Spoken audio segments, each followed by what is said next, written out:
Welcome, ladies and gents, back for another evening of NA Dota. My name is DK Truman, And I am joined by Ace this time with some of his Portuguese knowledge to throw in towards the game. Of course, last year, even managing to coach a team at the end towards TI. So, gotta get all the knowledge I can get here. I mean, I was just there taking pics. But, hey, guys. It was worth it at the very least. You got the experience to back it up. Currently, we do have an upper bracket match. It's going to be Young Zigandu versus Bami Soy, two very strong teams. And honestly, with the other two teams in the upper bracket, definitely by far the best four teams in NA. Yeah, I looking at this Young Ziganlu lineup, I see there is a lot of very good players. I like this speed, their offlaner, always high MMR, playing NA, MSS, very experienced player, Dubu as well. So it might look promising if they stick together. Yeah, it's one of those teams where X nouns pretty much spread a little bit towards. Yamson, of course, playing as the safe laner. At the end of the nouns roster, played as the 5 position because they, of course, got K1 in there. Definitely an interesting roster. I always love to see MSS back in action. It was a while that he was gone after the whole Quincy Crew Sonics thing. He pretty much left the scene for quite some time. Happy that he is back and ready to mingle in the NA region again. But they're taking on Bami Soy, and I just am baffled at how good Mobi's been playing lately. Yesterday, he played a Timbersaw mid 25-0, and I think it was 9 that he ended the game. That was game 1. Game 2, played, I think it was a Viper mid. Didn't die a single time either. I think he had 13 denies in the lane against the Voker, where the Voker had 3 last hits, so it just complete dominance. Yeah, they had no chance. Both teams won their previous game convincingly. They played very well. Like 30 minutes game, the 4 games was 2-0 for these two teams. Let's see how they're gonna do facing each other. Yeah, it's definitely going to be an interesting drop here. Let's see. It's not going to be easy gaming whatsoever. The draft is busy right now, so we'll be heading in as we speak to see the heroes that are being chosen and banned in the process. But yeah, it is really hard to honestly play a best of 3 against what is considered a lower ranked team, because you stomp them so hard, and then all of a sudden you play against a team of equal or better footing possibly, and then you just have to make that switch, which is why a lot of teams, especially in like open qualifier, where you sometimes see a very big roster crash and burn, because they have to swap between play styles, I guess, in a matter of a game, not expecting the opponent to be at the top. I think we can expect long games on this series, to be honest. Both teams having very good players, so they might take this to the late game. 5 seconds remaining. The Timbersaw is banned, so yeah. Dire team pick. I'm actually baffled, a bit surprised that Yang banned out the Chen themselves. I was thinking, that's a Dubu hero. They leave it in there. I wouldn't see why you wouldn't pick it, especially with the Enchantress already banned. But they're gonna go for the Techies instead. Is a hero that has been, I don't know, did it get buffed or something? Why is everyone playing it all of a sudden again? Strong laner, as always. He got nerfed in the past, but now with the kind of off laners that you are picking, the deck is coming back stronger. He always provides the vision game with the mines as well, so I think the teams are enjoying to play the hero again.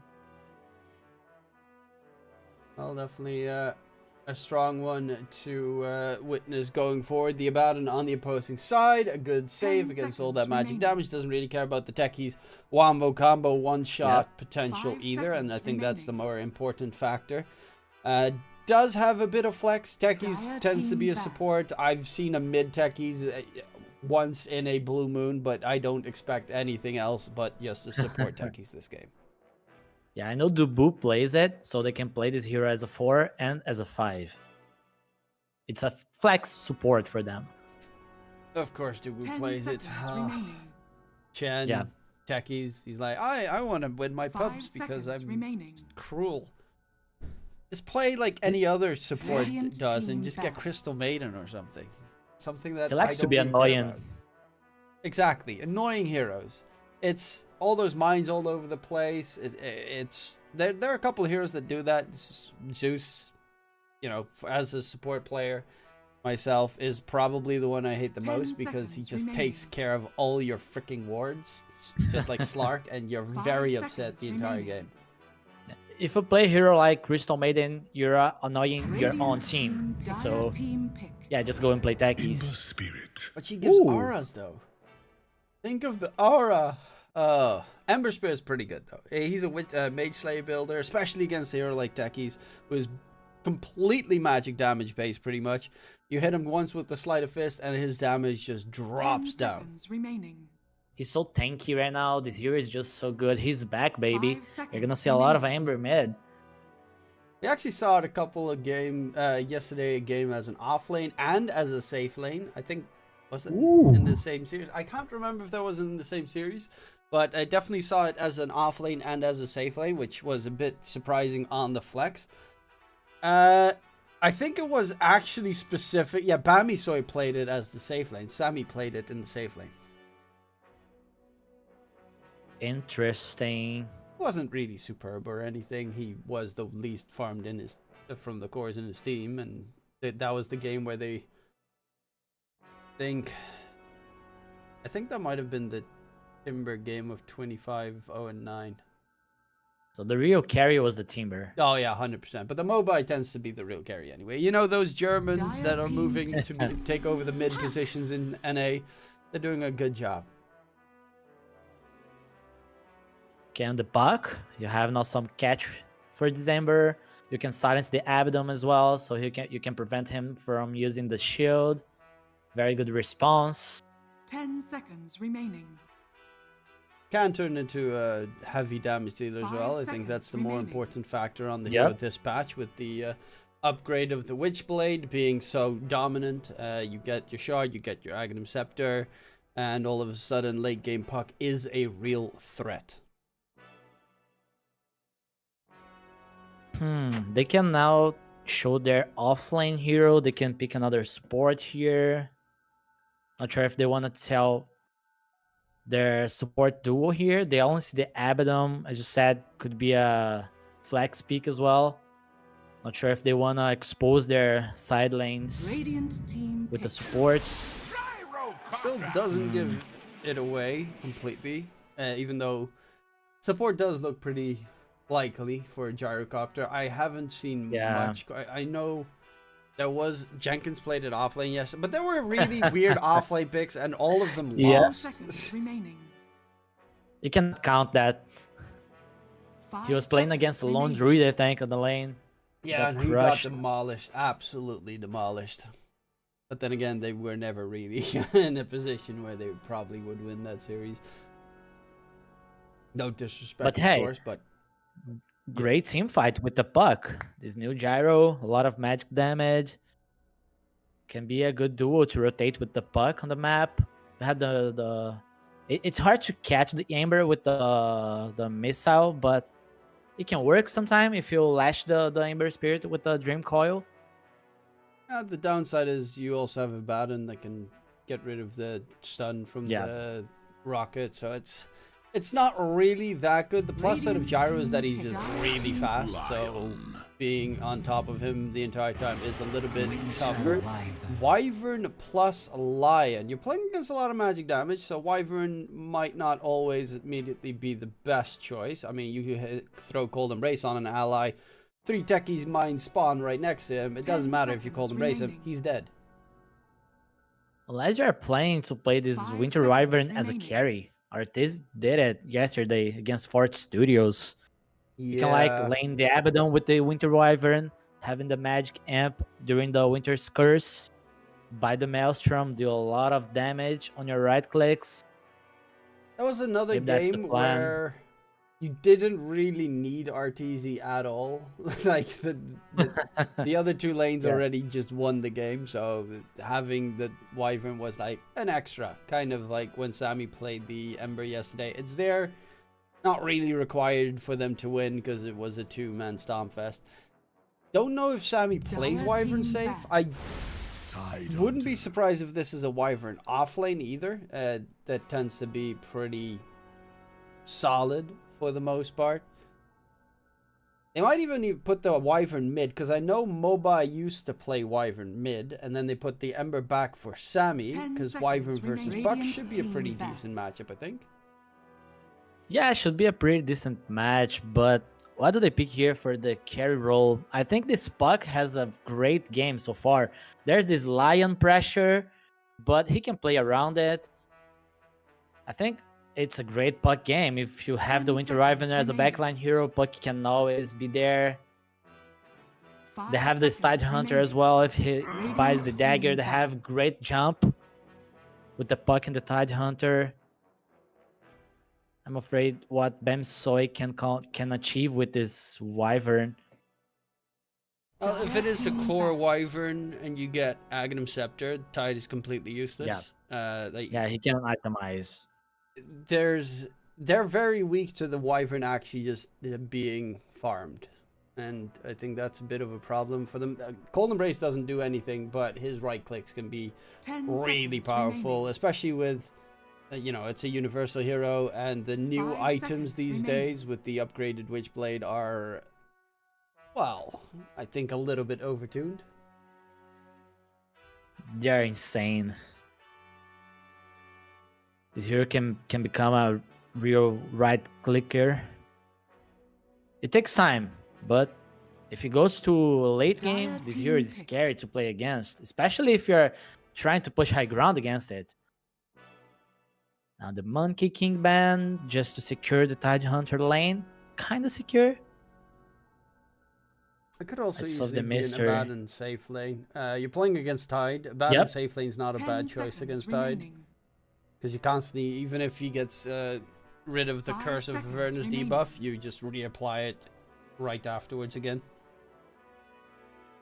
Radiant team pick. Oh. Medusa. Okay, so now Wyvern has a target that anyone stands next to probably dies with the Winter's Curse, which is pretty nice. I do think that Abaddon as a core is very decently stacked up against 10 Dusa, though. seconds remaining. Yeah, they can try to make these Abaddon 5 Dusa seconds match remaining. up. They can try like buy the Fusel Blade on the Abaddon. You can always buy the Manta as well. Great item on the hero. I can think of like Zloric here as well. It's open, right? Yeah, they can go with the Diffuse Zloric. Just go around at night, try to get some kills, have the Abaddon to protect the Zloric and the Ember. But thing is, if you put this Abaddon offlane, I don't think he can stop the Dusa from farming. I don't think that's going to be your goal, actually. Deuce is going to farm pretty much against any offlaner that you put there. Especially because you're laning with a Lion. The plus side of Lion is, of course, you can do mana drain against Dusa, which is probably as best as you can get because Lion is not... Yep. He's being guarded... Deuce is most likely being guarded by either Gyro or Techies. Lion cannot man fight either of those two heroes. And if you get an offlaner that you try to, I don't know, get... I don't even know which offlane you could get to try and man fight. Yeah, Anti-mage. they're going to go You anti-mage. now They're going to say, select your okay, all we heroes. have to do is take down Dusa, take down Buck, we win the game. Ignore Tide. It's just drain his mana. He's useless. This is a pretty heads-up choice, and I like Bamiso's draft quite a lot more. Yeah, I like this AM pick. It's risky because he's gonna play against the Puck. Puck can always try to find the AM farming on the jungle. They have to be ready with the Abaddon, with the Ember Spirit response to at least get one kill in return.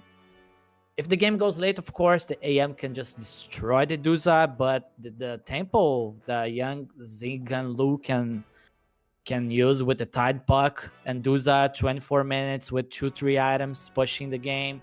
They need to make the AM life miserable from the beginning. Not sure if they will be able to with this Tide Hunter. I think Gyro, right? Should be We'll tied see. gyro. It is a lot of damage, but Anti-Mage, of course, doesn't really care that much about the homing missile because he can just spell reflect it with his Yeah, spell. It's also easiest if you spell get to reflect. yeah, you drain the Tide's mana during the lane, he kind of becomes useless. You Winter Curse anyone next to the Dusa, they die, or you send the you Winter Curse the Dusa and Anti-Mage just drains her mana the moment curse ends. You hit her with a mana void and Dusa's gone. Yeah, they need to play with the Aegis on this game as well, so AM is always afraid to fight. They need to be aware of AM cutting waves as well. That's where Puck comes into the play. So there's a lot of things to pay attention if you're playing this dire lineup. But if the AM gets strong at like 20 minutes, I think Semi and Bemisoi takes this game. And I believe in the Moo Abaddon. In case the Anti-Mage can't become the core, you can just turn the Abaddon with like Harpoon and the like into a core himself, and that will definitely be very hard to beat. That would be hype. It is mobile mid Ember versus Puck. I mean, that's definitely a skill-based matchup. Yeah. So, Just looking at these lanes that we're gonna have in a bit, where do you think most of the action will be coming from? 30 seconds. the action. I think Puck should bring the action here to buy some time for the Dusa. Ember Spirit, he needs to match the Puck rotations, to always be there with the sewing chains, so they can try to get some early kills on the Puck. I think Dire is gonna bring action more, and Radiant's gonna try to be there to respond in time. The battle begins. Moves a little Early bit action slow. on the Rune. Well, there's not anywhere close to enough damage at this stage. Like, the supports from Yang do stupid amounts of damage. The supports from Bamisoi, they need a bunch of levels to be able to do anywhere close to the same damage.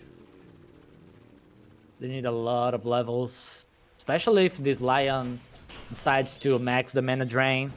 Against this Dusa is great. It's better now because it deals damage, but the Lion always wants to get more points on the Earth Spike just to get the burst. Yeah, but I don't think you can go around mana drain this game. It's too good. You're playing against Dusa, it's amazing. You're playing against Tidehunter, it's amazing. You get the 15-minute shard. They're primarily magic damage this game on the Yang side. You get that shard, you got yourselves a free BKB in the team fight. I think you kind of need to have that max level mana drain. You can always make up a case for the hacks as well, so you can always have the catch for the Puck. So there's a lot of good spells for the Lion here. Yeah, he just needs to make sure that he survives the lane, which is normally the biggest problem. Luckily enough, he has an Abaddon with him. And Abaddon is one of those strong lane dominators in this patch.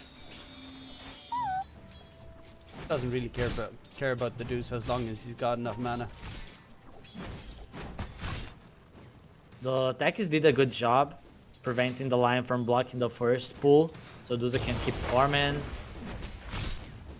Now Abaddon is coming to contest. They have a sentry on the camp already. Dubu has one as well, so he can unlock the camp. It's gonna be a pool battle on the top lane. Oh, Blink's still not level 2.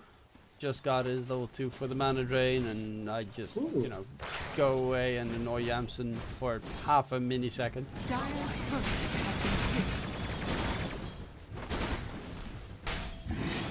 hit. And bottom lane, Husky's got that value pointing Cold Embrace. It's obnoxious to deal with. I like the MSS build. He knows that homing missile is kind of useless, so they're gonna just constantly keep pushing into this Radiant bottom lane by getting flat cannon. on the earlier levels on the gyrocopter. I've seen, not specifically because you're against an anti-mage, but I've seen a lot of position 4 gyrocopters skip out on homing missile and go full on the flak cannon. Yeah, you get more value with the flak cannon on the early levels. When you start rotating, you might want at least 1 point at the missile, but the cannon just does more. You can always use it for farming at 1 point, but even though you're not supposed to take all that farm on the map, but that's you know, that's suckers talk. If you're playing a gyro, might as well get some decent farm. Here comes the mana drain. Yeah, it's annoying obnoxious. now. It's just gonna constantly keep pushing you back. You have to walk it off, and it only costs what, 10 mana or something? Oh no, it doesn't even cost any mana. What? Nope. Oh wait, I'm thinking of Lich's, because it also mana drains his Sinister Gaze. It costs like very little mana, and sometimes in the laning stage, if you're up against a high mana hero, you actually drain more mana than you lose, which is neat. And you stun the target as well. Great spell. Especially if you get Ags. God, once you get Ags on Lich, even though it's so greedy, it feels like all of a sudden you're the carry in the game. Full team control in the team fight. Makes you gorgeous. Hill's doing a good job here for Yamsum. Able to sustain on the lane. Tidehunter is farming quite a lot here, but expected. Moo is farming a lot on the top lane as well. Both off laners doing very well at the beginning. Ooh, a lot of damage on the puck. I mean, it's hard to kill him, especially if you don't have Searing Chains on the Ember. There's almost no chance that you kill him, unless the puck goes really aggressive. Oh, Blink. I can see this line rotating. Yep, the bottom and so can they. Blink is in trouble. This might just be first blood being secured. Goes for the TP out, and he actually does manage to get out scot-free. Counters the camp spawning. Great job. Good coming up job. from the line. Even TP'd back to the tier 1 tower. Had the healing salve on the way, so he's back in action. Full mana, most of his HP, drains Yamson. All of his mana is now gone on with the Medusa, and he is actually gonna get nuked down. Level 2 mana drain coming in clutch. There's another stun coming out, and Dubu a second one down. Moo gets a double in that top lane. You know, he's gonna be a carry. He's gonna be a carry. It's that simple. It's why do you care about what Samson is doing? Sammy boy, yeah, slash ignore. It's all about that Moo safe lane from the off lane. Yeah, he has the PT skewed already. He's gonna get it and dominate the lane. With the boots of speed, he can just run down this Duza. Even Blink walking all the way towards mid, mana draining his Ember, making sure that he has some spells to use to secure the rune spawning, which is going to be topside double damage. But Dream Coil, actually the stun misses, connects only onto Husky. They will lose Husky in the process. Blink walking forward, but Mobai doesn't have a way to hold his enemies down. We'll get the double damage at least picked up, but a point in value points in Searing Chains definitely is gonna be pretty nice. Okay, or you have Lion do all the heavy lifting for you, and you just hit him with the double damage. Yeah, I don't know what Puck was trying to accomplish there in front of this Lion, but paid with the life. Now level 3 mana drain on the Lion. Mobai is under attack. full HP, full mana, pushing out the tier 1 tower towards mid. Has a catapult wave behind him. Not too shabby currently. Some damage on the tower at least with the first catapult. Is he gonna tank the hits? I don't think so. Nah, I think that would be a little bit suicidal against the puck. Yeah. It doesn't have the DD anymore, so no need to do that.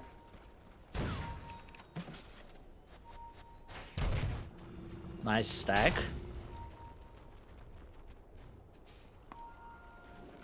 Well, there's at least Samson is not getting as great of a lane as he'd like. The Tide doesn't care about his mana being drained, because you don't have the damage to take him down, especially if you're not level 6 yet on the anti-mage. Look how little damage he takes. That Tide level 3 Kraken Shell completely ignores the anti-mage. Yeah, they need one rotation to get rid of this Tide Hunter. When AM gets his 6, they can try to kill him without the rotation, but Tide Hunter is aware of this. I don't know why you would send out a rotation. That's the problem. Why would you send out a rotation? Anti-mage is not getting a perfect lane, but he's getting enough, and the mid and safe lane are being one. Off lane are being one. So currently the tier 1 tower top's about to drop. You might be able to swap lanes, send Samson in towards the top lane, put the Abaddon in towards the bottom lane, considering he stacked up pretty nice against the Tide. MSS in the meantime in the river will be caught out. Mobai with another kill coming through for the Ember Spirit. And he's looking to dive the Tide Hunter. It's not an easy kill. He's got, he looks low HP, but he still has 600 HP and the level 3 Kraken Shell. And they're trying to pressure 2 lanes at the same time. Abaddon is doing a great job top lane. Now they're pressuring the bottom lane. Let's see what Puck decides to do. She wants to like TP bottom or top or just farm.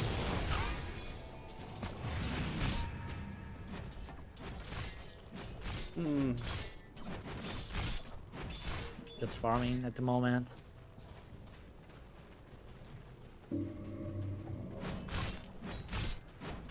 Yeah, there's certainly not as much action as we saw in the games yesterday. But that was slightly different calibers. These are more farm into... I think that's with most of the top teams. They just like to farm. Old Tundra did that a lot. They lost like by 10 kills at 15 minutes into the game, but they won the game because they were just that much more farmed. And they're trying to do the same here on Bami Soy and Yang squad as well. That was a great rotation from the anti-mage. He avoided the gank bottom. Puck was rotating there with the smoke, and he got the kill on the Duzda. Perfect.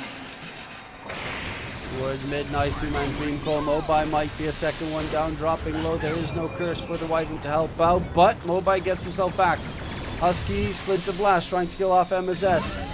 Wants to deny at least the illusion room being picked up. Mobai rejoins the fray. And the Puck just gets to jump over the cliff in time before he got silenced up by Moon. Yeah, but Puck has the illusion rune, so... Yeah, that is true. Fine. You don't want to pop it already. Especially considering if you pop the illusion rune and you then get hit by Searing Chains, you're still dead. Could be like illusion ruining, right? Yeah, the false sense of security coming out from that illusion rune. Also a bit of a scary prospect. Move pushing out that mid tier 1 tower. Don't know why he got Cold Embrace all of a sudden randomly. He's got that Curse of Avernus, but the tier 1 is gone. And almost has the Vlad complete on the Abaddon as well. The map is getting short for the Duza.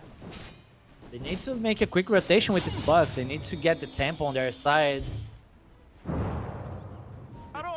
AM is getting there as well. Yeah, he's building up the Battle Fury. Has crept up a little bit in terms of net worth in the meantime. Tide still really does not care about him whatsoever. Let's see. Moo, is he going right click? He's going Vlad, so he's a bit more team fight support oriented with some auras instead of going for the very aggressive harpoon build. Which I wouldn't have actually minded if he did. Yeah, he wants to like gather with the team, go around. The Vlad helps a lot. He's not going to disassemble it, I think. He's going to just keep the item. It's a weird item to disassemble disassemble because like half the stuff you throw away. Yeah, as a carry, it makes sense. But as an offlaner, it doesn't make sense. I mean, Ring of Basilius, the only thing you use it otherwise for is Arcane Boots. Well, you don't want to use that. Buckler, I guess some heroes like to get AC, but that's why I'm surprised that Morphlings all get the Vlads, because Morphling doesn't build AC. Or at least that would be a very strange item for Morphling specifically to build. Morbid Mask, for obvious reasons, is always good. And Blades of Attack, same story. There's like 3 items that you build with, 2 items that you build with the Chrysalis, so they're very strong items in most cases. Base damage is very good as well for the Abaddon. Scanning. Never refuse go. Oh, the gank. Got Yamsun. Third forward placed. He is walking the opposite direction, so it did know something funky was heading his direction. How far is the line for his blink? Yeah, he's not. He's not going for the blink. He's really poor. I thought he would be a bit richer. Winter Curse onto the puck. They hold him down. That's plenty of time to get the control going. Silenced up, taken down. Dubu tried to help out his ally, but there is no way that they're going to be able to stay alive. Finger gets used. Blink wants some stacks, and he gets his first in the game. In the Can get meantime, more. Yamsun's taking the Ancient stack, and they're trying to steal it, which they will definitely be able to do. It's a nice 3 Ancient stack to be picked up. Ramazes doesn't get anything for his call down. Here comes the Ravage, but Bucks is still dead. Well, they're going to back off. While all of this is going down, you have Samson just farming away, trying to steal the Wisdom Rune, gets instantly hit by the Dream Coil. This is problematic. Silence on top of it. Can they get in range? Yes, they can. He gets nuked down. And well, Samson, Greedy play. that was a bit greedy. Especially if you still had a scan available, you probably should have, checked if there was anyone there.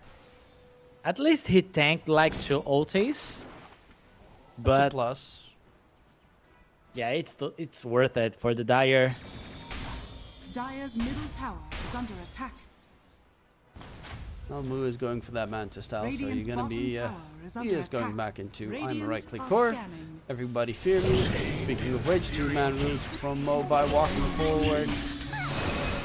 Mu has the borrowed time, pops it. This is a little bit scary for the Abaddon. Not the best target.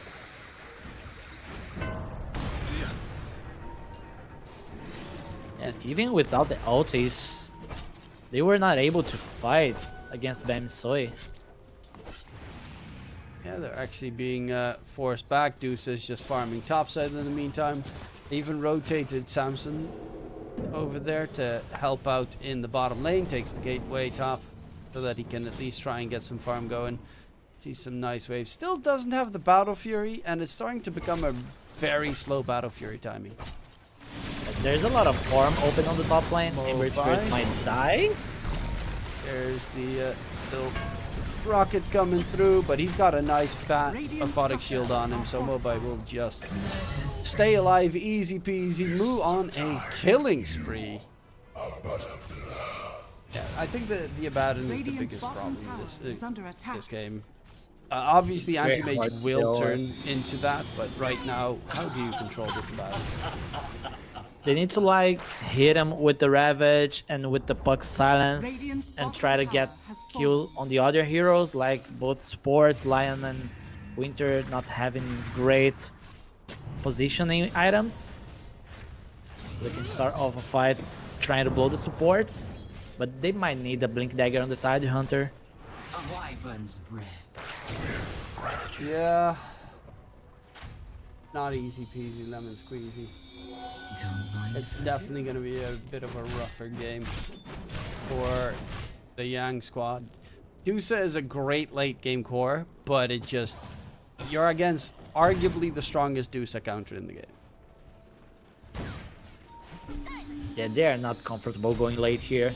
They should be the ones pressuring. Dire's courier has been killed. Radiant's middle tower is under attack. They're trying something, but AM stop.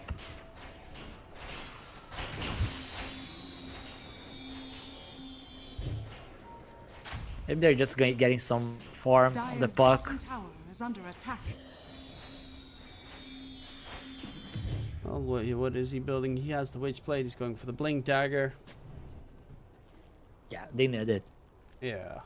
Tide is going for Mage Slayer. He also has a nice AoE ability to get that debuff on everyone. And it is very good against Ember.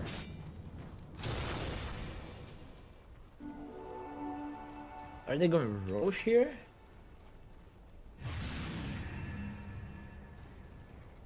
Seems so. You have an Abaddon. He is a very solid Roche take with the Curse of Avernus.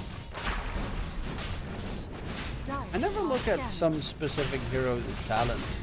Father's Shield provides 15 HP regen is quite a Radiant's cool middle one tower is under attack. for a level 10 talent. Yep, have 2 heals now with the Winter Wyvern as well. A lot of saves. With this Roche, they can just keep getting the kills. They're giving some space to the Duza while they do Roche. They're giving some map to Bamsoy as well. Husky's in trouble. Missile, chasing after him, Cold Embrace. It is level 3, but it's definitely not anywhere close to enough to be able to keep you alive against the tremendous amount of magic damage that young Zigandu have. They are primarily magic damage. Deuce is nowhere near the physical she needs. She just wants to farm right now. AM needs the Manta to join fights as well. Unless he finds like the perfect angle to just go into the fight and then avoid someone.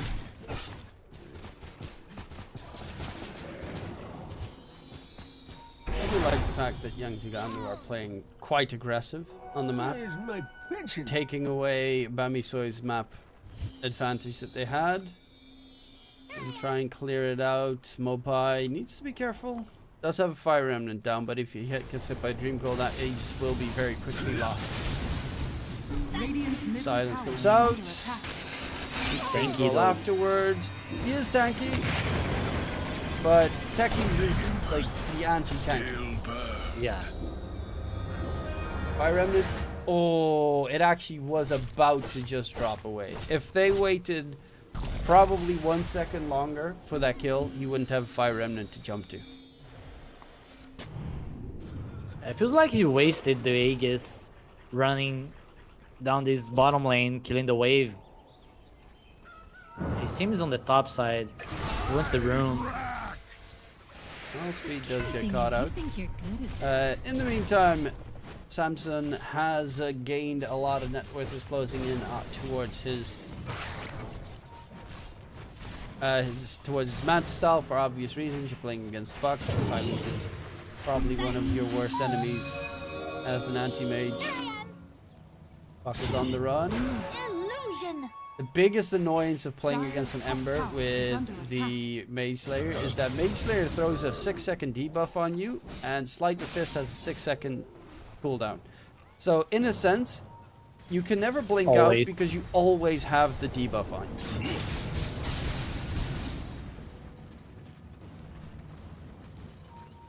There's smoked. Ooh, Ember. So close. They spot him out with the Observer Ward, but he actually catches the Buck randomly with the Sleight of Fist there. That was a well expected Sleight of Fist coming out from Mobai. Yeah, they felt something was off. Tidehunter is showing top, making the play less obvious for Bamisoy. But Mobai was ready. Husky needs to be careful with his positioning. He was sitting on the ward. They need to back off because this is happening. They are killing the Tormentor. So they really need to back off. Well, it's definitely not going to be an easy affair here for the young Zigandu. I think currently Bamisoy in a really comfortable position this game. The downside is you're pretty much playing with a core less. Like, you have a Tide, which is great for all the auras and stuff, but on the other hand, you've got the Abaddon, which he can man fight the Deuce himself. He can man fight the Puck. You thought you were winning? You have too many targets that you need to take down. Because the Wyvern is the most important and the Lion is the most important to kill. You can't kill the Abaddon quickly in the team fight. Anti-Mage is hard to kill with all the magic resistance he has against the magic lineup. And the Ember, same story. Mage Slayer plus max level Flame Guard and the extra level 10 talent is incredibly hard to nuke down. Never refuse They're gonna keep good. shoving waves. Maybe waiting for this manta time on the AM to try to go for a bigger play. Dusa is getting ready to fight soon as well. She has the Fusel Blade. Going for the Butterfly. Treasures.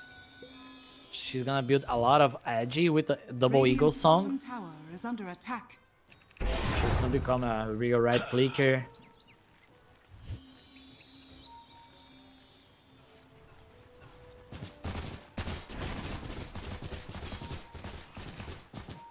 Well, towards mid, Moo doesn't actually have borrow time available. It's on a 10-second cooldown. So this would be a perfect time to try and take him down. Dubu is disengaging with the blast off, but gets hit by the air spike. Two supports from Young Ziganlu will not be able to Look at the disengage. damage. Yeah, Mantis Style Abaddon. You also these days with Curse of Avernus get some extra DPS going on the enemy. Never too problematic. That was a lot of damage on this gyro. Lion now has the dagger. Puck has to be very careful. And the AM has the Manta as well. Young dude, they're ready to fight.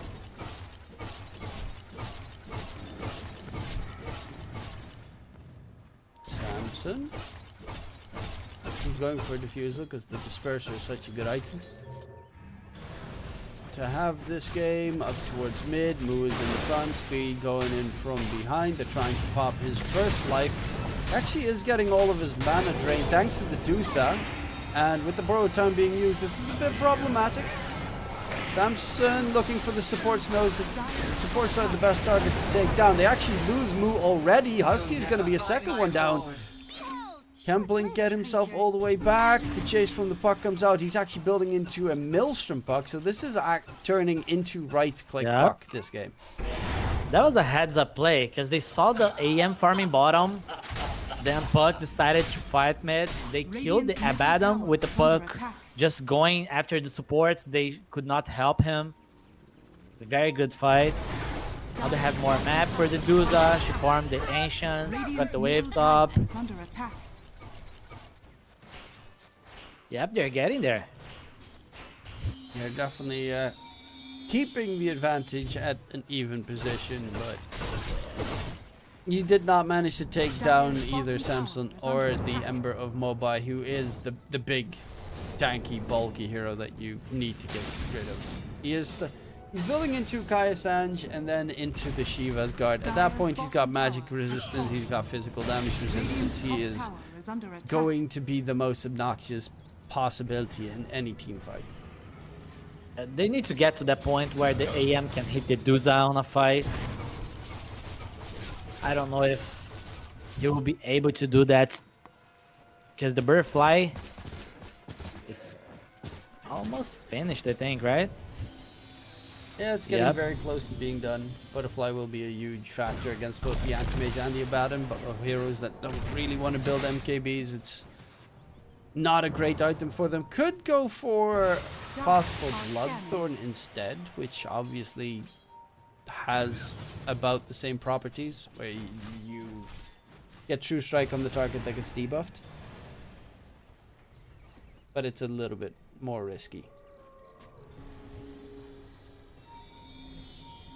I think he should consider the NKB later on. And more action. Husky.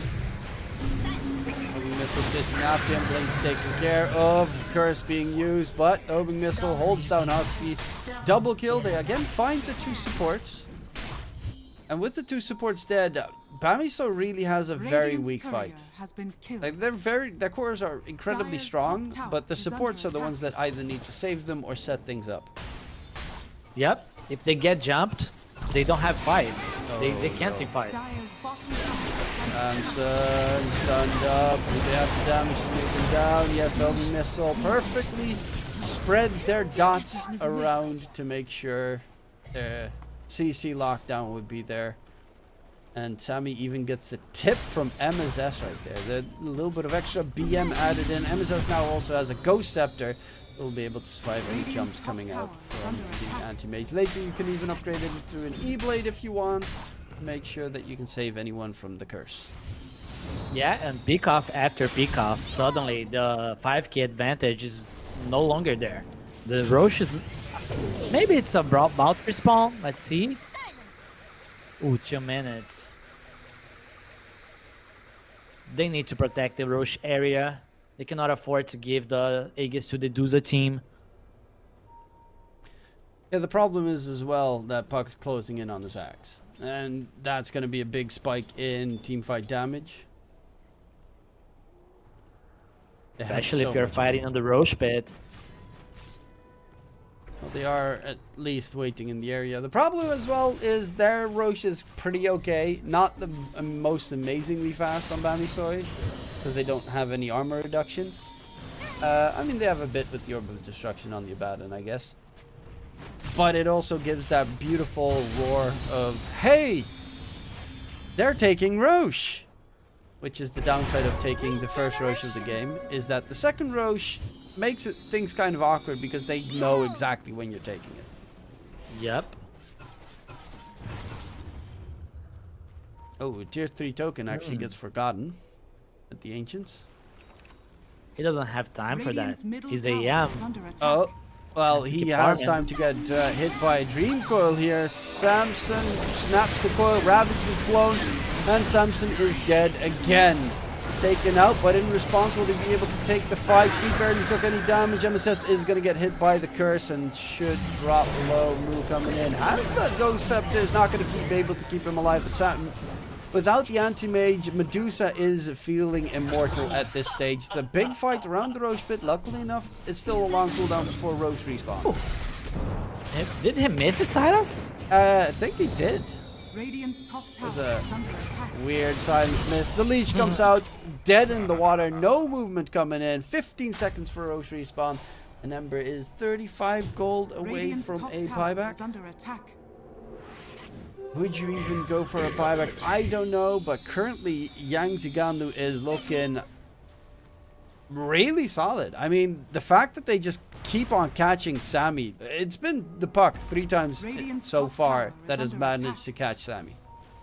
That was so unfortunate for the AM. The angle that they came from behind the AM, far away from the Abaddon as well. There was no way that they could Radiant's save the top AM tower there. The has Ravage been was denied. perfect as well. Yeah, Dire is playing very well on this 5-man. Now it's just Roche time. It's very hard to Radiant's contest, bottom but tower they is might under have to attack. try. Well, Yamsun is also close to his nice little upgraded diffusal blade. Gotta get that movement speed and ziff on out of there anytime the anti-mage gets on top of you. This is just scary gaming the entire time. The moment you get spotted, everyone's on the run here on Bami, so they know you get dream coiled, you're dead. Yep, they were lucky that Puck was far behind. I'm gonna swap sides because Roche is about to take the gateway himself, Radiant and they are might scanning. actually encounter Moo in the front with Blink right behind it. Smoke just broke on speed. Dire's middle tower is under And attack. Ravage is gonna be back up soon. Very hard fight for Sammy Boy. And they're coming in from Dire's behind. turret has been Mobai, killed. can he get a catch? Radiant are scanning. Oh, does spot out the Puck in the trees, but the Puck can just No jump to the Manta? side. Dream Coil onto Samson, snaps it instantly. Yeah, the Ravage comes up on top, and again, Sammy just gets blown up, dead in the water, on towards the Amber. Husky surrounded. He doesn't even want to have a response. He's just gonna AFK, knows he's dead. That should be Roshan in favor of the dire side, and yeah, I mean, Sammy just gets caught every time. It's just that. He should never go first. He needs info because he can get Ravage. He used the Manta early as well. I don't know. It's also like they rooted the Puck, which is like okay, because Puck can just phase shift unless he gets silenced up by Moo in towards mid. That's a bit more problematic. Puck died. 1,200 gold goes to Moo with just right clicking the Puck. And a lot of XP as well. This was a solo kill. 3.5k XP for that kill. Oh. I mean, at this stage, you just got to go all out on being a core instead of the anti-mage. Because Abaddon can fight, without a doubt. They jump about it, and he just walks it off. They jump the anti-mage. He's still going Disperser, or at least has marked up that he wants Disperser. It's not really going to do anything, because you're not dying because the Puck silence. You're dying because they have stuns, and they have a lot of them. Yeah, he needs a lot of items. BKB, probably Butterfly in the future, maybe Scotty. MKB to be able to hit the Duza if he wants to do that ever. Dire's top tower His is most under important attack. thing at the moment is just honestly play behind the line so that the line can set up any kill. You're completely reliant on the Hex or the Earth Spike to make any fight happen.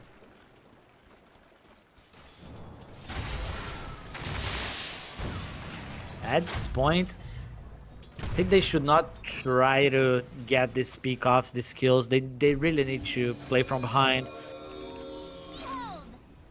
Because if they miss the timing and don't have the damage to kill the target they are jumping, they're exposed to the Ravage, to the Coil, especially the AM. Did they place the flag anywhere? Oh no, they Try still to have it find on it. Yamsun. Okay. It's a weird item. I'm still on the fence on it. Radiant's bottom tower Yeah. is under attack. Weird design, I would say. It's like it's pretty okay, Dire's but top also tower not is really. under attack. I'd rather have cheese. High ground time. There they go. Dire's top tower Dubu has placing a fallen. couple of mines in the back. Radiant Try and structures are lure in fortified. an anti-mage blinking in. Radiant's bottom tower is under attack. Dire's top tower is under And attack. what is really stopping them from high ground pushing? There's Nothing. Unless the Abaddon is at the enemy's base, which he is pushing mid, Radiant's bottom tower you don't have the has damage fallen. to Dire's engage middle tower against it. is under attack. Damstun still has the Aegis for 2 more minutes. It's running low on mana on the Duza. It has the BKB on the backpack to use after the Aegis.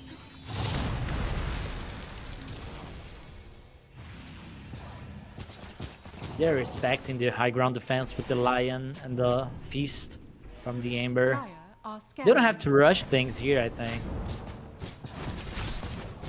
Even though they are playing against this AM, it's not easy for the AM to fight. He went for the full Ags, and now he's probably going to get the BKB. The Ags is pretty nice, so that you can at least drain the Dusa's mana without getting anywhere close to the Dusa. And be a bit more of a nuisance with all the AoE Dire's spell top reflex tower going is on. under attack. Look at top lane. Radiant's middle tower is under attack. Dire's Yeah, structures are Abaddon does fortified. do good pushing damage. He also has his Heaven's Halberd now done, so that's another tool against the Dusa. Make sure that she Dire's top doesn't tower is clean under your team attack. in one Stone Gaze. Green Coil onto Yeah, Moo, Matt gets sleeping. it snapped. Borrow time. Homing Missile is gonna chase after Moo and is gonna get stunned. That was a ballsy TP attempt. He underestimated the chase. He doesn't have buyback. Radiant's middle tower is under attack. Well, at least they dragged him back, and Dusa's Aegis is not going to result in Rax gone. They might lose the tier 2 mid for this.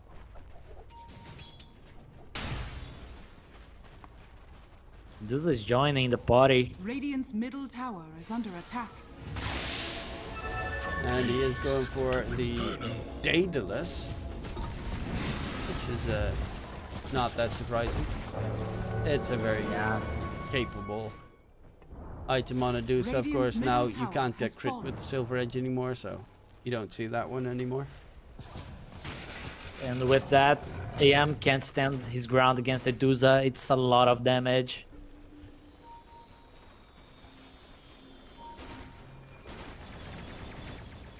Radiant's top Look tower at is under how many attack. edge the Dusa has already.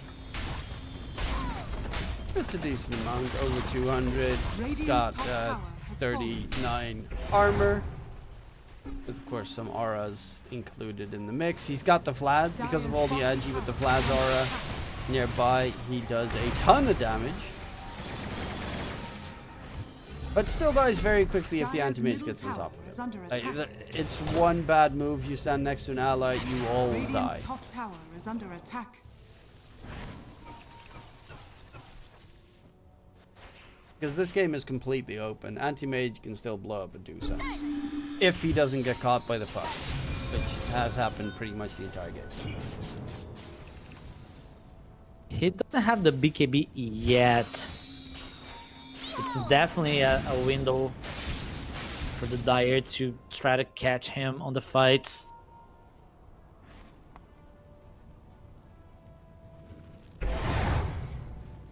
Bye. On the Getting closer. Ooh. It's only him and Abaddon on the split push. AM is just not showing on the lanes. Not that much. Moo does have Harpoon now to be delivered as well. Will become deadlier and deadlier on the Abaddon the longer the game goes. Looking at the state of the game, do you still favor Yang's position, or do you think Bamisoy will be able to overtake him? It takes one mistake, right? For Bamisoy to get back on this game, but I think it's just very hard for the AM to fight, even with the BKB.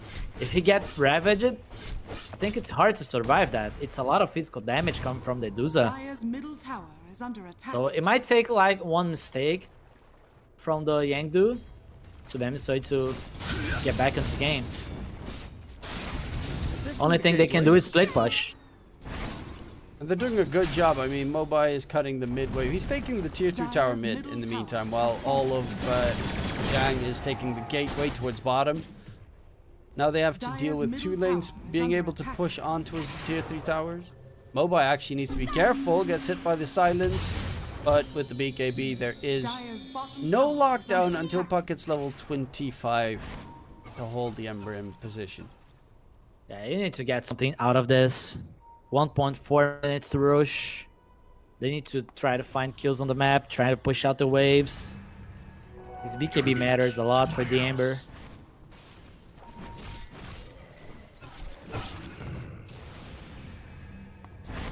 Bottom lane, we might finally get a fight with Tubu being right there, spotting out Sammy. Tubu. He sees targets coming his direction, possibly. They know he's there.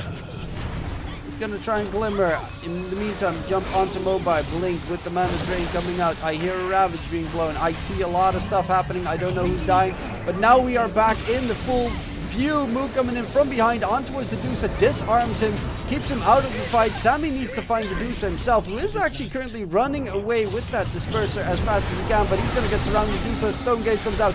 A lot of right click damage. Husky throws out the Winter Scourge, but Oh my Mobai god. is actually dropping low. Cold Embrace save comes in. Yamson is without mana completely. Can't even throw out a snake to save his life and gets blown to smithereens. That is a gigantic team fight victory. I heard a Ravage previously and I was like, where's the tide? And so I was lost in that team fight. It did cost them 3 buybacks, but it was a huge team fight victory for Bamisoy. Yep, 3 buybacks, but totally worth it. Roche is still not open, but they can definitely try to push here. You know that Duza never wants to buy back. They found a way to fight here. They like disconnected Yangdu. They were not playing together. Destroyed the banner. This is gonna... Dire's bottom tower has fallen. Well, they can also take out the Tormentor. It does deal a lot of damage to them if they're not careful, especially Sammy, but Tormentor shard for the Abaddon, so now he's got the Curse of Avernus where Miss Coil does his right-click damage on top of it, and that's a lot. That's a lot. There's a lot. The Vegas matters a lot. Famisoy. He's also queued up the Ags. I think that is like the ultimate, you're never gonna kill me anymore. Because at that point you can just go full in with the man fight.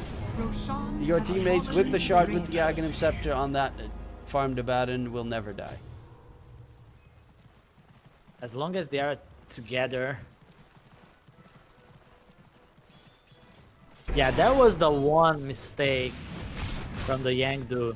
Now the game is weird for them, because now the threat of a Duza is there. They didn't even need to use the Mana Void on Duza to kill her. Yeah, that's just the downside of playing Medusa against Anti-Mage. The earlier catches were magnificent, but now he's got himself a BKB. There is, sorry, not a BKB, but he's just got HP. I think that's the most important thing. He's got a bunch of HP. 3.2k, got his level 26. And if you do not catch him first, and you like throw your Dream Coil on the Lion or something, or the Ravage on the supports, Anti-Mage will just chase after that Dusa until the end, and you have no way to peel him off. They need to Ravage the AM always here. And since Dusa did not go for the Scotty, she does not have HP. If she doesn't have mana, she dies very quickly.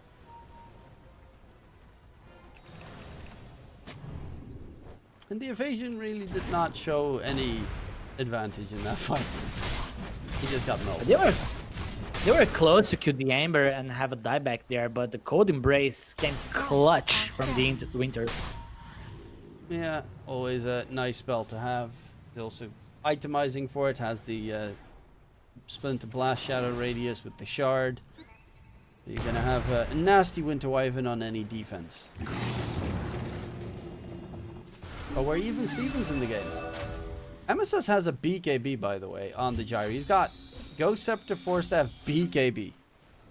He wants to be alive on these fights. Radiant He better be.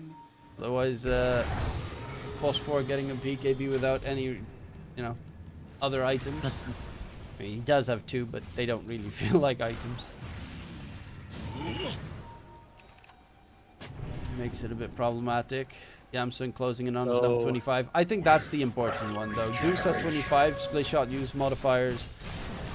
It's everything on the hero. You get the split shot modifiers with Daedalus and Disperser, and you'll... Yeah, that has to do it. That has to be the change up to try and win this game again. They have double Ravage. They might need to wait for this Aegis to expire. It's not on the AM, but having these 2 lives on the Ember Spirits, very nice for Benisoy. He barely has enough mana for the Ravage combo. And he has the Soul Ring on the backpack. Yeah, that's... But I don't know. I guess he needs to make it an Arcane Blink. Dire's middle tower is under attack. Just so that he can actually... he's turning it into an overwhelming blink. Yeah, then he's going to be lacking mana. And they have double mana boots on supports. Well, that was your Dream Coil used. There are level 25 Dream Coil Pierce's debuff immunity with the Aghanim Scepter used, and it's gone for 60 seconds. Probably your biggest cooldown at the moment on the Dire side, because it's so much teamfight damage if the Dusa is not right-clicking. They 1 minute on the Aegis, but AM is not using the Aegis, so they don't have any siege damage. They don't want to go there and hit the barracks. they needed a fight. Going high ground is not easy for Bemisoy. Dire's bottom barracks are under attack. Towards mid. Puck, Lincoln's gets popped, trying to get back, move on towards the high ground, takes a heap of damage there from a couple of right clicks. And the supports both forced to have themselves towards safety. He almost trying to rat, I think. Yeah, he tried to, but the backdoor protection came in because the creeps weren't close enough towards the Dire base. Dire's bottom Double barracks are catapult under in the bottom attack. lane, so you're gonna quickly have to kill them off. So range racks are dropping, which opens up the avenue for their other parts. And ward placements to come in. And they need to let like those illusions defending the bottom lane. Next push might be the Dire's barracks. courier has been killed. Puck has got the ancient Look at this Guardian. play. They're trying to catch the Amber Dire's without the bottom buyback. barracks are under attack. He Dire's does have bottom Fire barracks Remnant down. has fallen. They know where he is. Ooh. Not anymore. Bamboozled, and the bottom racks are being pushed in by the Abaddon illusions. He knew something funky was up the moment they didn't defend their base. If they're not defending their base, they're out of the base. Dreamcoil comes out onto the anti-mage, snaps the coil, but there's the Aphotic Shield, walks away, currently completely healthy. And going in onto speed, the Winter's Curse actually gets used on. A decent amount of damage comes out, the mana gets drained on the tide. He's not going to be able to get that second Ravage off. He can't even pop his first Ravage in the fight. Speed's being chased all the way back. The Ember's going deep here for these supports. Kills comes through, no buyback available on the tide. And in towards mid they go, focus the objectives. That's the name of the game to try and shut this one out. Mobe's having fun this game, right? He was preventing Tide from blinking. He's such an aggressive player. But they get the catch coming in onto his Buck. RCY gone, has a buyback to try and quickly rejoin. Mobile's just jumping all over the place. The Ember is wild. Middle barracks has fallen. And that way you will never get a jump from the Tide Hunter. As you said, having the Mage Lair debuff always on the Tide Hunter, he will never be able to jump and ravage the AM. Now it's only one set of racks left. And yeah, he's still dead for 40. He's 100 gold away from buyback. There are bounties on the map, but I don't really think that anyone's going to be close enough to secure those. Dire's top tower is under attack. Now AM has the Butterfly. Tanky against the Duza. Lion even has an A on this. Like, this is more an item. Wyvern is doing the same, buying A on this. This is more the item I would like to see instead of a BKB on the gyro. I don't really know what the BKB is supposed. Like, okay, you stay alive a little bit longer against their magic damage. Have you seen the physical damage from Bamisoy? No joke, right? It's scary. They can just run you down. Your BKB it's doesn't not do like- anything. It's not like the supports from Bamisoy are in danger in these fights. All attention is on this Ember Spirit. Just going ham on this fight. Well, only top set of racks to be secured. 4 megas to be picked up. Granted, the dire side is as a lineup that's very good at taking down mega creeps. Yamson wants to get himself the Swift Blink. Still has the buyback available as well. Unfortunately, his courier is currently deceased. Has to wait for a respawn to be able to get the items he needs. Anti-mage illusions, clearing out some mines, making a nuisance happen in the back line. Curse comes out onto speed, and with the tide Deuce and exit, the tide's actually taking a lot of damage. Slide Fist comes out, the Ravage is completely gonna miss anything at that moment. Dubu will still be taken on. Moba is behind enemy lines, disarm onto the Dusa, and they're just keeping him at bay while they take those megas to be secured. It's all about Mu and Mobai. Mu pops his refresher, has that second borrow time coming in, healing up his allies. Samson's just constantly getting all those balls of healing from the Abaddon. Too much sustain comes out, the Dusa gets control, buyback comes out, but it's 2 against the world, and the world seems to win. Yep, that's probably it. Yeah, that's definitely a tip right there. Moo just kept his teammates alive with the borrowed time. Blink shard from the Wyvern comes into play, keeps everyone alive, and Bamisoy take the win. I mean, they look really good on Yang's side in that moment where Sammy kind of made a mistake 3 times in a row, maybe even 4 times in a row. But he got it back together. His team just slapped him in the face, said, wake up, and all of a sudden he was back to play, and at that point they just cleaned them. Every fight afterwards was so one-sided. Yang Ziganlu had no chance. Yeah, they played with buyback on the Roche fight on the bottom. All it took was Samsung knowing that he should never go first. Amber should do all the job. He went first, he died, they bought back, they won the fight, and I think they won the game pretty much on that team fight. Yeah, the turnaround there was pretty big. 5k net worth swap. That's the items for it. The biggest point was, I think both Sammy and Moo stayed alive, so the gold that they got from that fight was pretty immense. Yep. Yeah, Yang Zinganlu, they should come on the second game.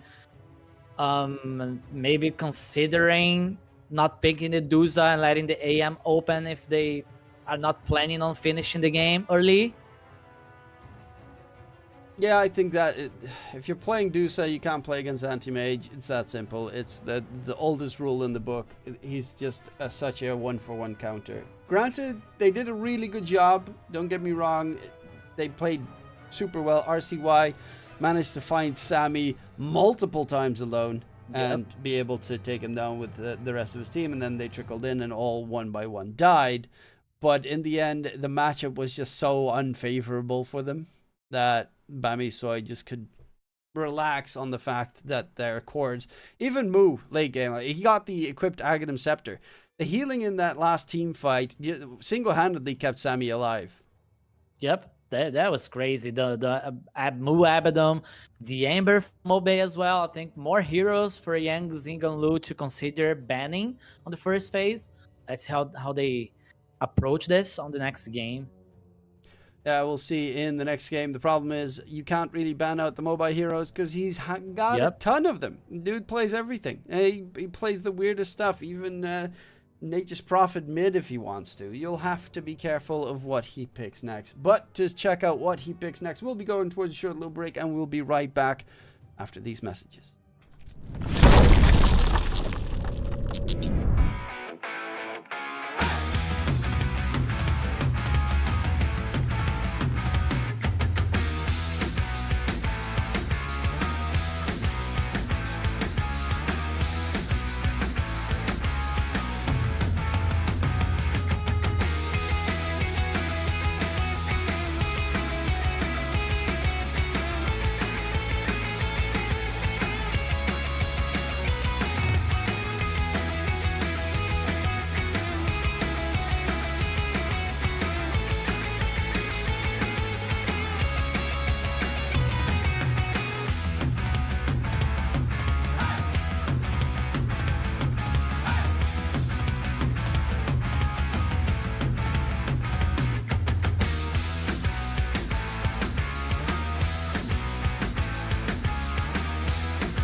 picture with no skeleton inside your hands.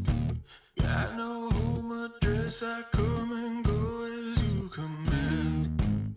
And it's fine with me, and it's fine. I'm a bandit that you use to keep from bleeding out. I'm the lover you don't love, but love to keep around. And it's fine with me, promise that it's fine. Maybe I'm a fool,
Welcome back, ladies and gents. It is indeed 10 time seconds for game remaining. number 2 between Bamisoy and Young Zigandu. I know the name still Dire is team weird banned. to pronounce. Radiant My name is team Dika banned. and I am once again joined by Ace. And yeah, well, quick recap of what happened in game number 10 1. seconds remaining. So, if you look at Yang's 5 bans seconds on this remaining. first phase, we can pretty much summarize what happened on game number 1, right? Abaddon banned, Ember Spirit banned, and of course the Viper and the Timbersaw. So Mobay happened. They got Mobayed. Yeah, Mobay mood. It's a deadly wombo combo of the Bamisoy lineup, and it's not easy to beat them. I mean, they are a scary team, definitely to face up against. You've got two players from the old Nouns roster versus one player, of course, on Yang Zigandu, so 2 is better than 1, and Nouns is, of course, amazing. And I am not saying that just because Stevie Radiant is their team / was their dire coach. team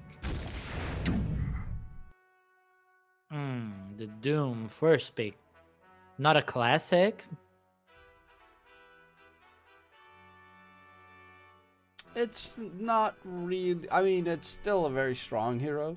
The fact Yeah. that 10 its seconds ulti remaining. removes any healing you pretty much 5 can seconds receive remaining. to 0 is kind of tremendous, especially against heroes like Morphling. So that hero can't really be played against the Doom. This spell is obnoxious. This new Doom, I don't know, it's weird interactions, but I like it. So they are in shock. Look at how long they are taking to get their first pick. Yeah, with the Doom Radiant being team chosen back. already, they're gonna go for the NP. Okay, it is a bit of a flex. Of course, sports can play it. I don't really expect it to be. Actually, I think didn't Speed used to play it a bunch? Yup, he's a Grandmaster Nature's Prophet player. 10 seconds Not sure about remaining. I'm not sure about his Dota Plus, but he's a Grandmaster 5 himself, seconds playing remaining. the Nature's Prophet. Yeah, so there's Radiant definitely a bit of team flex banned. potential there, and also one of the heroes that tends to get banned in the first phase because it just gives you an advantage in the laning stage most of the time, and good vision added on top as well. Plus, it's a very strongly farming support hero in case you do manage 10 to go that seconds route. Young remaining. Zigandu this time they ban out the Ember Spirit, make sure that Bamisoy Dire team banned. doesn't have that Mobai Ember to deal with. They've already focused 3 of Mobai's heroes in their draft, and that shows exactly how much they fear that mid laner. Is that enough though? He's got such a 10 big hero seconds pool, I don't remaining. think so. You're never ready. It feels 5 like. seconds remaining.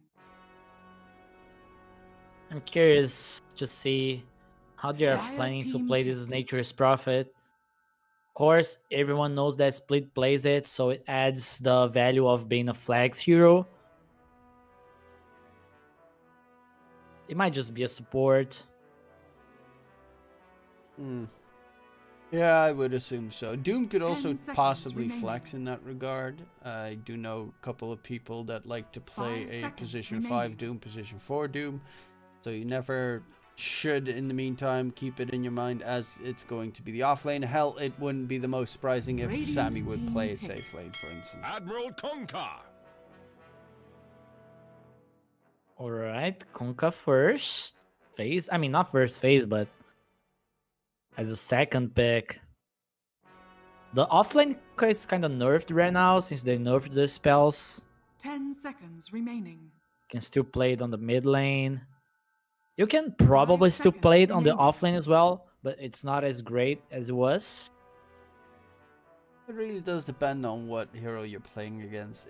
The harass from the whip in itself is just too obnoxious for most melee heroes to deal with. So you're always going to have the constant harass against the enemy safe laner, at the very least, if it is going to be an off lane Radiant team pick. Kunkka. And Wyvern does get picked a lot against the Kunkka for the laning stage specifically, because if you throw out constant damage, Wyvern just gets the Cold Embrace, heals up his ally, doesn't really care about the Kunkka. A lot of value on the heal. 10 seconds. Doesn't help remaining. against the other spells from Kunkka. Well, no, If the you're magic- standing, you can get bolted, you can get torrent, but at least you're gonna be healing. I mean, it's pretty much when you get X marked, you throw out your Cold Embrace, because you're not going to move anyway. You're stuck at that point. You're going to get bombarded with spells, throw out the Cold Embrace, at least they won't be able to deal extra physical damage on towards you, and you constantly be healed, and hopefully, with a bit of luck, you do manage to walk away from that assault unscathed. Already a lot of catch on Young Zigan Lu. They have the Nature's Prophet, being able to TP and sprout someone. Kunkka with X, with the torrent.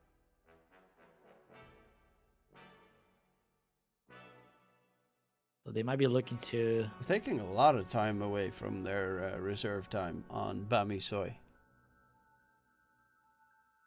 One plus about the Winter Wyvern is also because he does fly.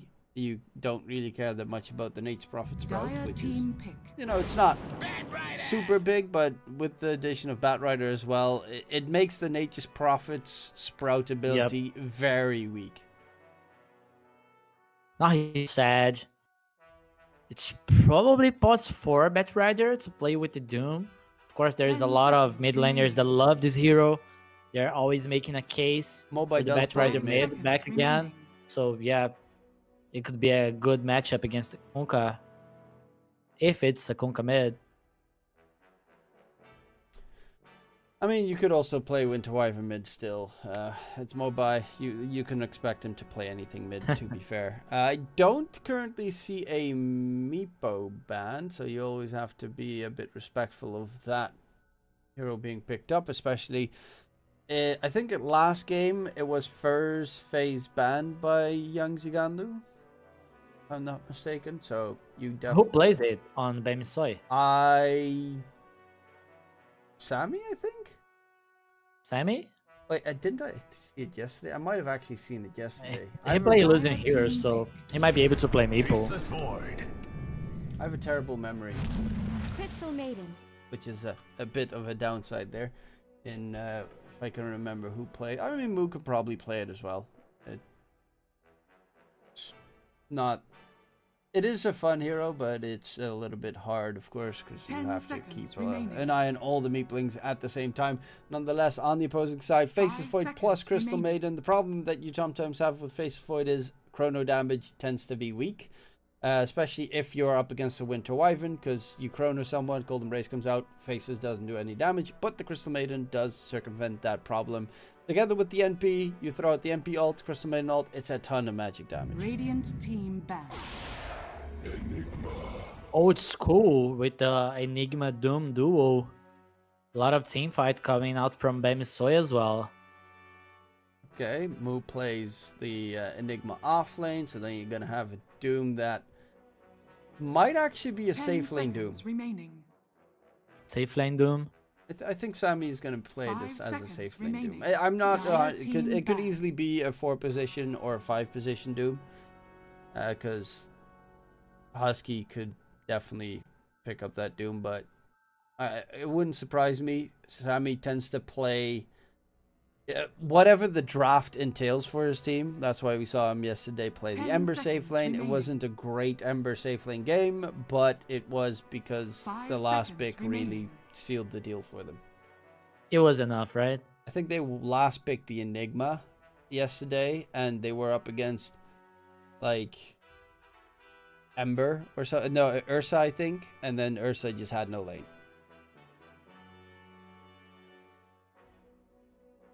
Dire team ban. Let's see if they're banning like the classic Faceless Void matchup, Wraith King. If they feel like they need to do that, Hmm. I think that's an okay ban. I mean, if They they would wanna- pick 10 seconds the remaining. Wraith King, that would also mean that they'd Radiant put the team Bat Rider ban. mid, which would be the weirdest thing. It really, the problem is Yang Zigandu have the last pick, so they can flex however they want. And if you pick up, considering they banned out the Quap, the Bat Rider mid seems to be very likely the main choice. Yeah, if 10 it's not the seconds safe lane remaining. Doom carry, it's like the Doom 4 with Enigma plus 3. 5 seconds Saw remaining. this duo a lot in the past. They work very well together. You have the Radiant constant team damage pick. from the Doom against the Faceless Void. Hero doesn't like to play against this constant damage. It's hard to Dire heal team against it. Okay. Well, Morphling. So yeah, then you're probably right. Unless we're gonna get to see some wild Doom mid shenanigans. Mm, 10 They can- seconds remaining. they could like try to force Ancient Apparition here 5 with the seconds remaining. Nature's Prophet as a off lane or as a mid lane, swapping with the Konga, but it would be like very weak supports duo. They can try to like pick a Lion here and get some catch, get some damage against this Morphling. Hmm. That would also be an interesting approach. Pangolier. hero. So it is gonna be a mid safely off lane. Sorry, Kunkka then with the Pango mid. Indeed. Okay, so you're knowing that you're laning against the Pango. Will you stick with the bat of choice? Yes, they will. It's going to be that mid bat and then a 4 position Doom Wyvern 5 Morphling safe. They have very little to actually kill the Morphling, especially once he gets shard. Then he doesn't even care about Chrono. Yep. I wonder if MSS is buying like Orchid here on this Nature's Prophet to try to pressure this Morphling before the Manta. That would be one 10 way seconds of killing remaining. Samson this game.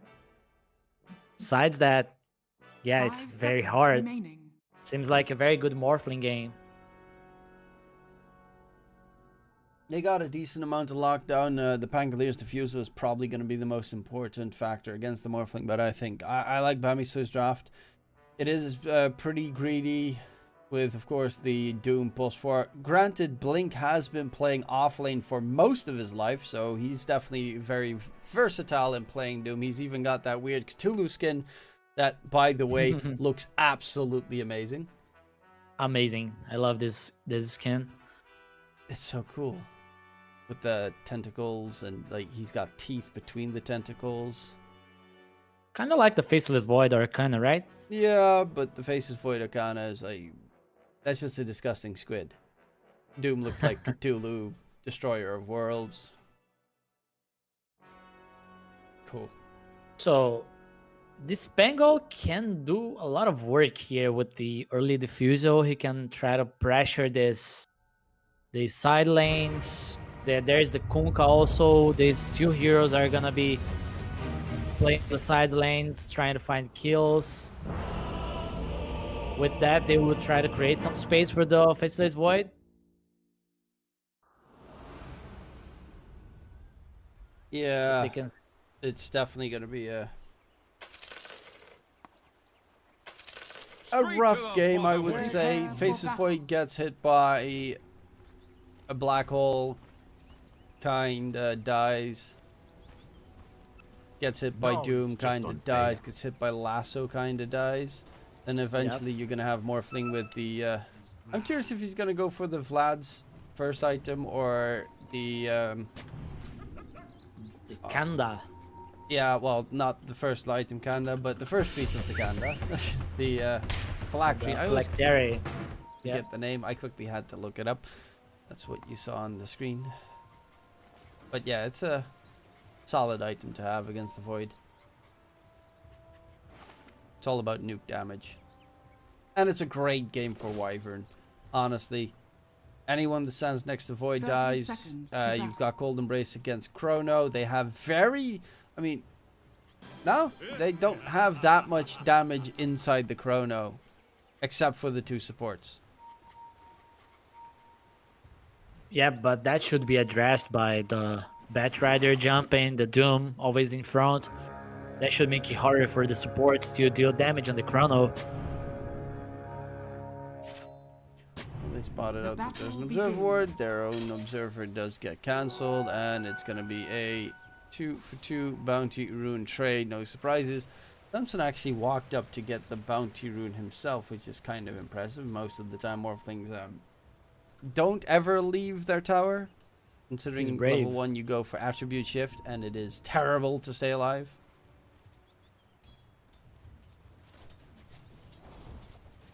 What are they trying to do here? Well, towards mid, the Why did it took so long to deny to kill the ward? because RCY was standing next to the ward, so the moment he hit it, it would get denied. I see. But if RCY didn't walk towards the lane, he would miss creeps. So it was kind of being forced in a very unfortunate position there to sacrifice the ward.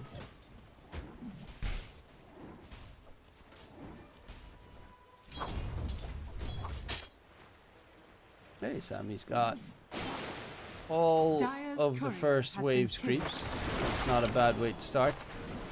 And Husky, yay! You have to get a Quelling Blade as a Wyvern. That is such a nice feeling. You need to have that to help the carry as well. Morph doesn't have one. You rely on the tangles. A wyvern's And possibly Waveform. I would assume Adaptive Yeah. Strike is still the main move, but you don't care too much. There shouldn't be too much surprise damage coming into this lane. Maybe a random torrent can be a thing that does finish you off if you're the Morphling. Level 6 is the only moment where you have to be a little bit scared, of course, with a random Nate's Prophet ult hitting you. Top side. First blood for Yamson onto Moo. Yeah, Crystal Maiden is one of the stronger laners. It's just as simple as that. The hero does so much work with the Frostbite. Level 1, 1.5 second root. Yep, this level 2 power spike, you need to be very careful. He's still level 1 on the Enigma. He can definitely die again if it's not aware. Oh, and MSS coming in from behind. Blink is going to be the target. Sprout not even needed. They're going to kill off the Eidolons. And a nice TP rotation coming in, because Speed's got the lane a little bit on his side anyway. And they... Yeah, Wyvern is a hero that... It's a strong hero, but it's one of the weakest lanes.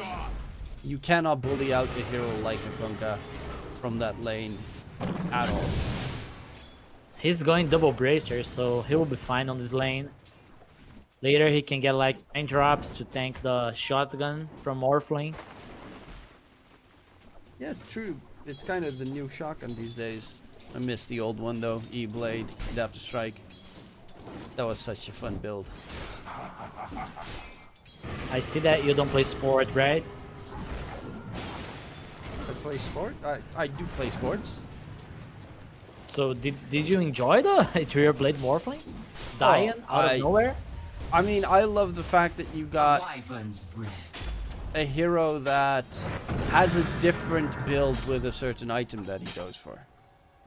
It's something more dynamic than the other build for Morphling was build stats.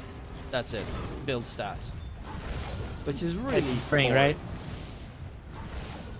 At least this had a little bit of a change up in the options that you could go for, and you could always itemize against it.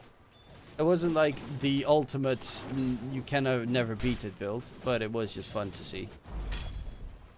And I play at a very terrible rank, so Morphling sucked. That makes sense. Yeah, they would never kill this Morph on the lane. He's going to just freeform, but same for the Kunkka, right? Has a lot of CS already, speed. The need for speed. Yeah, it's a competitive lane. Even though he did get nerfed in his tools, the hero is still very capable and pumping out the damage required. Top lane, Mu is going to get gone on again by MSS's rotation. They're focusing down all the cute little Eidolons in the meantime. Link's actually doing quite a decent amount of damage, but he's gonna walking die. right back towards them. Dubu might actually die to the Eidolons. Last hit from the Eidolon takes him down. So Mu gets a kill from beyond the grave, but nonetheless, it is a not too shabby start here towards mid. Mobai tries to kill off RCY, who is very close to ticking down, but the tower attention was dragged to Mobai, so he cannot go for the finisher on to the Pango. That was close. Lucky that Batrider gets the refuel now, because it's going to take some time for the 6 minutes run. There was a fight on bottom lane as well. Kunkka got pretty low, and he got tipped. Radiant structures are fortified. Like MSS is just making sure the other lanes are currently being won. Speaking of which, towards mid, Mobai now is going to be forced all the way back to base. Cannot contest for the 6-minute runes spawning, and that is really good for the Bangalore because he was starting to struggle. Mobai got very scary on that Batrider.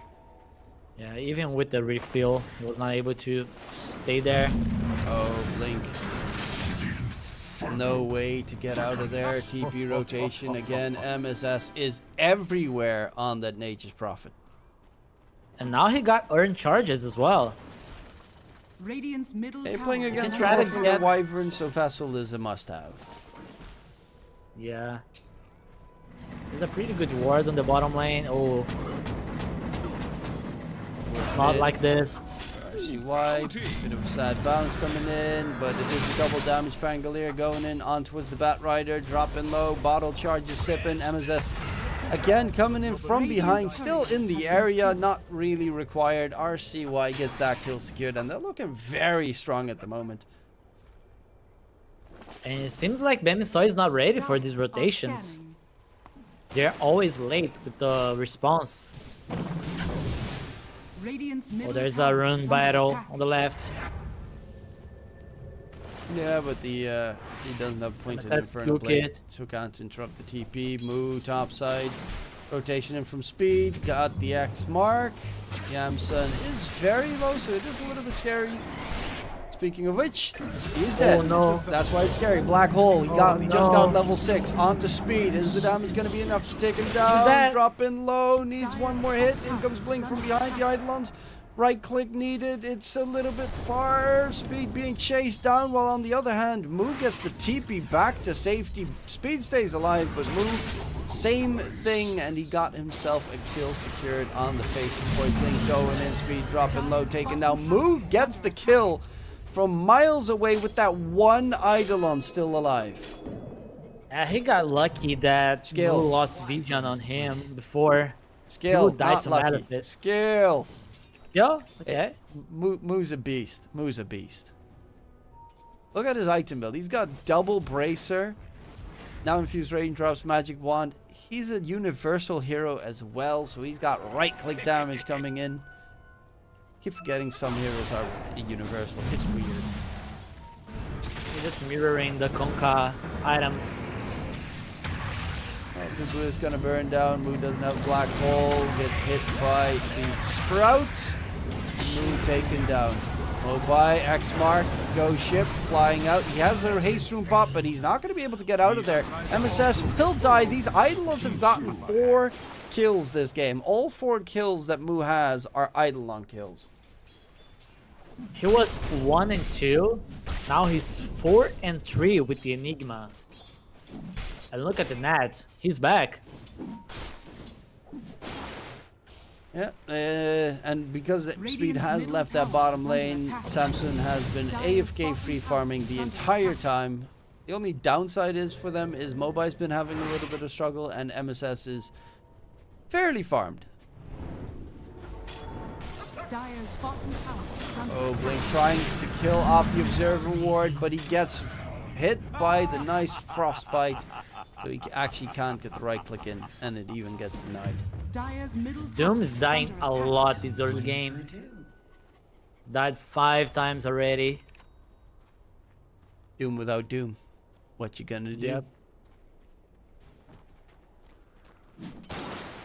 Speed's going Blade Mill on the Kunkka first item. Any surprises? That the diffusal done on... Diffusal is done on the Pangolier. RCY, pre 10 minutes diffusal, doesn't have his power treads yet, but that's a That's scary early. item. That's gonna dictate the tempo for them. They're gonna start making great moves with this item. Heading down towards bottom. Yamson has the chrono, throws it out preemptively, and the Morphling. Okay, he does not. He only has level 1 attribute shift, so he was dead regardless. He would never be able to survive that damage coming through. That was still pretty funny to see RCY just leap inside the chrono, but nonetheless a double kill, and the tier 1 tower bottom is going to be the target. And they knew that that was only level 1 attribute shift Radiant's bottom tower is under attack. because of the damage Morph was dealing with the adaptive strike.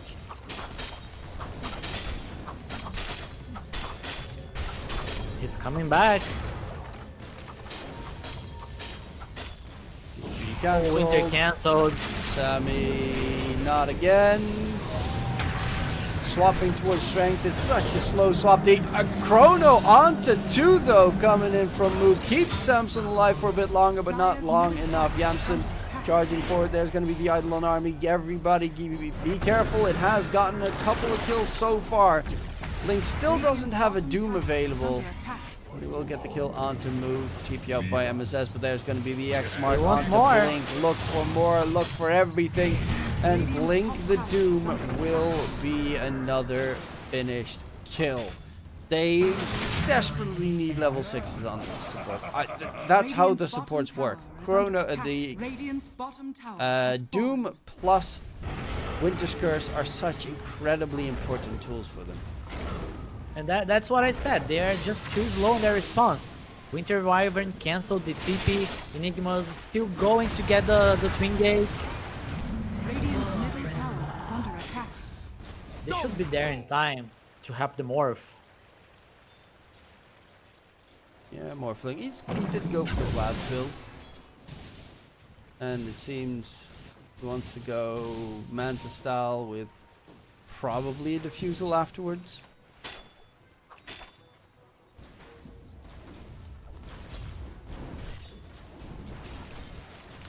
RCY is going for Axe. He actually doesn't have his boots upgraded yet, so Radiant's middle might tower save is that under one for attack. bots. I would assume he's going to keep that one Radiant's middle open tower so that he has fallen. bots in this game.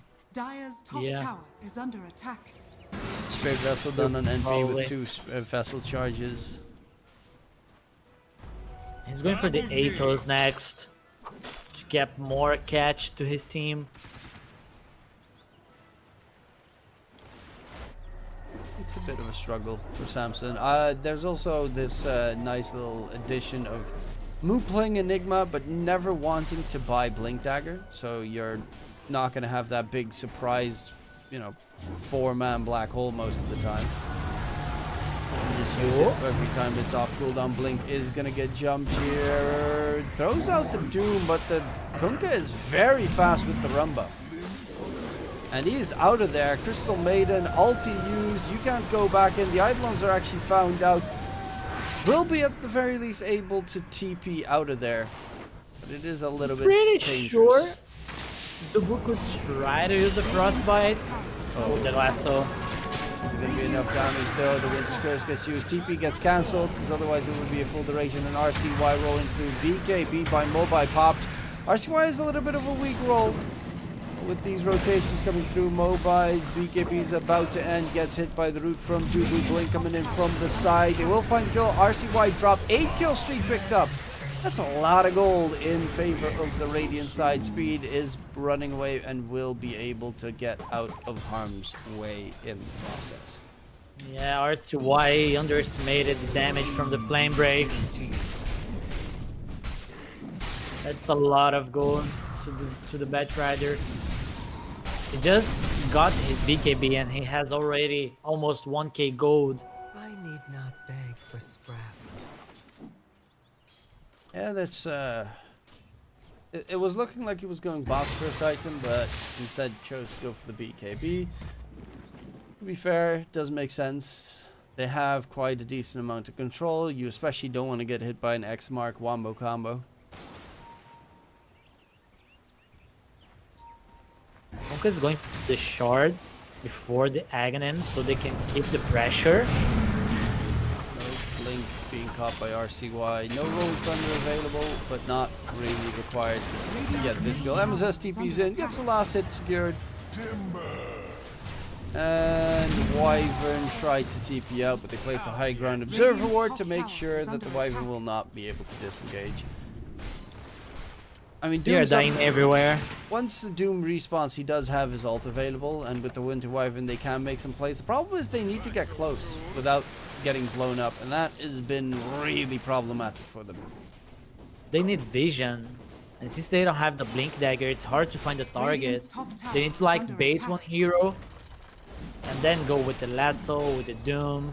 They could try to set up with the Winter's Curse as well. Yeah, but it's hard to get a good position to get the curse A in because wyvern's breath. they're also playing so spread out on the dire side. Void's always jumping in, NP's TPing in, and the Pango will just swashbuckle from long range. And considering he's almost done with this Aghanim Scepter next, you're gonna have a lot more problems with this Pango. Very close to this item. Obe is farming a big stack on the enemy triangle. He's working towards the Octarine, I think, right? Yes, the Yeah. Octarine is getting closer. Already has the point booster ready. MSS spots him out. MSS has the they Rod of found him. Atos. And Mobile's TP gets cancelled. Didn't want to pop his BKB. No! Pops his BKB a little bit later and indeed throws out the voice line right there. Is MSS. Doom onto speed coming in. Will they be able to keep him alive? There's even going to be a curse on top of the already Doom Kunkka with the black hole coming into play. 3 as huge as possible ultis in a row being used. Beautiful. Good fight. They tried to catch the Bat Rider on the opposite side. They did it, but they forgot that 2 heroes were left mid. Good response from Bemisoy. Does give them a bit of a moment where they feel definitely safe. On Young Zigandu side, Spirit Vessel on the Morphling. Never fun to deal with, is even going to get chronoed in the process. Is still swapping towards full strength, but there is no way out. MSS is on a killing streak, 7, 1, and 10 on this Pulse 4 NP, who is 100 gold away from Moo's net worth. He's ahead of his own Kunkka.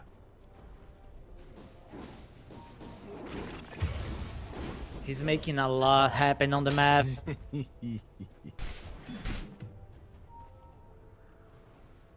He's gonna become a core. Yep, Gleipnir next. AoE roots, not too shabby. Always a nice tool, especially if you don't see your opponent, so you can just throw it randomly in the trees and be able to get a catch. And, I mean, obviously he's just been crushing it, so well deserved to at least go for that item yourself. Moo needs to be Speeds. careful. Speed's nearby. Yeah. Speed walking in. Moo's gonna bail out. Moo still 70 seconds away from Black Hole. Does have a BKB now. He's going for the Helm of the Dominator, so wants some more push for his team. Bat Rider. Mobile Nice TP to out. BKB. Yeah, he's trying to find farm anywhere on the map that his Morphling's not at. I mean, look at how Young Zigonlu, they counter-warded the left ancient camp and the triangle ancient camp. They're really making sure that there's no farm coming to this Morphling. Yeah. They really need to give more space to the Morph. There's a lot of games that the Morph can solo carry, but Faceless Void can do that too, right? Even though they don't have a lot of damage on the Chrono, if he gets to the level 20 and gets a lot of items, he might not be able to kill the Morph inside the Chrono, but he can kill the others. I'm actually curious. Do you think it's on purpose that they went for a Vlads on the Enigma and the Morphling? I mean, the Morph is most likely disassembling the item, so they will have the aura from the Enigma. I think he did that because he was not feeling great on the lane, the Morph, so the item helps him to farm. I know that they could I just still find it weird to disassemble when you throw away two of the items. It is. But the carries, they are the efficient ones, right? That is true. They're doing that, they feel like that's good.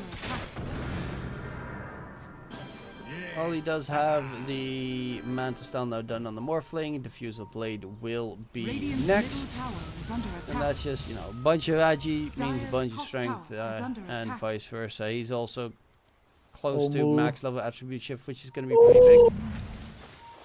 He barely escaped. They were trying to find Boo on the bottom lane, MSS could not use the Oh. Atos. RCY just uses Rolling Dire's Thunder top and tower hit a is nice under little attack.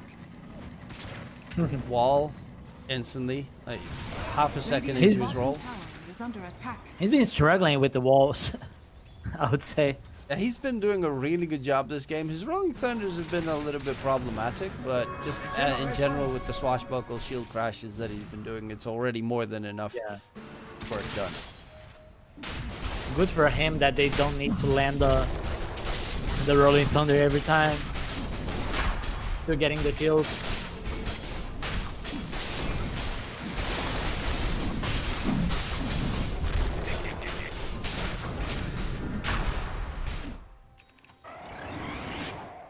Now it's Aegis, it's Chrono, Dire's middle Available. tower is under attack. Dubu using the ulti. Dire are scanning. Okay. Roshan has fallen. I to mean, the every valley. little bit helps. The ulti is, it's great in the early game, but once the enemies start to get items and more ways to interrupt it, it does become a lot weaker. Especially if they get vision in areas. Dire's middle You tower is are under close. attack. Does he have the glimmer coming out? Yeah, the full glimmer on the Crystal Maiden, so it does get a little bit better. But the problem in this game is that you're still playing against the Doom, even though MS has got a lot of farm. So does Blink with just having Devour. It's doing tons of work for him to at least be able to scale up. Is going for the Blink Dagger as well, so that we'll be able to at least have a Blink Dagger available. 3 Blink Daggers actually being built up on the Radiant side. That's going to be pretty big. Enigma is close to his. The Wyvern is very close to his. And so, well, the Doom is getting a little bit closer. So this might be a very big surprise, because I think they have amazing Blink Daggers to use. They do. I was looking if the Bemisoi would try to get the Tormentor. That would be a very bad timing because the smoke was towards their Tormentor. But there's a little fight happening on the right side. On the run being chased. Yamson doesn't want to chrono that in the slightest. Does get doomed in the process and needs to be careful himself. In comes Moo, says hi. The ghost gets thrown on the back line. It's only on to Dubu. A little bit of a whiffed mark there. Ghost ship comes flying out. Radiant's middle tower And is under attack. Yamson is close to dying, but he's still alive. In the meantime, Samson is dropping low waveform back right into Yamson, who immediately Oh bashes my him, God. takes him down. Chrono thrown out onto Moo, who didn't want to use the black hole, and Yamson with 100 HP gets a double kill, looking for the triple, does manage to get 3 kills with 100 HP. He was being chased by an Enigma. Then suddenly there was a morph in front of him with like 100 HP. He killed him with one hit. Then he came back to kill the Enigma. But luck is no excuse, right? No, that's Right just pure place, right skill. time. They should have killed him when he got doomed. Come, come. Because he just walked away. It's that simple. He just walked away. He can't leap when doomed, so... They were so focused on the Winter's Cursed Crystal Maiden. Yes, indeed, you heard that correctly. The Winter's Cursed Crystal Maiden was all their focus that they completely forgot that, oh yeah, we actually still have to kill off their main core.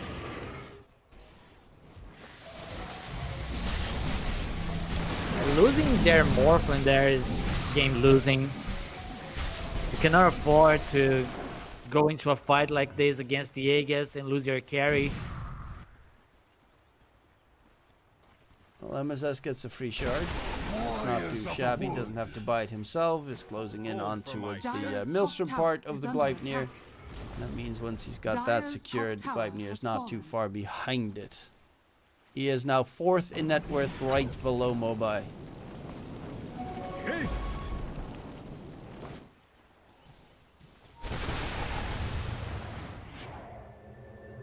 Are they gonna try to take this tier 2 tower? I think they're just trying to get kills on the map.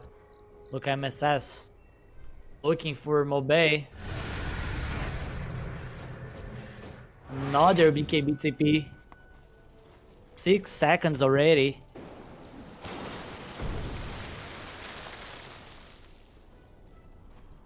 Well, speed. He's building up in towards Radiant's the Aghanim bottom Scepter. tower is under attack. Yeah, it's time for some water park shenanigans coming out. Yamsun's got the gem on him that he got gifted from Dubu. So they're going to be able to counter all the vision that Bamisoy has, which is probably the most important thing at this point in the game. Vision is crucial for them, because they want to get the perfect curse off, the perfect doom, or the perfect lasso, black hole. Everything about the lineup of Bamisoy is initiation based. Radiant's bottom tower is under attack. That's where the Blink Dagger is coming to play. Have the Blink BKB on Enigma, 9 seconds BKB. Radiant's middle Egg is on tower Faceless under Void, is attack. running out. They really should go for a smoke play. They still don't have the Blink Dagger on the Bat Rider, but that doesn't matter. They should not wait anymore. Yeah, the Enigma Black Hole can be a crucial team fight down that they haven't really abused with anyone there. I think all of his Black Holes so far this game have been where he was alone and he was like, I could probably kill them. And then he doesn't kill them. There was only That was one that time in black the- hole with the on top of the Winter's Curse, killing the Kunkka and the Pango, I think. That was cool and all, but they need more. Dire are scanning. You need lots and lots more here to try and turn this one back in their favor. 10k net worth deficit is not the biggest problem. It is weird to I see smell- so many farmed heroes. Like, all of them are not that far away from each other. I was smelling the smoke. Now with the Blink Dagger and the Bat Rider, it's definitely possible for them to take a good fight. But it's kind of obvious right now, I think. Well, obvious might still be a Dire's middle surprise tower is depending on under where you jump. For instance, Bangalore, yeah, he quickly blinks out knowing that funky stuff might happen. And there's going to be the Rolling Thunder used. Mobile pops his BKB. Lasso drags in the Pangolier. The Black Hole gets used and the Pango is dead. They still have Overkill. a Doom available. Mu is trying to run away. Force Staff gets him out of harm's way. They used a bunch of BKBs though, but they got rid of the Pango. Oh, Torrent comes out, push back onto speed, pops his own BKB, and now Mobai, his teammates are just not following suit. Blade tries to get the guys. There is going to be the Doom and the Curse. Doom on one target, Curse on the other, and they do manage to kill each other and themselves. Dubu with the absolutely godlike freezing field behind the Sprout gets a double kill on the Crystal Maiden. They couldn't interrupt it. The supports are doing it. They are baffling me right now because Bamisoy got crushed by just the Crystal Maiden NP. Who needs scores anyways, right? When you have Dubu and MSS, look, a team wipe. MSS process, even finds the last kills, going for that Scythe of Vice. Huge kills coming in. He's going for the Lotus Orb right now. He just got so much cash from that team fight. My God. But, I mean, Mobe played very well on this team fight. He used the lasso first, then he did not have lasso, but he baited Young Du on the bad team fight, jumping with the Bat Rider. Then Faithless Void was baited, got the Winter's Cursed with the Crystal Maiden, then the Doomed. Mobe played very well, but Dubu and MSS with the cleanup, kind of fixing the fight for their team. Yeah, they're making these fights look good. On the combination of Bamiso was very nice, but just a hero play from the supports turned everything around. If they managed to kill Dubu there, you know, he might be glimmered so they couldn't see him or something along those lines. I would assume that was the case. He even saves the gem because of it. It was heroic. It's that simple. Because if they die there, the creeps, the tier 2 tower mid would be gone. You might even force out a buyback on towards the high ground. It gets scary, especially with the Morphling in that area and the auras on the Enigma with the, well, they have the Morphling aura as well, so it does get a bit dicey at that point. Let us not be careless. But it does show that their ultis are scary. Doom's almost back up, Black Hole's up in 20 seconds. Lasso plus everything else that they have is horrifying. Yamsen didn't even get his chrono off that fight. That wasn't the best Black Hole usage as well. Yeah, no. They can do better. It was a single target Black Hole. I think if you doomed him, it would have... I don't even think you needed to doom him, because he would have died regardless. Dubu does get caught. That's the gem dropped. Does get pinged out and should be recovered. Samson will be the one securing it in his hands right now. There is no lasso for another 30 seconds. It's actually a really short Radiant cooldown. are scanning. Dire's middle tower. They is need to under leave. They need to wait for the Crystal Maiden and hope the Roche is not alive. Yeah, this is definitely brewing up to be a Roche fight.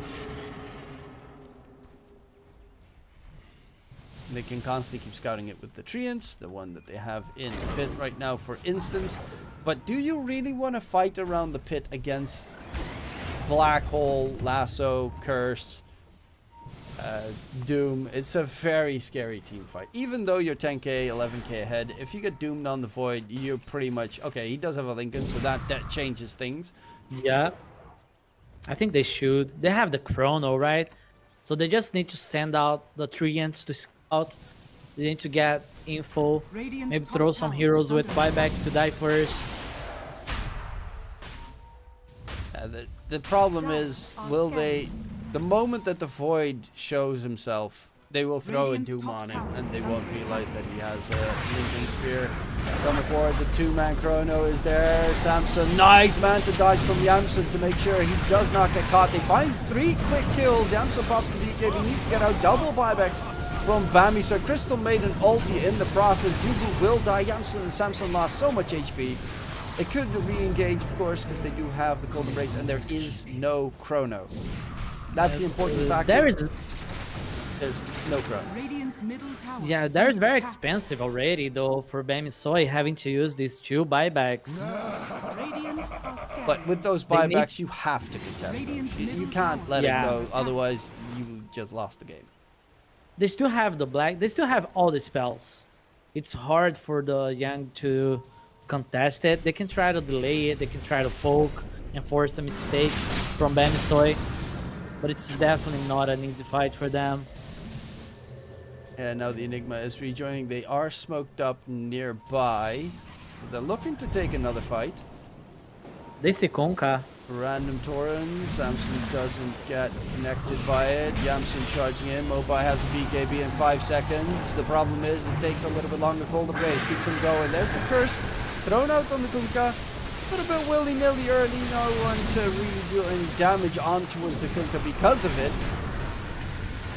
and Mobile's looking for a lasso target. Gets it off onto the MSS NP. That's a pretty big target considering the value right here. Move with the 2-man black hole, but Samson is not there to deal the right-click damage just yet. The dude thrown out onto Samson, and that's the big target they need to kill off. Samson has his BKB available again and goes in for the kill. Speed is still nearby, lurking in the trees through everything. RCY trying to disengage, swashbuckle back, but will be Malefice stunned up and the gem to be retrieved. Now they go back into the pit, and that's why you kind of probably had to let go of Roche, right? It's you don't have spells. Oh, Unless they what? Excuse me? Okay. Straight to the bottom with you. Okay. I think we can just forget about what happened 1 minute ago, right?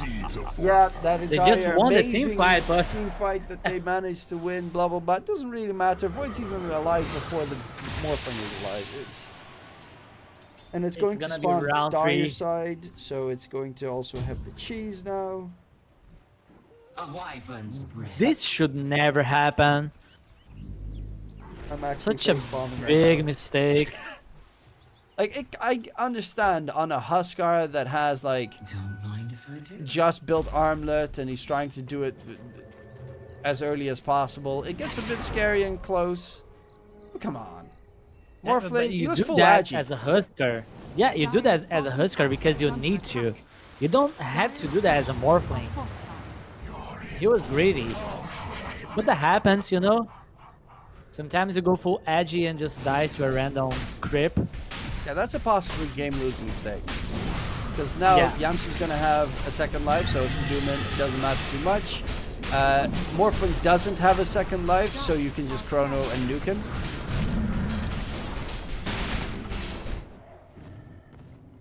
Oof.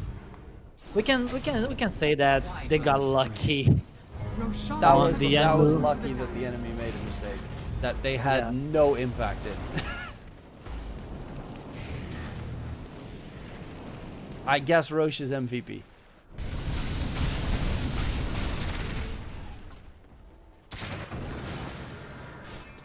Roche MVP, man. Gaben's always watching.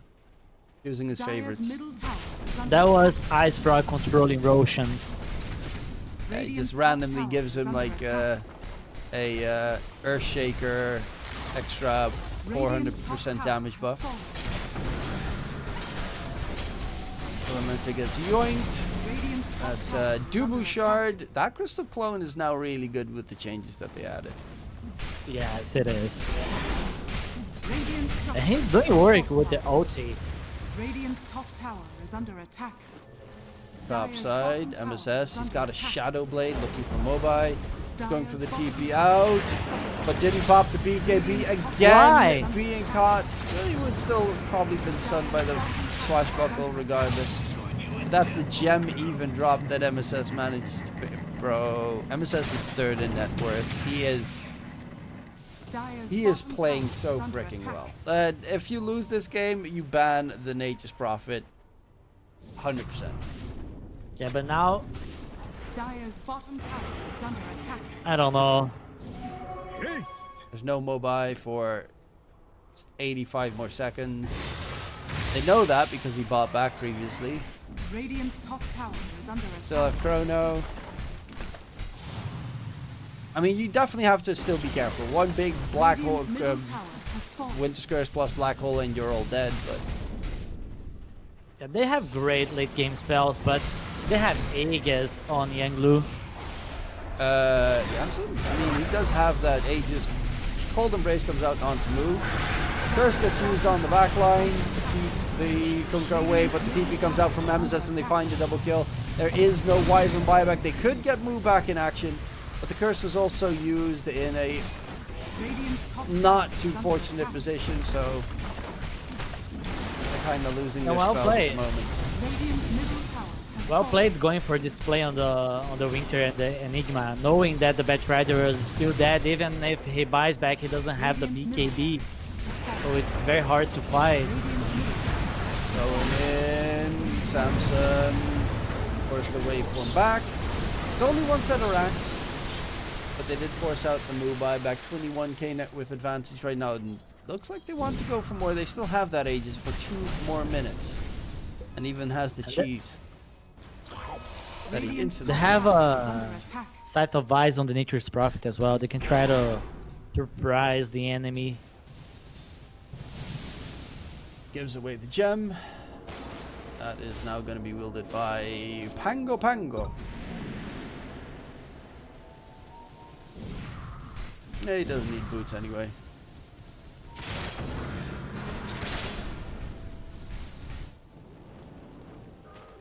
And Mobai is trying to get some farm to farm up his refresher, same as Moo.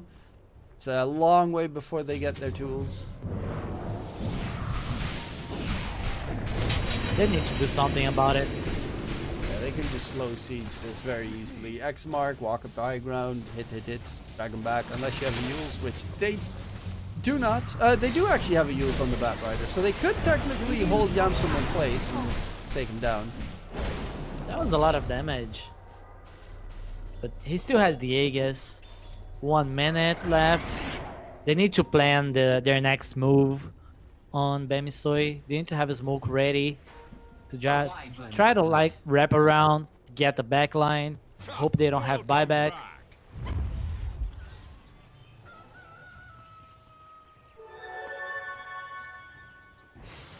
It's gonna be DD Shield Rune Pango. Well, they are creeping up, looking for a possible good chrono play from Yamsum, but they're not leaving their base on Bamisoi at all. As I say that, they leave their base. They are smoked up. They know that the Aegis timing, their lanes are not bad. They did a good job splitting the top lane. Now they have the mid wave with the Morph Illusions. They see the Pango, kinda, in smoke.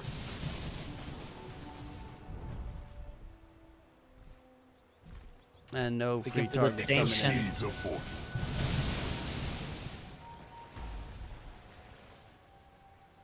What did Morph get? Kanda. Kanda. That's a lot of damage though. Kanda is a really insane item. Didn't fully buy for it though, so there will not be a buyback. And that might be something that Yang will realize is that item, and now that the item has been picked up, that if you kill him, he'll probably not be back in time. Look, MSS constantly trying to find someone on the trees. Dire's top tower is under attack. Going for a Lincoln's next. Fourth in net worth. So far ahead of Speed. Speed's actually dropped far in terms of farm. Yeah, he's not finding space. He's always with the team. X-marking people. Covering. I guess let's wait for the next Roshan. Don't really see them, either of the two sides making the risky play. Then hopefully, you know, if Bamisoi wins a good fight this time, Sammy realizes that he should not play with 100 HP next to Rose. And there is still this mistake, right?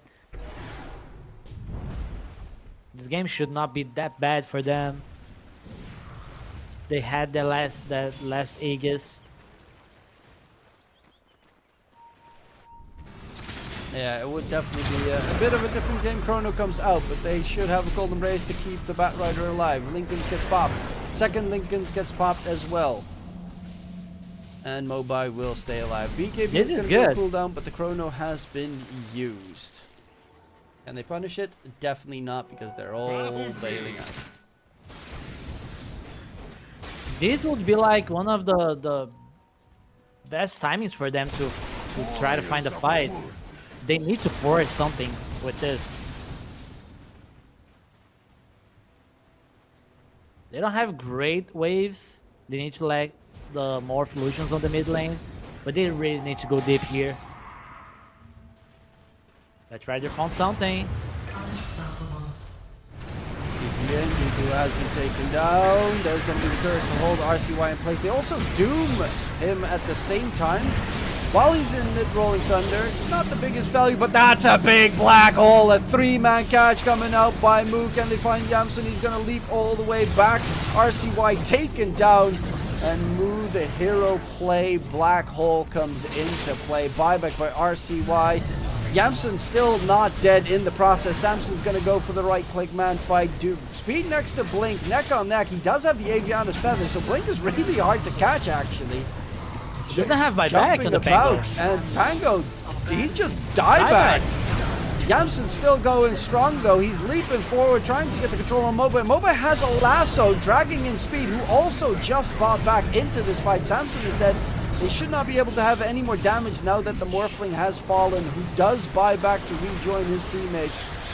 But currently, Mobai will drop. Rampage by Yamsun. He has his own Aviana's Feather. What is that item? Just flying about the tier 4 Giants ring in a sense. Samson completely surrounded, hexed up in the process, and that might just be game. That might just be facepalm number 2. Yep, that's, I mean, definitely. Dying back like this and not being able to kill to finish Yamsun there was just unfortunate for them as well. That's facepalm. They were 3. so close. Yep. Hey, They might just call it. Husky, it's all about that big, beautiful Winter's Curse. Oh, that was, I have no words. I understand the buyback and trying to rejoin the fight, but your team's dead. It's that simple. Your team's dead. You just don't have tools. Radiant's top barracks are At the under heat of the attack. moment, right? He knew that was the best shot for them. But still, not like Radiant's this. top barracks has fallen. I think they just lost. If we get lucky and they all hug each other, you can get a perfect curse, but they are keeping it nicely and spread between them. And Dugu even all the way in the back. Husky Glimmer throws out the curse. Wants to delay it as much as possible. Is dead. No buyback available. There is an Enigma in 10 seconds, but he's got a black hole in 15, and your Ancient is gone by then. GG gets called, and we're going to game number 3, ladies and gents. Sammy Soy It's had hard to a rough game. blame it. Rough game. That's hard to blame it on that Roche fight, because all the fights were crazy, but that definitely was a big part of the result of this game. Oh no, you can blame it. You can blame it on that Roche theft. That should never happen. That's right there, a Dota to Twitch fails clip coming in, because I wasn't even, I randomly saw him die. I was like, where did he die? Was he somewhere else on the map? I pressed on him and then I looked. He died by Roche. Wait, what? How? Yeah. How? I was speechless. And then, yeah, the enemies get Roche. It's just that simple. They get it for free, plus the cheese. At that point, they control most of the map. Then that last fight was actually one that went pretty well. The problem is you killed everyone except for the Faceless Void. And lo and behold, the one that gets a rampage is the Faceless Void. Because they use all of their spells on everyone else. And Young, they don't have nothing. They have nothing to do with this, right? They take these wins as well. Yeah, I mean, they played really well. Amazing chronos this game. He did 23 and 11 on the Faceless Void. Yamsun looked sublime in his performance. Dubu, and I think MSS's Nature's Prophet's going to be banned in game 3. I mean, it has to.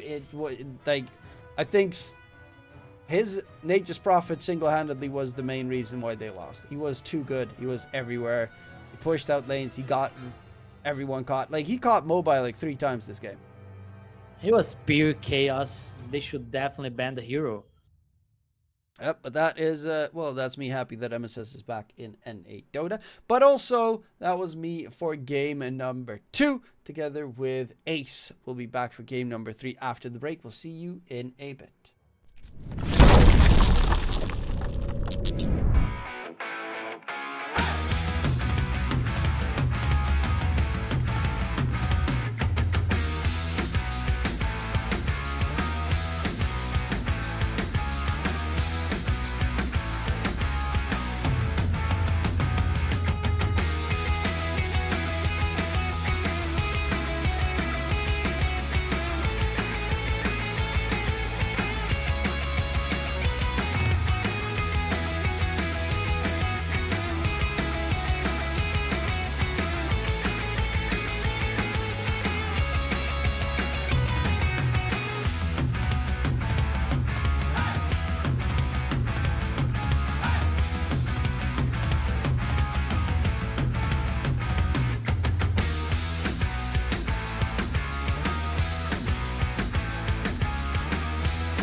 creature with no skeleton inside your hands.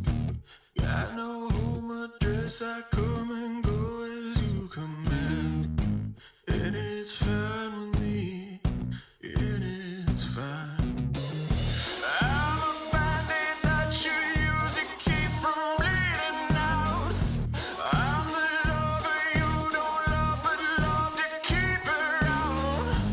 And it's fine with me, promise that it's fine.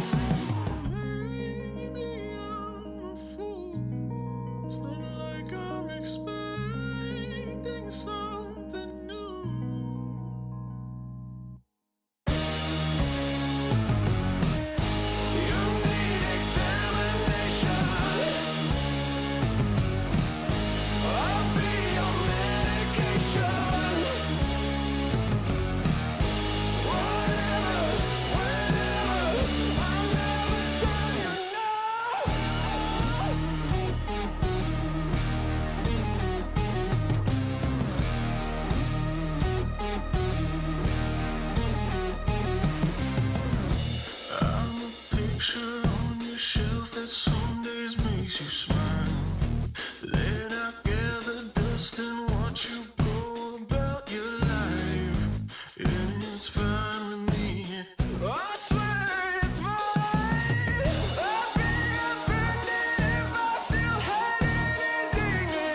Welcome back, ladies and gents. Game number 2 Radiant has been team back. concluded. It was, well, it wasn't the cleanest of Dota, was it, Ace?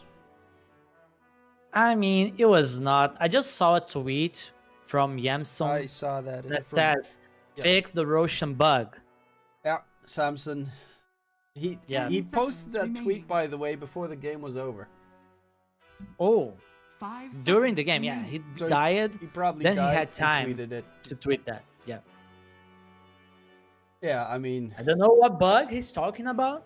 Do you know? the Morphling swapped towards full Agi bug and then got smashed bug. I think that one. Yeah, that's what I Dire what I team saw, back. but maybe he has a point. Yeah, Bro should just not be mean and kill you. It should just let you kill him. That's just the way the Dota should work. Yeah. Yeah, big mistakes were made in that Dire regard. team pick. Possibly Radiant game team losing mistakes, unfortunately for them. But there is still one more match to be played in this best of 3. Loser gets a drop down to the lower brackets, or not eliminated at the very least. Winner of this match will be playing the upper bracket finals against, of course, Shopify Rebellion, who managed a 10 2-0 seconds Nouns. remaining. We'll be checking what's what in this third game. With the 5 first pick, seconds remaining. Techies for Young Zigandu. We saw it in game number 1 as well. And Bamisoy as a counter pick up the Centaur plus Radiant Vengeful team Spirit. pick. Admiral And for Tonka. some reason, Dire team Young pick. they did not pick Yeah. the Nature's Prophet first phase. They're cooking something here. I guess got MSS the also Chen. likes the tech deck. And there's the Chen we kind of expected in game number 1. Always solid to Yep. see Dubu on his signature hero. 10 seconds remaining. 5 seconds remaining. They need like anti-push heroes on Bamisoy. At least one hero that can help to defend towers. Centaur is not great at doing that, especially against the Conca with the X mark. You cannot rely on the Stampede to flee. So what is the plan here? I mean, one hero added into the mix could definitely be pretty useful to clear out the creep. Centaur is very capable in doing it in its own right. It's likely going to be an offlane Centaur. It doesn't have to guaranteed be an offlane Centaur. There are some pretty weird support picks possible. Link, again, used to play an offlaner for most of his career, can easily pick up the Centaur 4, and you go for, like, anything ranged to combo it with. Like, Centaur doesn't care about Chen in the laning stage. You get, like, passively 8 HP regen on Centaur. It's ridiculous. So the Chen and his creeps do nothing. Yeah, they can try to add more value to that, banning like the hero like Monkey King or Ursa that could help the Chan to remove the Centaur from the lane, but that's just too expensive for the draft if you're doing that only for that reason, because these heroes are not that good right now. So yeah, the Centaur should have a good lane here.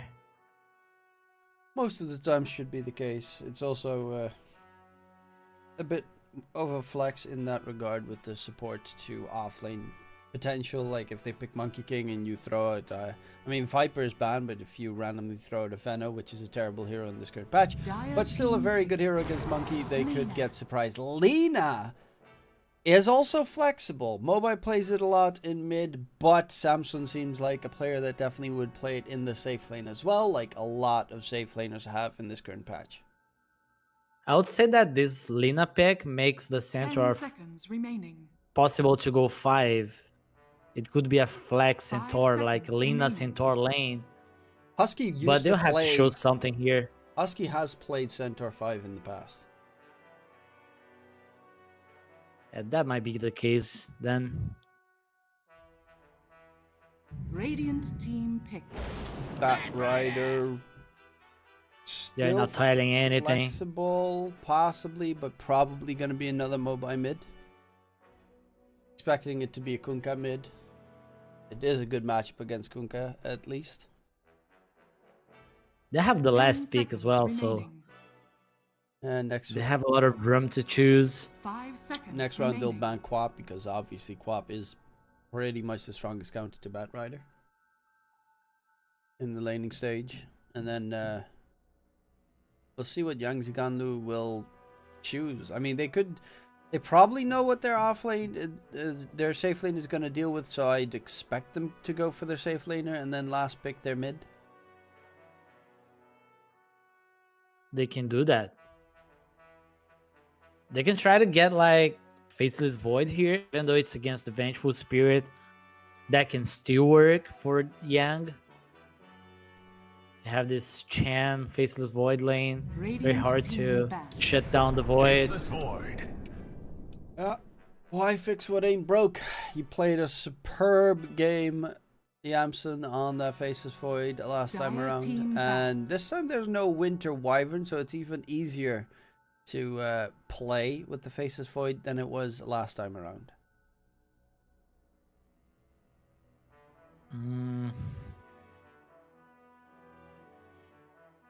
What should Bemisoy do here? 10 seconds remaining. They Dire banned out the team banned. Tide on Yang Ziganlu, so they expect this Centaur to be a flex, possibly 5, as you mentioned. Yeah, might just be the Centaur Lina lane with the Bat mid. That they could still try to go with the Centaur plus Bat Rider on the side lane Radiant team and banned. decide later if they want to play the Lina mid or carry. And on Young Ziganlu, it's just a question, is this Kunkka going to be mid or off lane? I would assume, considering the bans, they also expect this to just be another speed off lane Kunkka. With the techies, 10 it is a seconds very remaining. painful lane to deal with, no matter who you put there. 5 It is a seconds bit more remaining. on the scary side for Bamisoy to lane against it. Lina, for instance, if she gets caught, she dies very quickly. But the plus side is Lina has an ungodly attack range, so in the laning stage should be able to at least dodge most of those whips. I think they should get like Queen of Pain here mid to play against this Bat Rider and go with the Kunkka offlane, because now they have this Chen and these Stackies, 2 heroes that can just go on the Kunkka lane and help him out. Last game we saw Speed struggling because MSS was just rotating on the map, over the map. So this time around they can Radiant help the team Kunkka dire more. team pick. Storm spirit.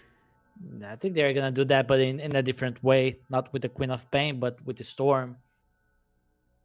Storm does have a bit of decent outplay potential, and the plus is Vengeful Spirit, 10 seconds Lina, and remaining. Centaur. All three have reasonably You slow may now cast select your animations, heroes. so it's a big plus to try and dodge everything across the map. They are going to go for the Lone Druid safe lane last pick against the Kunkka. Should still be a pretty good Lone Druid game, and okay, I guess it's the...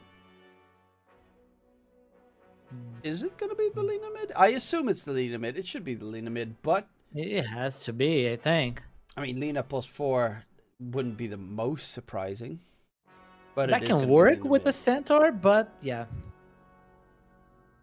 Okay. They're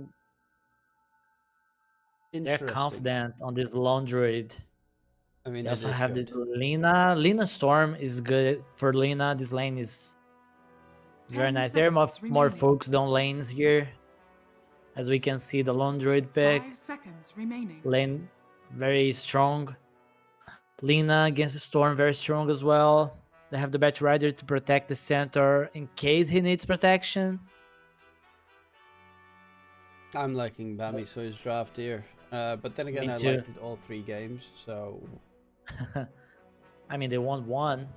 they won 1, and the second game they possibly could have won if they, didn't potato it up so hard. Can they pressure this Lone Druid? Because they have this Kunkka techies.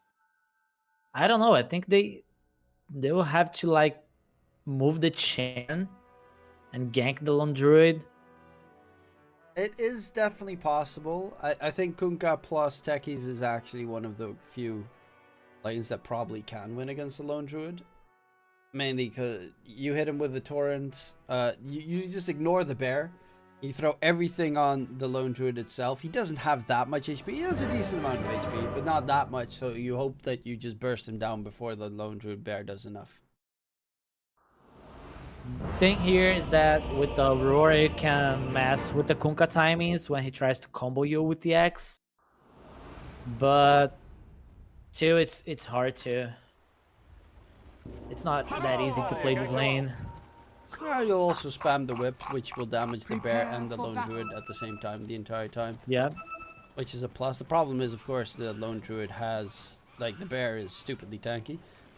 And Techies has the longest attack range in the game, so he'll be able to at least harass from a distance onto the main Lone Druid the entire time.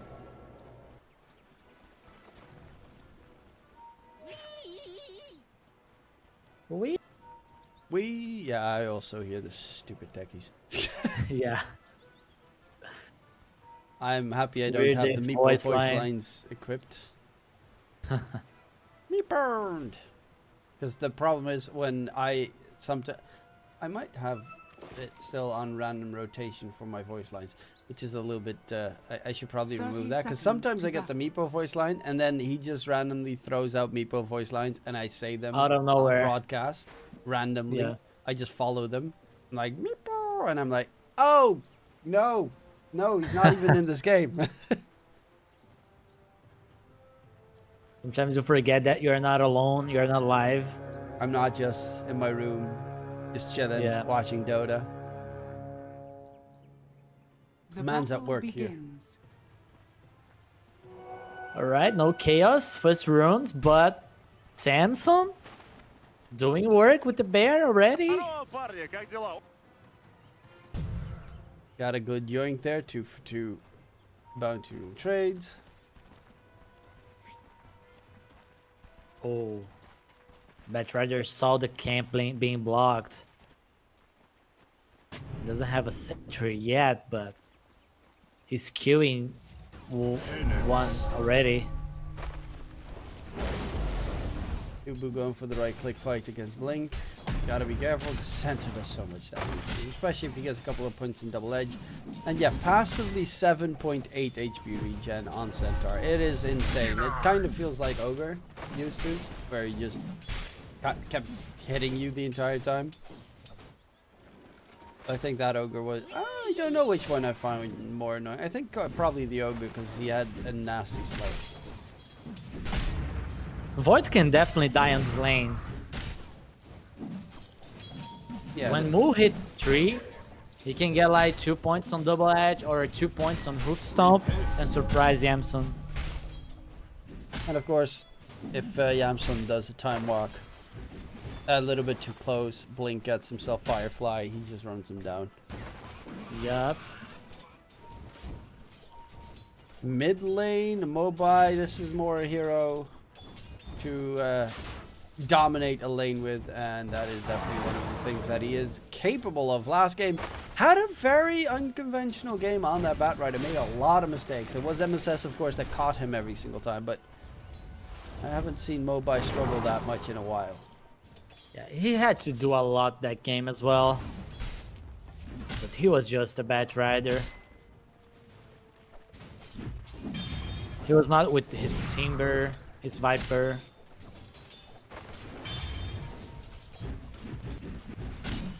And let's see, speed topside, how's it going against the Lone Druid? Samson's getting decent enough farm, as is the Kunkka. Page is doing great. At least these first few waves.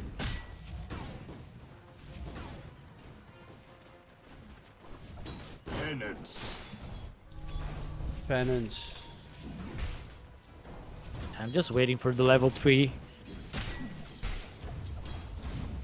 In That's when response, they the don't really action have a way starts. to kill their opponents. Ubu Yeah. also counter-warded the bigger camp, so he doesn't actually have any creeps that he can take over. And he has a ward in his own jungle, so he can see what's there. He's taking some damage. Blink is making sure no creeps spawn.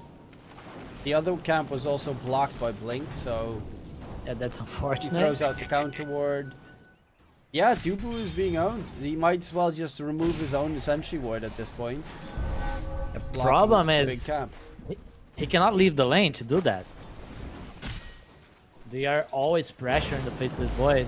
Oh, Jamson, double edge. He actually three. is gonna die, and it's only a level 1 double edge as well because he leveled retaliate instead. Repent. Yeah, so the Chen doesn't just right click him all the time.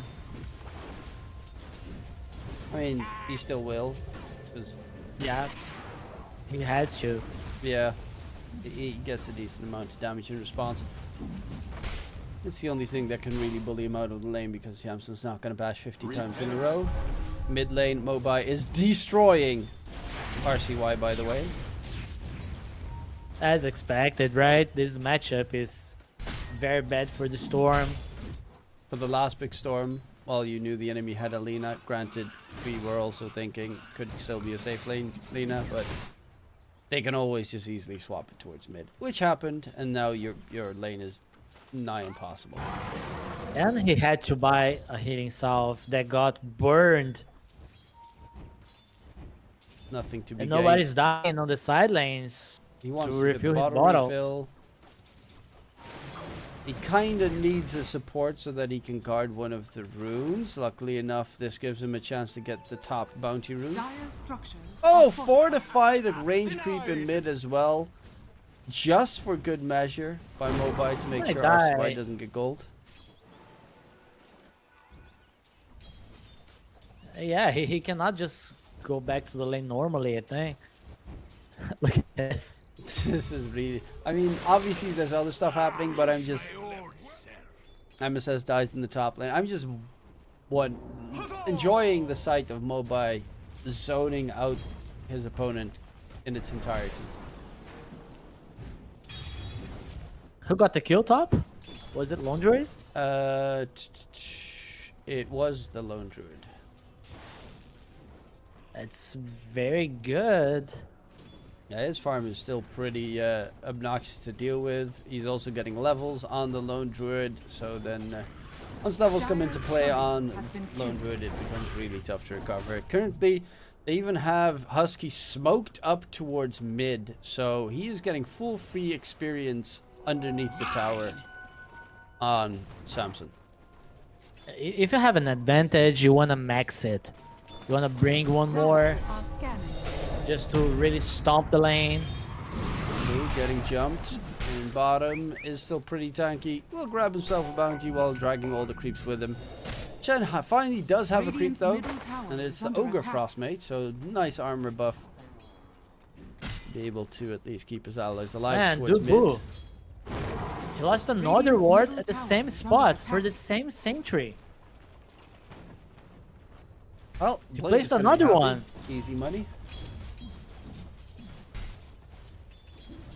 Husky is even lurking out towards bottom. He's gonna go for the experience rune still. Sammy Boy is building into the Diffusal Blade. Doesn't need boots when you go Diffusal Blade anyway. They have no real ways of disengaging from a fight as much as they'd like. Blue actually has 3 points in Retaliate. That's A lot of old armor. school Centaur build. Denied. Radiant's middle tower is under attack. One hit. Radiant's courier has been Nice. killed. Arming couriers. Yeah, as he's playing like this, going full passive is okay. Since you don't have your Radiant support with you, structures are you just fortified. cut waves. Regeneration.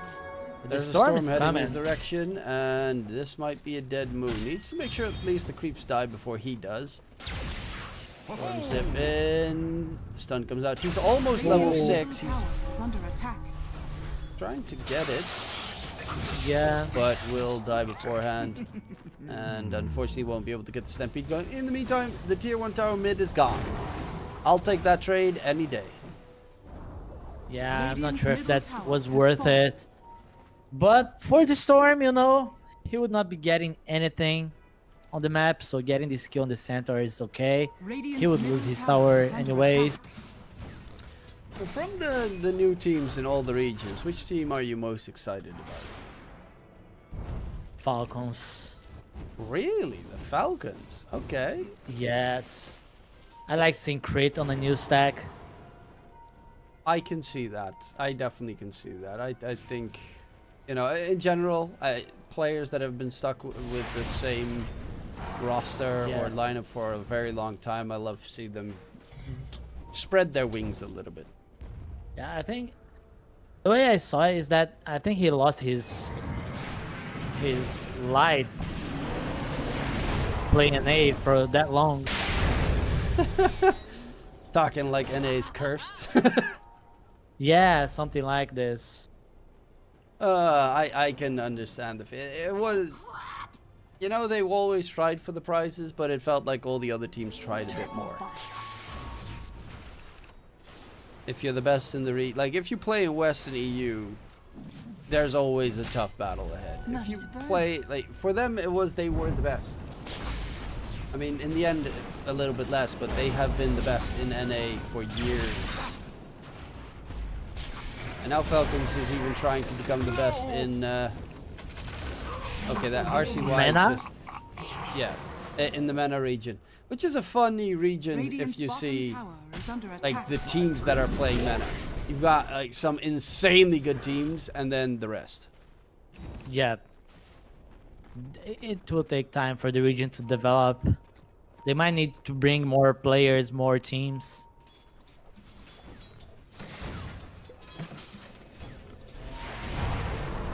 I actually thought that Turkey would probably be part of the MENA region. I'm surprised it wasn't. I looked at the list of the MENA countries, and I mean, some of them make, most of them make sense. I was surprised Turkey wasn't considered one, but I guess it's a bit more Nice. to Ling. Swap comes out. He's trying to get himself back. He will not be able to disengage. Hand of God. RCY still has a zip forward with Electric Vortex in a second. This might be a third kill coming in, and a huge team fight towards mid. Be able to get themselves a nice advantage. In the meantime, Samson's got that Diffusal Blade, and Moo is just farming the bottom lane, getting himself bulky as can be. A 5-man rotation towards mid will at least appear. That was a very nice read from Stormy Spirit, going for the rune, then deciding to jump the Lina, and then suddenly they have a fight. They kill 3 heroes, they kill the tower, and he dies. And he gets hit by Laguna Blade, and then all of that nice work falls down. Link taking some stacks in the meantime. Needs his level 6. Lasso is quite a crucial tool to have. Husky did get his level 6 just now, so you'll have the swap play coming in. Samson in the meantime clears the tier 1 tower top. Bottom tier 1 is the last one standing of the Radiant side. And the map does get shrinked quite significantly. And now it's time for the Lone Druid to join the game, I think. Has no business of staying top. Gold. Gold's his business. That too. But I'm pretty sure he can find gold on the mid lane, on the bottom lane, on the Radiant jungle. Radiant's bottom tower is under attack. Oh, Husky. Spots out a bunch of creeps. The rune is top. A shield rune. Lucky. It's not a bad rune. Nilsson almost done on the face of voice. He's going to farm. Samson did TP, take the gateway bottom to take care of the tier 1 tower. Takes the gateway top because he sees creeps underneath his tower. And he doesn't want to fight with Moo for farm. Because Moo is, you know, he's still second in net worth. It's Moo. He went back top on the Lone Druid. Has to be careful. There's a lot of heroes on the area, but he has backup. He's baiting. And he's got True Form, which is broken. Radiant are scanning. Once you pop True Form, you kind of never die. They also have Swap available in case a Chrono would come through, even though Yamsun is showing in bottom. Yeah, they're timid. They're afraid on the Radiant side of making this plays. And rightfully so. I think it's going to be hard to kill off these heroes. I mean, Lone Druid and Centaur are... Especially Centaur, he's got 1800 gold HP already, and he is just bulking up soon, the Eternal Shroud. And they're kind of lacking damage on Young Zigon. Like, Faces Void does pretty okay, but his real damage doesn't actually come in until he gets his level 20 talent. That's normally when he just jumps from, does pretty good damage to, oh my god, anyone in Chrono dies. Oh, they're going for a smoke play. They have a lot of heals. Let's see what they can find. There's the Stampede. Help whoever gets jump. Edge, he does get the true form off in time. The bear to heal him up. MSS dropping bombs all over the place. The disarm is pretty annoying to deal with, but MSS is dead. Center Stampede, they're going to look to try and get a catch on more of the Radiant side. RCY got to be careful because Lasso could catch him off guard. We'll be able to zip further back. Still has another zip at the ready. Swap. Oh my stun god. attempt. Well, in comes the blink from Mobi. Not expecting that one. RCY does get the heal, does get the zip, and even further down the line gets the double damage to get himself out of there. Dubu might now be the one left behind. They're just even going to ignore him. RCY pops the double damage, going for Husky. Lasso dragged back, but RCY still got the kill beforehand. And there's the Electric Vortex onto towards Blink. He's trying to take him down before he falters himself. And with the small zip, Dodge comes out. He gets a double kill before he dies. And Dubu can even walk away. Speed is in the area. They also lost... Okay. Where? Samson just died top to Yamson. And they killed each other, but the techies came through with, it seems, a lot of damage topside. That's a random death happening top that I could not even pay attention to because there was so much happening in mid. I think that was a chrono, but man, I think they were lacking focus on Bamisoi. They were chasing this Storm Spirit, Batch Rider, always getting close but never close enough to use the lasso. The vent swap play was cool, but they didn't stick to the plan. Only the supports were chasing the Storm Spirit. Dire's top tower. Yeah, it was a very lengthy chase. Eventually died, but he still got 2 kills beforehand. Zip in from RCY. Is going for the Mage Slayer, by the way, as I saw, which magic resistance is pretty nice to have against, of course, the Lina. But Lone Druid's all physical. It's not going to keep you alive against him. Speaking of keeping alive, Dubu is trying to get exactly that done. Will be blown up. Shen gone. His creeps being munched down for extra cash. Poor Dubu, man. Every time he loses his creeps.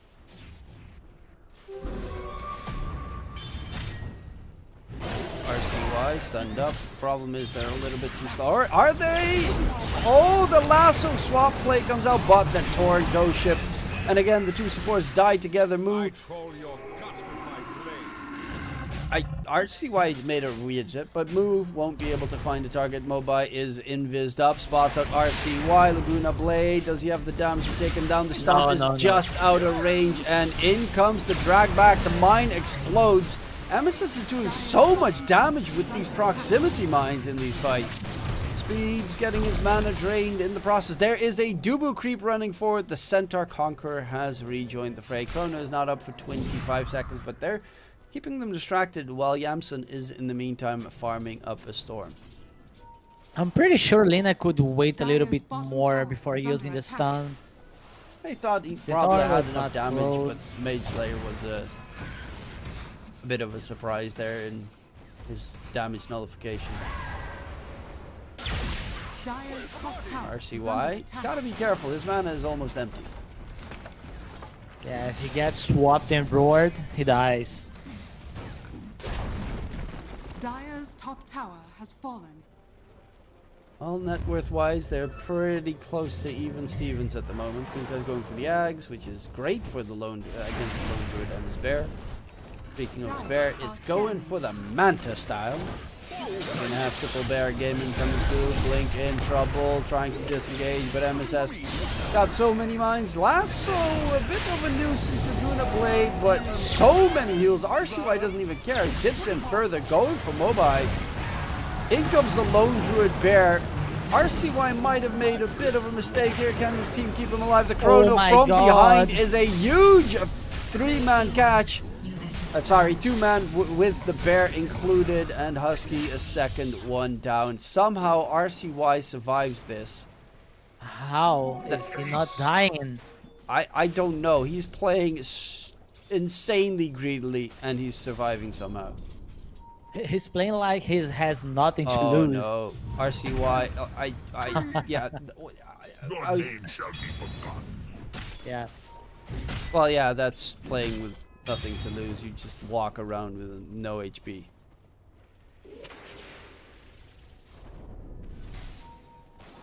That was weird. It was. At least they got a kill on the Lone Druid on the previous fight. Radiant are scanning. That's definitely a big plus. Samson's farm started off very insane. Right now, he is close to the bottom of the cores. It's not where he wants to be. They're going to head into the pit, though. If they can take down Roche. They know there's no Chrono, and that's the pretty much deciding factor if they go Roche or not. It does get scanned, but it's a long run for them. There's no tier 1 tower top. They could take the gateway, which is always very risky. So they're just gonna not even contest the first Roshan. Not that it's that important. They don't have the most amazing Roche lineup, like Aegis lineup. If the Lone Druid dies, he comes back without true form, and he can die quickly a second time. The plus side is his Bear doesn't die if he dies, so at least that one will stay alive. That's just because they can. They lost a lot of map doing that. Midwave's pushed. Chen's working on their triangle on the bot lane as well. Here I am. Storm is getting runes. Not the end of the world for Young.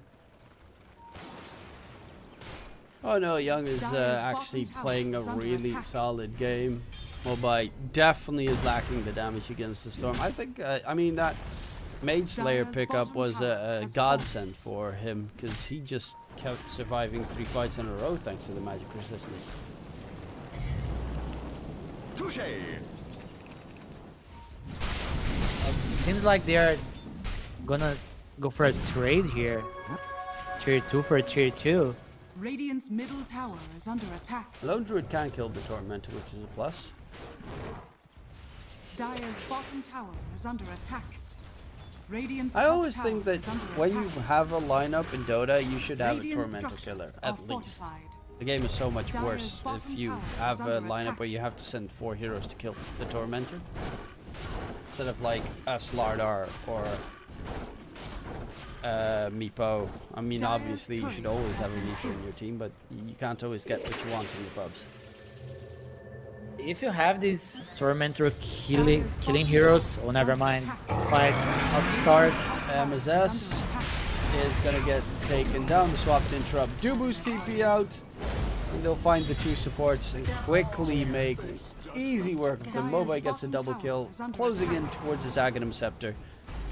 That will be a big buff in his damage output that he is gonna need to kind of nuke down the Faceless Void. And that makes it harder to catch the lane as well. Especially with the Blink Dagger, unobstructed pathing. And even if you catch him for the Storm, he does get, what, 35% magic resistance on top, so you're gonna need the Faceless Void to actually kill off the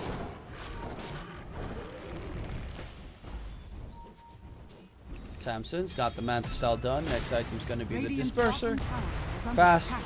as all hell, Bear. Ooh, RCY. Let the fun begin. Azakai Spoken. Sanj, and he's going for Lincoln's next. He's gonna just make himself as tanky as he can be. Radiant's It's mainly bottom tower because has of the fallen. lasso, right?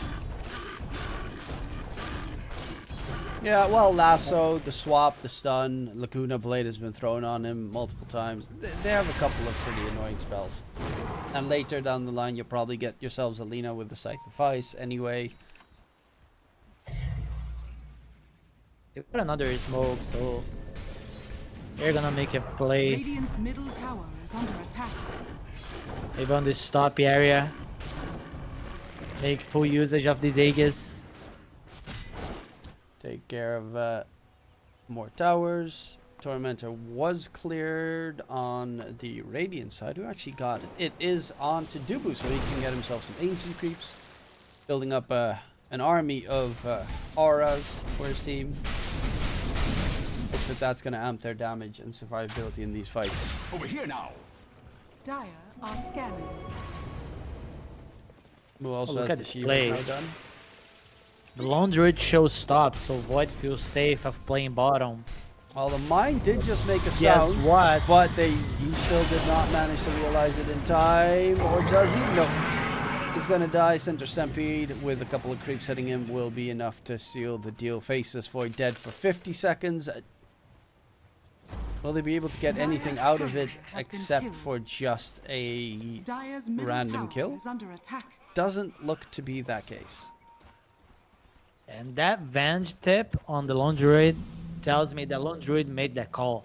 I'm gonna show top, Void's gonna farm bottom, you'll kill him there.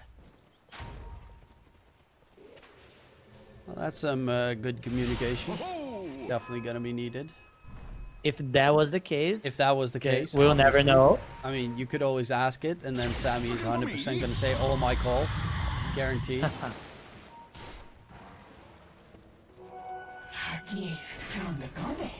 But yeah, they're getting these skills on the map, but what are they really accomplishing? Because there is not a high net worth advantage.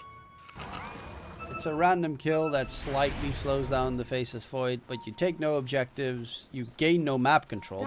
They actually lost more map control after that fight. And yeah, now they're playing pretty defensively. They are closing in right now, the Storm Spirit and the gang walking up. They scan the high ground, knowing that there is someone in the near vicinity at the very least, and they're gonna walk around if they can get a nice catch. Mu is blocking the area, has a gem in his hands. Oh, the jungle centaur stomped them. Mind plays, jump forward by Mu. Going for the counter ward play. Samson's bear charging forward with the diffuser blade. There's the Stampede. Dubu in a bit of trouble. Blink lost most of his HP on the side. Ghost ship comes flying out. They actually are fighting in two different areas at the same time. Lasso comes out. They hold down RCY. The Storm is dead. Chase from Yamson. He still has the Chrono. Will kill off the Bat Rider. They found a couple of kills, but Mobai was on the other end, and they will lose the Faceless Void again. Losing it twice in a row. That is unfortunate and not the best that you can have. That was the Bat Rider destroying the fight, finding the angle, jumping the Storm Spirit. Then you have the Faceless Void hopeless. He could use the Chrono, but there's no damage on the Chrono, only him. He's not that strong yet. 2 more levels and he gets his level 20 talent, the 95 attack speed during Chronosphere, and then the hero is... Then all of a sudden he can solo most enemies. It's insane how much of a buff that is. Dire's top tower is under attack. How much does Moonshard give? Moonshard gives... Okay, so you're... 1.4, yeah. Yeah, 1.4. That's if you keep it in your inventory. If you have it equipped, it's 60. I guess it's about, what, 3k net worth in experience in just attack speed? 2.5k? I'm very bad at math. Yeah, so Radiant am I. are I'm like scanning. trying to think. You have Okay, to it's call 2 hyper mathematician. stones, sort of. Well, no, it's a hyperstone and a half. So yeah, it's about 3k net worth that you get inside the Chronosphere. That's pretty good. 3k net worth on top. Storm building up the PKB. More sustain. Who turned up the heat? Seems it is required because he does keep getting killed. Lost a lot of mana there.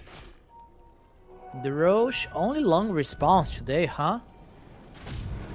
RCY. Oh no!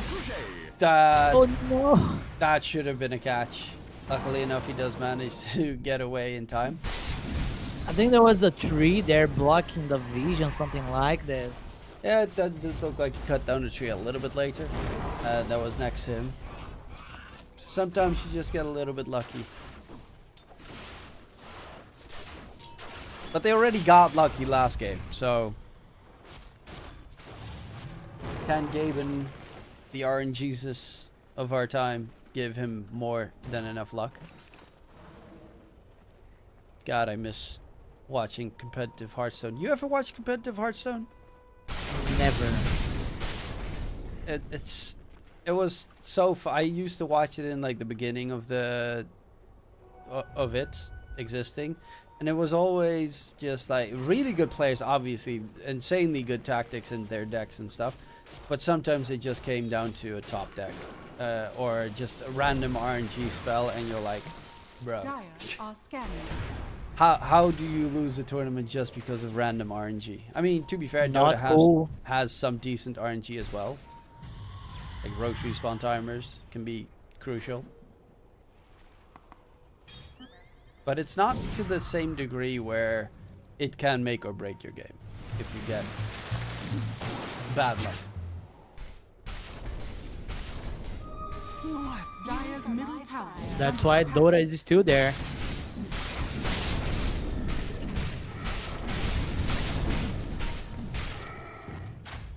Yeah, and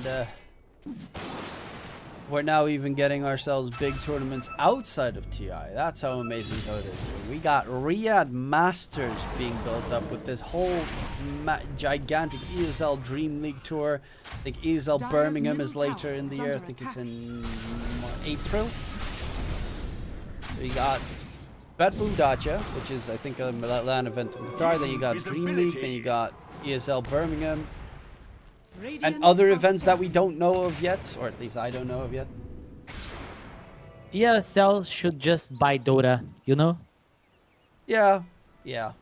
I mean, yeah. My thrift rewarded. Yes, TI, Riyadh. Actually, have they announced where the next TI is? Not yet, but I think it's gonna be Seattle again. Of what I heard. Okay. I mean, it is where their offices are, so it does make the most sense. It has problems with visas, though, which Yeah. always happens. If you ask me, I would say Brazil. But that would Hey, not be maybe true. we get a... There might actually... Will there be another CSGO, like ESL Rio? That one was pretty I cool. don't Wild. know. Is under attack. Yeah, it was. I really love watching the crowd go wild and not caring about... Like, the players heard everything. Last ESL in Rio, I was there. Oh, that's cool. Yeah, that was so cool. I should go to the next ESL Cologne if they ever have another one. I mean, I live like an hour and a half away from Cologne, so... It definitely should. Oh my god. Uh-huh. They're so close. So close and Dire's nothing middle happening. tower It's is under nil attack. biting the entire time. I think ESL might actually have offices in Cologne. It makes sense why Probably. they're there. Dire's middle For tower tournaments. has fallen. Dire's There was also a top tower DreamLeague is under Rotterdam. attack. I didn't go there. I've never been to an Dire's event, and structures it's are shameful of fortified. me. Dire's Well, Well, not never been too to the big next events. I've only been to DreamLeague. small ones. Yeah. And Go to the next one. And Gamescom. I've been to like 7 Dire's top Gamescoms, tower I think, is under attack. which is amazing. But I don't think they have any big tournaments anymore. But it's still really good. There's like 500,000 people going, and it's the biggest gaming convention in Europe. And it's also in Cologne. Cologne is an amazing city. I can imagine.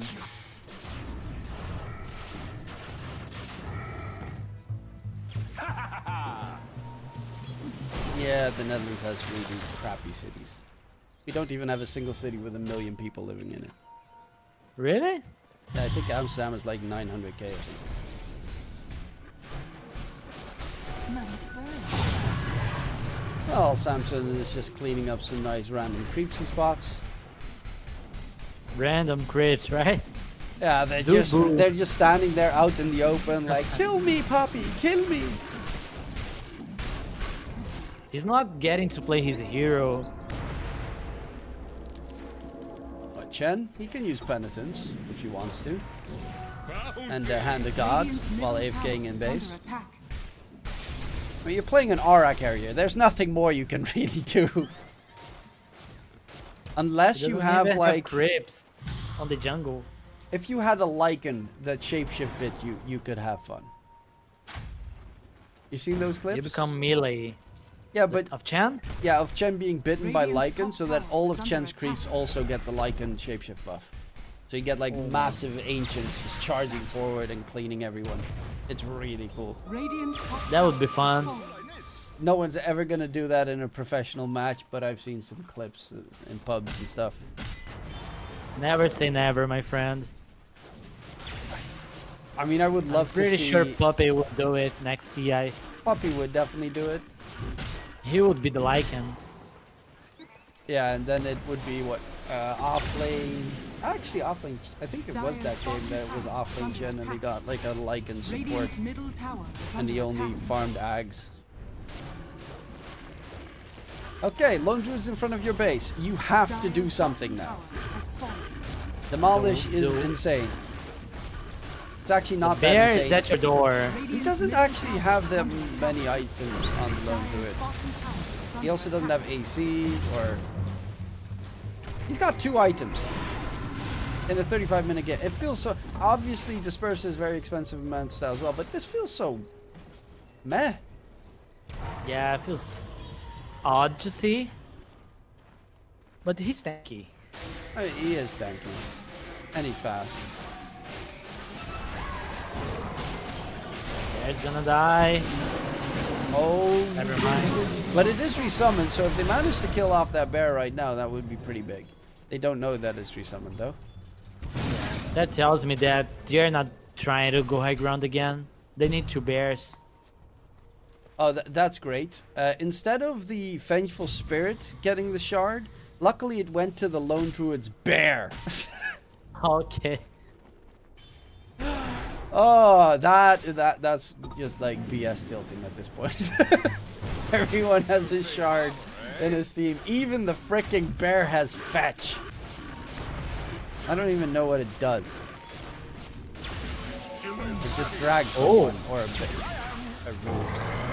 Link Center Stampede used BKB as well. Okay, those are some pretty big cooldowns. You lost nothing. Age is gonna expire in a minute. Obviously, you don't want to throw everything on him, so it's a little bit dicey. But currently, I think we've been watching a solid like Radiant's middle 6, tower 7 is under minutes, attack. and no one's died. They've had like 3 smoke gank attempts and just stared at each other. But Husky might die. Yeah, Husky's left alone. We'll finally get something going. Looking for more. I have more. Samson here, 30 seconds for that Aegis to expire. Moon comes in, tries to get the sun in onto speed.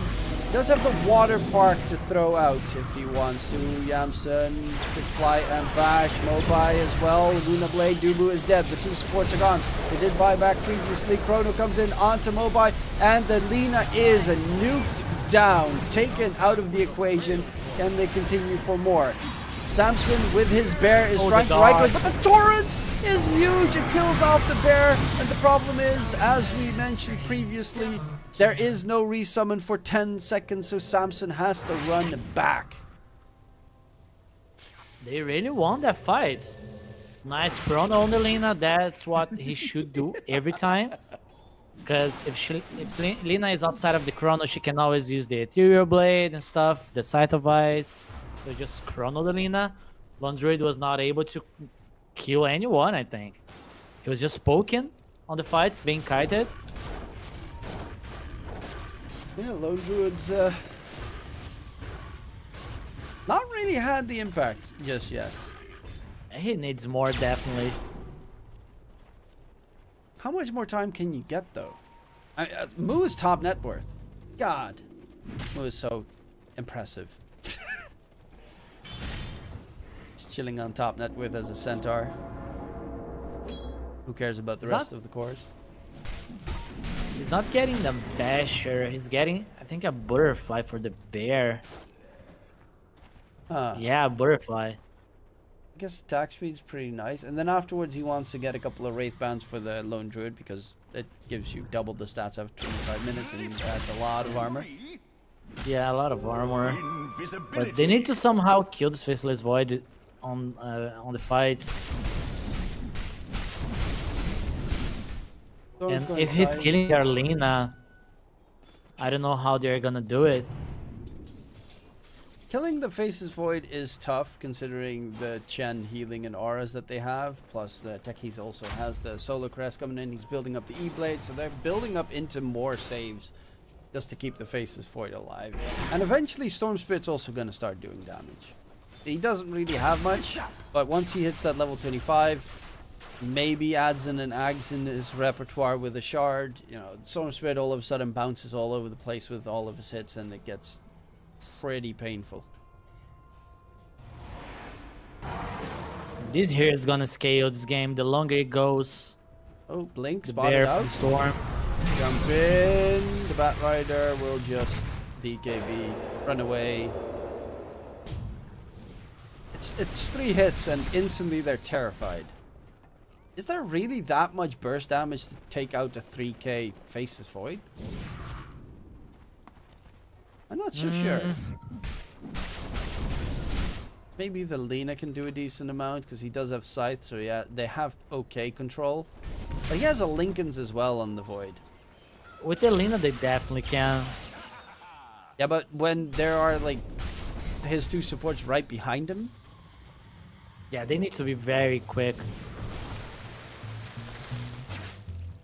Well, next Roshan is up in a minute, and it's the 3rd Roshan, so it will, because it's going to be a Radiant respawn, be a Refresher Shard and the stupid flag. The flag only works for lane creeps, right? Not for like Chen creeps? I think lane creeps. Nah, I'm not sure though. that's disappointing. Moo is so bulky. He also has a Havoc Hammer with his strength on top of it. 217 strength. It's a lot of AoE damage. And he also builds up into more with the double edge spam. Oh, bounty. The Centaur can actually do a surprising amount of damage. He does. Oh, Vi's on the Storm now. Then the smoke bot on the bench. It's all about this next Roshan. Who has the buyback? Let me see. Not a lot of heroes. And to be fair, no one's actually dying. Dire's So. middle tower is under attack. A couple of random mines exploding all over the place. Roche has respawned. There we Dire's go. middle tower is under attack. Lane creeps, yeah. This is gonna be a bloodbath, I think. Why does Dubu actually not have any like creeps split pushing the map? He can get himself some like an ancient black dragon and just send him top the entire time. Force them back. Yeah, he's having a rough time finding creeps on the map. Yeah, to be fair, Everyone's they're clearing killing. them the entire time. They're like, I want this creep. No, no, no. It's gold. And actually, Roche is dropping. Considering the last Roche was killed by Bamisoy, they don't hear the from Roshan, so they'll be able to just kill it off quickly. Refresher Shard, double chrono. That can win you the game. And Are they they check out the jumping? high ground. Roche is dead. Speed spots out Moo, hits him with the torrent. They're taking their sweet time getting all the items equipped. Zip forward, trying to go for the Bat Rider. They want to deal with the lasso first. He's staying alive quite decently. Husky with the swap play comes out. In the meantime, Lone Druid's bear is looking for targets. Will find Yamsun. He has the Aegis. He has the Refresher. He has all the tools he requires. Lasso comes out on the side. RCY is in trouble. Soul Spirit dropping low, but there is going to be the Chrono coming out with the Torrent on top, and they will lose 2 Dire Heroes. The Lone Druid bear is going to be the next target. Dropping low, and it does get taken down. Samson re-summons the bear. Now if the Lone Druid dies, he will not have a bear, even if he buys back, and that is problematic. Doesn't even get close to a buyback. They lost. How much did they lose on the Radiant side? If I'm not mistaken, nothing. I think no one died, and the bear is not doing work on the fights. He's being kited. There's the tidal wave here and there, the torrent. The Fistulous Void's just Radiant's cleaning top barracks everyone. are under attack. The bear's just like spinning circles in the fight, not knowing what to target. Just starts right-clicking the Faceless Void, but there is no damage from that bear. Faceless Void doesn't care. He's got Dire's middle 27 tower is armor. under attack. The bear has no basher, as you mentioned previously, so you're not even afraid of that aspect of the bear. It just does nothing. He just ignores the bear and the Lone Druid himself. He always chronos the Lina as well. It feels like every time Lina is chronoed, there is no damage. Middle tower has fallen. Going in on the Faceless Void. Still has the Aegis for 3.5 minutes, so... He's not even taking damage. Has a chrono at the ready, by the way. He used that refresher. Drag back coming in, stun onto Blink, trying to stay alive with 2 supports. That is a quick double kill coming in. Mu has to disengage. Dire's middle barracks are Is under attack. walking around with 5k HP, so he is still very tanky, but what more can you actually do? And try to hold them off. Lone Druid, no bear for 25 seconds. In a sense, Lone Druid is still dead. Mobai is going to get jumped. There's going to be the Chrono, as you mentioned. You spot the Lina, you kill the Lina. And they do exactly that. Triple buyback on the Dire side. They're continuing to fight. Now there's no Chrono left available anymore. They will throw a lot onto Yamsa, but he's still, where's the damage? Backtrack is doing so much here in the fight. Samson is dead again. Couldn't even get the berry summoned. Just walked in the fight with 3 Wraith Bands and was like, I'm gonna man fight these fools. Nothing you can do unless Mu tries to go big here, finds a double kill. It's the center that's doing the heavy lifting, trying to keep them in the game. He doesn't have a buyback though, and that's the big problem. There's a Husky move forward, can throw out the stun, try and keep his center alive for a little bit longer. The Glimmer Cape, but he is in range of that sentry ward. Now gets out of range. Dubu doesn't have a sentry, and Mu stays alive. The game is not completely over just yet. Granted, it is scary. Face Void still has the Aegis, but Mu is alive. Nope, Mu's still alive. And he's doing a lot of damage onto Yamsun. Vengeful Spirit is dropping low. Center Stampede. The Venge is found out. RCY has no mana left. And Mu's just kind of like weirdly chilling. Buying time, kinda. They don't have to kill him. They can't get megas. They can't finish the game. They're staying alive. Bat Rider's almost up. So is Lone Druid. And RCY is almost out of mana as well. So they get 2 sets of racks, and the game is not over. Oh, that's painful to watch. It feels like they don't have a carry. Well, they have one. All It's Void Mu, has to do, but yeah, but he's not dealing damage. He's being annoying, of course.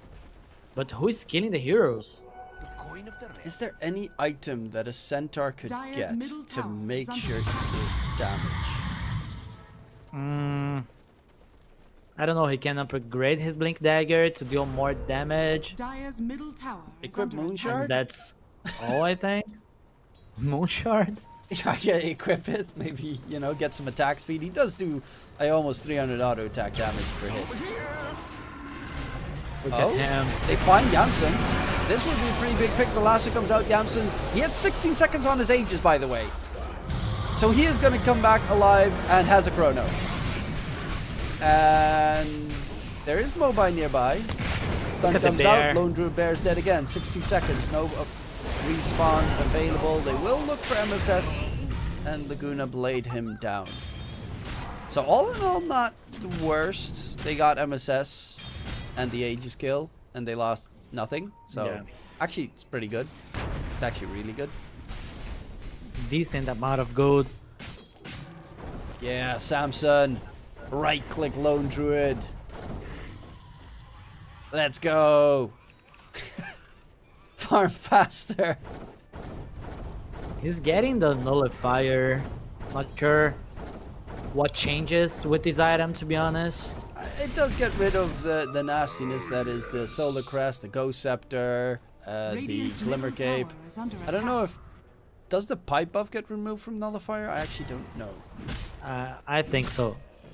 Oh, it does remove a couple of decent buffs at the very least. Storm Spirit's going for his own Shiva's Guard. He really doesn't want to do any damage on the Storm. He's like, I'm going to try everything I can to not deal damage this game with my item build. Huzzah!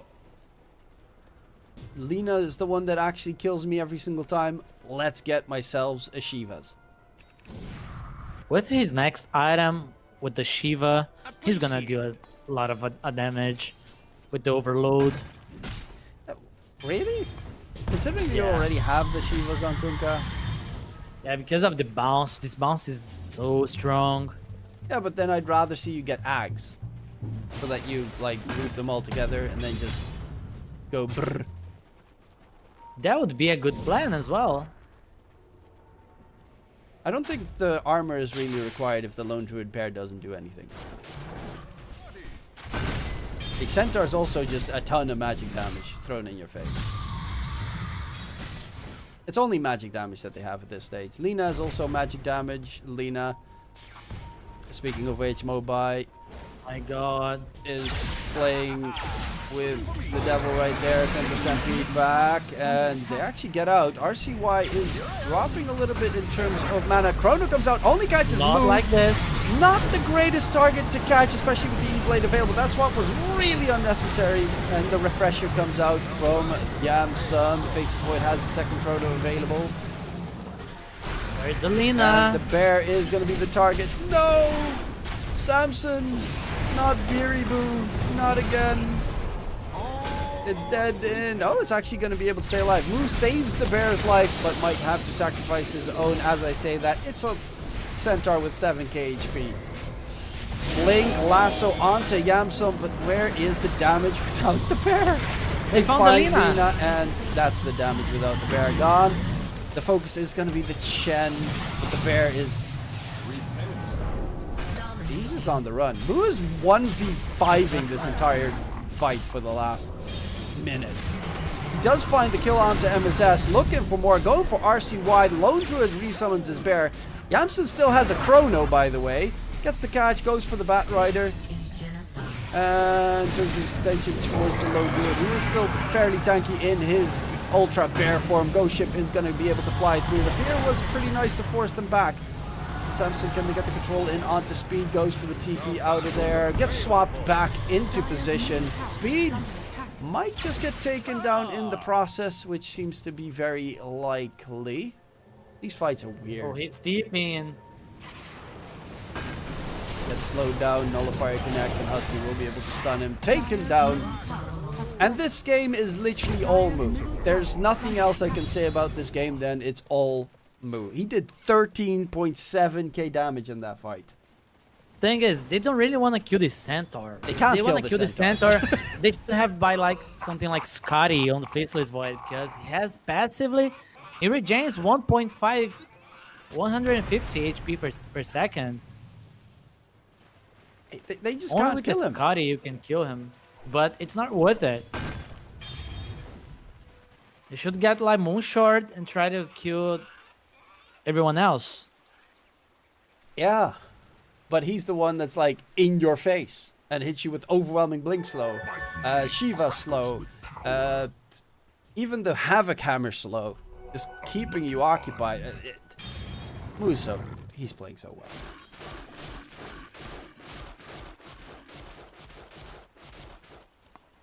But yeah. Try to get like Aghanims on the Centaur and give a ride to the Lina, so Lina can try to play these fights. Dire are scanning. Could be a That nice could be one. a good plan. I mean, at this point, he doesn't really have much choice. He is like, there's nothing more to build. He could upgrade his bots to level 2. They're actually going into the pit for a refresher shard. Does get spotted out by the Wild Wing Ripper. Yeah, you need to deny this from the Faceless Void. Does Samson have anything new on the bear? Yeah, well, the Nullifier. Gotta get that Basher soon. RCY does get stunned. A 2-man catch by Move. The follow-up is a little bit on the slower side. Husky trying to stay alive. RCY got the gem. Will be able to get the kill. Buyback comes in. Mobai behind the Roche pit. Needs to be careful. Ghost ships flying through. Mobai is trying to dodge away from Yamson the entire time. While I see Moo somewhere else just hammering away at targets as much as possible. Blink will be taken down. And the Chrono does get huge. Swap save onto Mobai. Is it going to be enough? No! They lose the Lina, and this is looking like it might just be a bit more problematic. At least Move will find a kill, looking for more onto speed. Buyback comes out from MSS. Lone Druid Bear, is it going to be enough to kill off speed? The Kunkka gets glimmered. He is going to be able to stay alive for now. The backline jump onto the Lone Druid isn't in his true form, and the tactical nuke from Techies is enough. And now it's Moo literally against the entire Radiant lineup. One-man army gets chronoed because they really need to kill the Centaur, and he is still not dead after the chrono, but finally will drop in the dirt. We'll have a buyback available, but they're not going to contest for this Roshan. In their base, maybe they have the best chance to take a fight. That was a long one. Look at, just check the fight recap. Only the Centaur did damage on that fight. Everyone was just, I don't know, running around trying to escape Faceless Void. This is How can they play ridiculous. like this? How is Moo literally the only one? Like, they're not even reaching 1,000 damage in the fight. Are under attack. No, they're just trying to avoid Faceless Void. And Lina always dying without the buyback is hurting them so much. Well, Samson finally has his build done. He's got 6 Wraith Bands, so he's in a good spot. He does have his level 25, so 1,000 true form and spirit bear health. I guess he's tankier now. Radiant are scanning. But his bear still does nothing. Nothing. It has a problem killing off a Techies My thrift and a rewarded. Chen.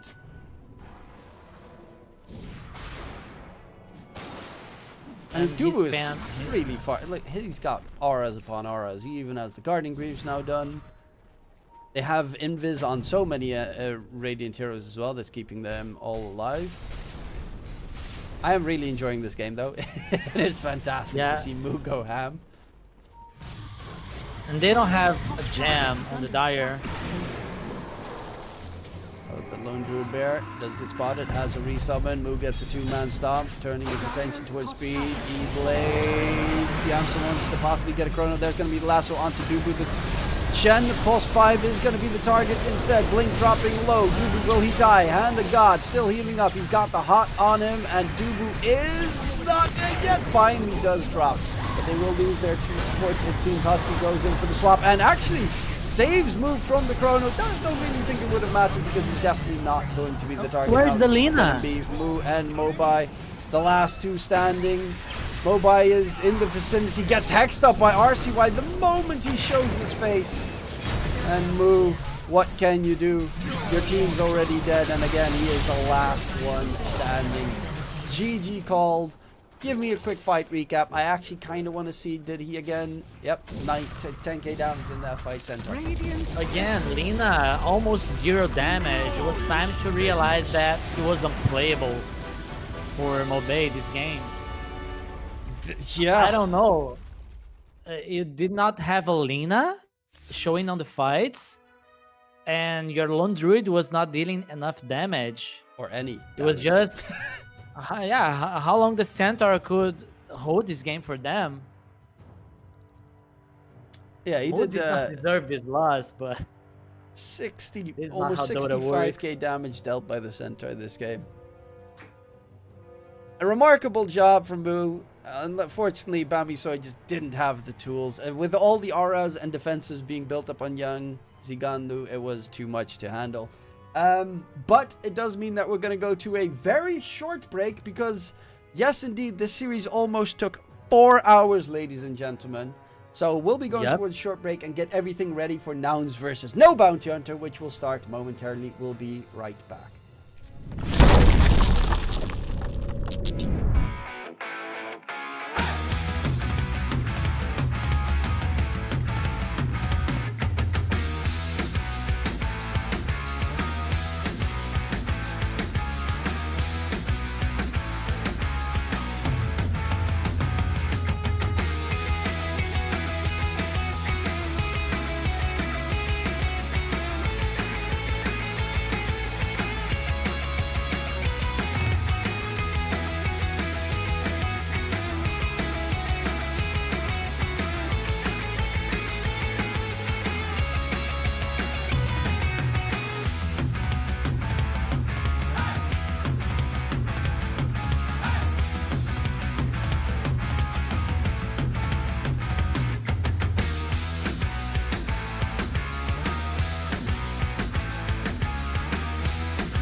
picture with no skeleton inside your hands. Got no home address, I come and go as you command. And it's fine with me, and it's fine. I'm a bandit that you use to keep from bleeding out. I'm the lover you don't love, but love to keep around. And it's fine with me, promise that it's fine.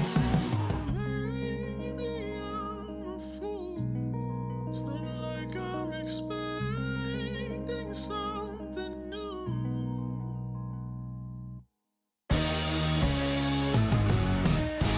You need examination. I'll be your medication. Whatever, whenever, I'll never tell you no.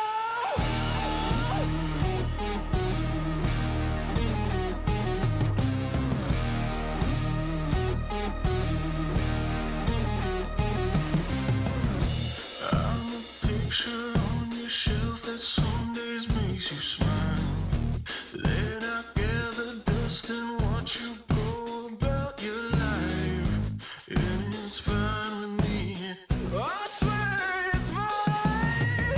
I'd be offended if I still had any dignity.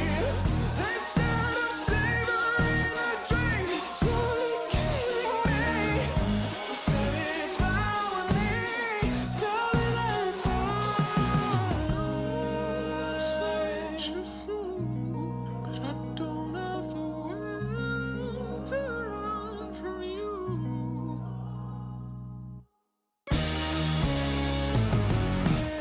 You need examination. I'll be your medication. Whatever, whenever, I'll never tell you no.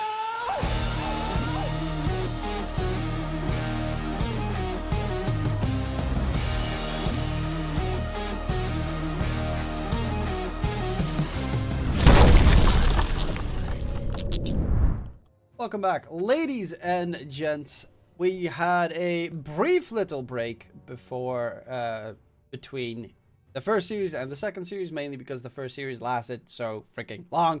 It was almost 4 hours. That's usually with the extra break time that they include between the matches, so that there is some time in between. But this time we weren't. They really kept that series very close. You expected it to go a 3-map series, and it indeed did, Ace. Yeah, the time God the light did. The time dilation from the faceless affected us. That's what I am trying to say. Yep. Whew, what a series. What a wild series. What a weird series. I mean, there were definitely a decent amount of mistakes as well included, especially that second game. If you haven't seen it, you should check out the second game and then look at, I think, the second Roche Radiant side. It is hilarious what happened there. Or just look at Samson's Twitter. You can probably guesstimate what pretty much happened there. Nonetheless, we have a different series right now. It is No Bounty Hunter versus Nouns. And yeah, this is a pretty big match. It is in the lower bracket. Nouns did get dropped down previously today by the Shopify Rebellion squad. No Bounty Hunter playing with 2 Romanians and the rest North American players. Looked very good yesterday. Yep. Yeah. And I'm pretty sure all the pressure here is with Nouns, right? They just lost 2-0 to Shopify. Now they gotta face the No Bounty Hunter, who is just playing the Dotes. Nouns is the team here that should be the cool kids, right? Lower bracket, it is. It's also a pretty scary lineup in terms of like hero picks and such, but so is Nouns. I mean, both of them have like unconventional choices. Khan is a big proponent of Lycan safe lane, which not really a lot of people still play in this current patch. But on the other hand, Nouns have Gunner off lane, who loves playing, obviously, the Lone Druid, one of his staple heroes, the Timbersaw as well.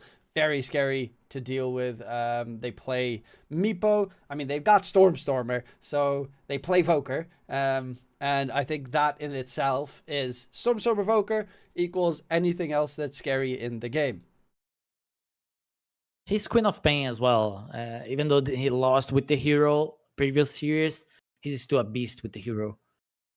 We do have a draft already starting. They very quickly banned out some heroes, so we're going to jump in towards the draft as we speak and check out the beautiful heroes that have been banned. No Meepo. Ooh. Coming through. No Pudge. Sorry, I had a little bit of something in my throat there for a second. But yeah, Meepo being banned, not too surprising. Nouns. I mean, in general, you don't want to play against Meepo. It's hell. Ever. Yeah, just never. Just always ban it in your pubs. For me, it's Meepo and probably Arc Warden. Too annoying to try and beat. So let's see. The Timberban and the Centaur, of course. Not again. No. First pick. Well, Moo did look pretty good on it last game. Let's see if Gunner can get it done this time, unless they want to flex it, of course, towards support. I think Gastini is still their coach, so it wouldn't be too surprising if they do. He loves flexing. 10 seconds remaining. Nouns turn to ban. After that game, I'm pretty sure he wants to play Centaur and win. Yeah. Should be most certainly the more normal pick here. Offlane Centaur, no funny business. Gunner, of course, a very good player, but reasonably new to the offlane role. So doesn't have all the the same hero pool as a lot of other offlaners would tend to have. Then again, Lone Druid still, you know, scary one to secure for that offlane position. Gyrocopter on no bounty hunter. Yeah, Thana is, I would assume it's going to be a Thana hero. He looked so good yesterday. I think Thana in the series that I casted yesterday up against Grin Esports was by far the MVP. He plays a good gyro? He played a really good gyro. He just dominated that game. He was everywhere all at once, and they couldn't kill him. Let's see if he can do that again. Against Nouns, this is not gonna be easy. But I'm pretty sure they're all focused. This is the game of their lives. I mean, it's for DreamLeague. It's the biggest tournament of the year. It's the way to get you into that beautiful Riyadh. The end goal. It's all a build-up. And who cares about the old DPC League? This is the DPC League. It also actually does get you the qualification for TI because it's all based on your previous results. So it's a qualifier for both Riyadh and TI at the same time. What more can you want? Yes, indeed, a lot of stress. Yeah, but they need to win against Nouns to start things off. They have their gyro. You mentioned that Thana is very good with the hero. Now they're gonna pick the CM. We saw this duo today, I think, right? Yeah, was it this duo exactly? I can't remember if it was this duo. I definitely saw a CM. And who played it? I think it was in the first game that they played. Yeah, Dubu played it. Yeah, it was pretty good. They won that game, so obviously it was pretty good. It is a hero that... it was with Nate's Prophet, I remember, because there was a Sprout, and then he stood behind it and hit everyone with the ulti. MSS. Yeah, it was a very nice combination to see. On the other hand, in the lane against techies, Crystal Maiden is a very strong laning hero these days. But center techies is nasty. If they at one point get on top of you, Crystal Maiden's got a tiny health pool. So it's Stomp plus Blast Off equals dead. This lane is no joke. One wrong step on the lane as a CM and you just die. It is a hero that, of course, buffs his allies with the aura coming through and Frostbite later in the game can be definitely annoying. Plus the, as we saw previously, the ulti. If you hide behind a tree, they don't know where you are. You glimmer cape yourself. It can be fairly annoying. Enchantress gets secured here. That's probably going to be then your fly hero. Let us on the techies. Yeah. I mean, there's a reason we saw it banned out in the first phase in all 3 games in the previous series. Yeah, Fly loves to play this Enchantress. He secures the lane. He rotates a lot as well. It's gonna be against the Slardar. I think it's like Gyro Slardar, right? A lot of damage. Khan does play safe lane Slardar. So it could still be a safe laner 10 seconds in this case, which is decent against the Centaur. Not great against... Techies gets a little bit weird. But because Techies has such massive attack range. But yeah, he does play And its arm. decently unconventional safe laners. And the disarm is definitely annoying, even though you normally don't level it early. Maybe a value point at 4 or something. He can. Aha. Ha! Yes. Nouns, turn to pick. Ember Spirit. But that hero did also get banned previous this series as well, a bunch. The Ember Spirit. It's Mage Slayer plus Ember Spirit is a match made in heaven. That was so annoying to play against. 10 seconds remaining. The fact that Sleight of Fist is 6-second cooldown and the debuff is 6 seconds means you never lose the cooldown, the debuff on you, so you can never blink. So for instance, the Centaur is just constantly being harassed in the fight, and he can never make a move. And if you're relying on a backline hero to use Blink Dagger to do anything, that was the case with the Tidehunter that game, you are screwed. Yeah, the Tidehunter's downside was also he had a Refresher Orb, and he had just about enough mana for double Ravage. The downside was he got hit once by Anti-Mage, and then he didn't. Which was weird. Nonetheless, Pangolier coming out against the Ember Spirit in the mid matchup, most likely. I mean, it's definitely... It's pretty even-Steven skill-based matchup, I would say. Pangolier, of course, with Diffuser Blade is hard to deal with for an Ember Spirit at that stage, but laning-wise, it should be pretty A-okay to handle. Yeah, but if the Pango player is better, slightly better at least, he beats this lane. Turn to ban. And Slark last ban on No Bounty Hunter against those Slardar, I guess. That would be very good, being able to dispel the ulti.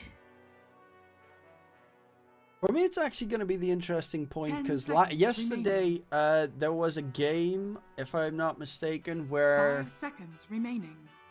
first Muzi played mid, and then High Shaggy played mid. So their mid and off laners swapped around a couple of times. I never like when they do that. There was a Chinese team that do that all the time. I think it was IG with Paparazzi. Emo used to do that as well in IG. Yeah, Emo and Paparazzi. Yeah. Yeah, that was the mid safe lane swap, which makes a bit more sense. But mid off lane, that's even a weirder stretch. Yeah, mid off lane on No Bounty Hunter. Radiant team Yeah, pick. those two swaps. Yeah, that's definitely weird. Because Khan was the safe laner, and he is definitely going to be the safe laner. I know he has also played other roles in the past, but in this team, I don't really see him swap his positions. Morphling, last pick, guarded by the Enchantress. It would be pretty strong in the lane against the Slardar if this is a off-lane Slardar, but last pick for No Bounty Hunter. Are we going to get to see any fun surprises, Ace? That, if you ask me, that looks like an old Shopify Rebellion lineup with Fly and Arteezy playing on the lane together as Enchantress and Morphling. That's interesting. And now it's, of course, Yuma that plays together with Fly. And it's going to be a Kunkka. So it is going to be an off-lane, safe lane Slardar, off-lane Kunkka, probably. I mean, I've seen off-lane Embers recently. Yeah, Muzi, again, I assume is going to be the off-laner. Yeah. Mainly because they swapped roles yesterday, so I don't know who's actually playing where. But it should be Shaggy in mid with the Ember.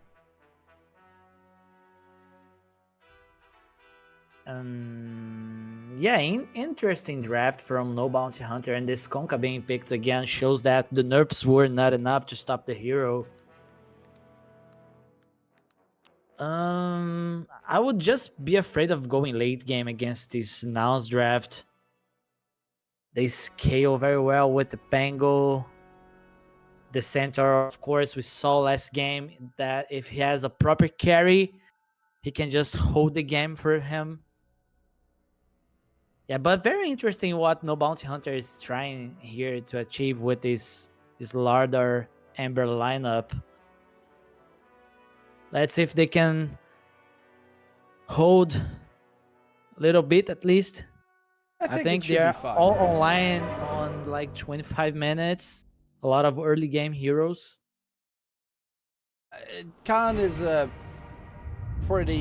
he's a very good player. I don't think it's like Nouns is top 2 team in NA. There's no doubting about it. They qualified for Betboom Dacha recently in the grand finals. I think it was against Heroic actually. Shopify did beat them. Prepare for battle. Shopify has been looking really good. Especially like their drafts has been kind of wild, which I love to see.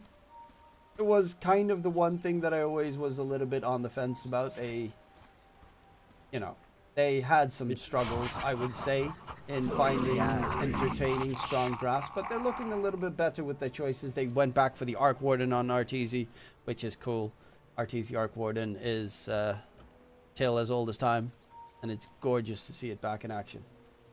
Heroic beats Shopify. Who won? I think Shopify won against Nouns, and Nouns wins against Heroic. Yeah, but Nouns was the one that goes all the way to, 30 I think, Qatar seconds to for battle. that tournament. Nonetheless, we're here for the biggest one right now, DreamLeague 22. Who's going to be able to win game number 1 here? Khan. Oh, the Sentry. Yeah, it does get spotted out. And they will be able to get themselves the first observer at least. Should look like a 2-for-2 trade. Stormstormer Nice has positioning. Arlington right behind his name. He's like, The Arlington, battle yeah, begins. let's go. Maybe another major there. Yeah, maybe a little bit of a scoop. Even though we don't really do majors anymore. Or maybe we do, I don't know. You just don't call them majors. I want majors. Give me back majors. Yeah, I miss the majors. What about the minors? Did I miss them? Actually, the minors were great because back in the day you had Boom from Southeast Asia that was always like gatekeeping the minors. They always went to the minors and then beat everyone else there. Yeah. It was fun. And then you had that one tournament where IG won the minor and then won the major. That was like super insane. Michael took a lot of damage here. He TP'd bottom and just almost died. Yeah, would be a that's disaster. Steckies plus Centaur for you. Level 2, the damage just gets doubled. And level 3, you're probably dead. He's also got insane cast attack range. And considering Michael has Crystal Nova instead of Frostbite, he actually cannot hold Lelis back from just right-clicking away at him. Oh. He stopped his attack animation. Courier saved. This is actually pretty nice to see. They placed an Observer Ward pretty deep on the Radiant side that also blocks the Enchantress camp in case he wants to get the bigger creeps. All you have to do is make sure the other 2 camps do not work out. Thane's got 2 sentries for exactly that reason. Towards mid Stormstormer and High Shaggy having a little bit of a duel, but that is normally just a pretty decently skill-based matchup. I don't think anyone should die unless a rotation comes in. Khan is struggling. Cannon is struggling, yeah. Only 3 CS. He's not being able to get close to the crypts because Tekis is always there hitting him on the face. Gunner always, of course. Always using the being a stomp. centaur. Yep. That's all you need to be. You just need to be a centaur. 8 HP regen just passively because why not? All you lacking is some armor, 2 ring of protections, and you're Gucci. And soon he'll have the Helm of Iron Will. That's the pure chaos. Oh, Khan. Oh, that's so much damage. In comes the flyby of Lelis. Khan will get jumped down by the double-edged spam from Gunner, and that is first blood drawn by Gunner on the Centaur. Yeah, it's a good, like, it has good potential, Slardar, in the safe lane, but you need to have a pretty Radiant's decent turret matchup. has been killed. It's a Yeah, very not tough against hero this to come duel. back on. Has to buy like Midas to come back, I think. And Michael is going to die immediately afterwards as well. Crystal Maiden can't help out the Slardar that much. This is just ridiculous. He is bullied so heavily on the Slardar by just 2-3 double edges. Time to kill the Midas. No joke. He has 4 CS. He gets close. In comes double edge. He is going to get the passion onto Gunner. But Gunner also has a lot of damage in response. And not even needing the double edge there. Lelis's damage is enough. Another death coming out. He actually has to walk to lane on Khan. Yeah, I think they just don't know what to do anymore on the bottom lane. And as a Slardar, you really have no play right now. Admiral is on board. You're stuck. You have to keep trying to go back there. It's not like swapping lanes would do any better for yourself. Top lane would be an Eng Morphling. You can't do much there. I guess mid would technically be the best, but then you put the Ember Spirit safe lane, and then you just lose all Yeah. everything. They need to survive for the next at least 3 minutes until this Ember can try to rotate bottom to salvage things up. Dire structures are fortified. Ember's trying to deal a decent amount of damage here onto Stormstormer, but a good usage of the fortification, knowing that the root was coming in. Saw what Shaggy was trying to do. Very He obviously. knew that play was going to happen before the Ember Spirit. It felt like there was an instant cliff. Radiant structures are fortified. Khan. It's not like you can make stacks from either. Top lane though, Dana dropping low, Fly's trying to heal himself up and will be able to stay alive together with Yuma. They find the kill onto the gyrocopter in the process. Michael has the same last hits as Khan. If you try to fight against this top lane from now on, I think you just feed. They should just farm with the Conca as they are doing. And wait for the Ember calls. Oh, towards mid Dire is are Fly scanning. walking. They're trying to guard the rune spawning. Stormstormer rolling in, bottles the regen rune. Actually pops the regen rune in the middle of his roll. And we'll be able to get all that mana there. The regen rune is still going my on. God. Hasn't lost it yet. It's still going on. Man's not taking damage at all. And now It changed. Oh. It never stops now. Oh yeah, it doesn't stop anymore. That's true. I completely spaced out on that change. Yeah, I'm not sure what's up with this change. It's a little bit too strong. It's kind of they- BS. Should nerf the rune a little bit more. But it's not every hero that can use it to full potential, right? So No, that's true. I just it's don't. kind of balanced. That was a blast from the past moment right there for me. I was like, why is it still going? And then, oh yeah, I don't play mid. I never pick up regen runes. Yeah. Oh, they killed the morph. How? A torrent? Yeah. A random torrent in the trees. I guess he just swapped back to Agi and was at 0 Man. HP. I wish we had replays for moments like this. I mean, that's the problem of watching a Morphling game. He is going to die randomly a couple of times. I'm happy that we got Samson dying last series randomly on screen. I didn't even see it. I just know it was there. What? And he died again! What happened on the top lane?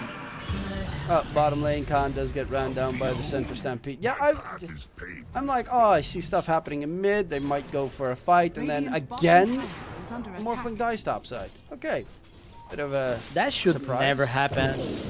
Because Fly is doing a great job rotating on the mid lane, helping the Pango. Their morph should not be dying. Gets knocked on towards the high ground. Oh, Shaggy wants to get Pick the it up. arcane rune, but no, it was too far away. Fly's just babysitting mid right now. Yeah. Michael is so low here. Have to be careful because he can get hit by random swashbuckle. Where's the Midas Larder? Oh, Yep, it's coming. coming. Slowly but surely. He's actually not doing that well, but it could be worse. Yeah, he could die again to a Pango rotation with attackies. Radiant are Eh, scanning. Khan. That's so sad. The Crip Wave's gonna buy him sometime. They chase him all the way in the back. Michael dies in the meantime to Fly in mid. Speaking of Fly, he's being chased as Fly we speak. alone. But bottom side, Khan needs some help. Actually does a lot of damage onto Stormstormer, who doesn't have a Rolling Thunder. Luckily enough, Lelis was also there to seal the deal and take the kill. Stormstormer blows up Khan and makes this Slardar's life even worse than it already is. Muzi, though, with those 2 kills on the Morphling, has a pretty decent amount of farm, and he's going for the Orchid first item rush. That's a very like good it. pickup if he can get it in time. Yeah, you can use it against the Pango. You can use it against the Morphling, of course. He really feels like he has to do it because he looks at his Larder. He knows that he is They wanna having go a for miserable Gunner. game. He does take a lot more physical damage now with no the armor reduction coming through. Gunno, Scent, or Stampede trying to get out of there. They turn their attention onto his Fly. He's not level 6 yet, so no untouchable. Again? Dire How does he get a solo kill on the Morphling top? What? I don't know. I swear. I'm gonna keep an eye on the top lane. Dana tried to TP out, Rolling Thunder used by Stormstormer to get that kill, but yeah, Muzi, stop he doesn't have Orchid yet. You're not supposed to die on a Morphling. This guy is a beast on the Conca. The only answer is this. Because it's a level 30 Morphling. Well, he is angry, and with the rotation of Stormstormer and Lelis, they will find Muzi. Finally, they get a kill in response, and it goes to Lelis, the techies who is ahead of the Slardar at this stage. Dire's top tower is under I mean, to be attack. fair, he does have 2 kills and 5 assists, so that's not the most surprising statistic. Dire's In middle towards the tower is under Radiant attack. Triangle. Placing a bunch of mines all over the place. Whoops. Radiant's top tower is under attack. One exploded. Radiant structures And they're are fortified. helping the Morph. Now, Yeah, they're babysitting him. Yuma to take down the tier 1 tower top. He's already got the Vlad's done. It's gonna go Manta into the Phylactery Kanda build. Radiant's top tower is and the under Enchantress on the mid lane, trying to hold for them.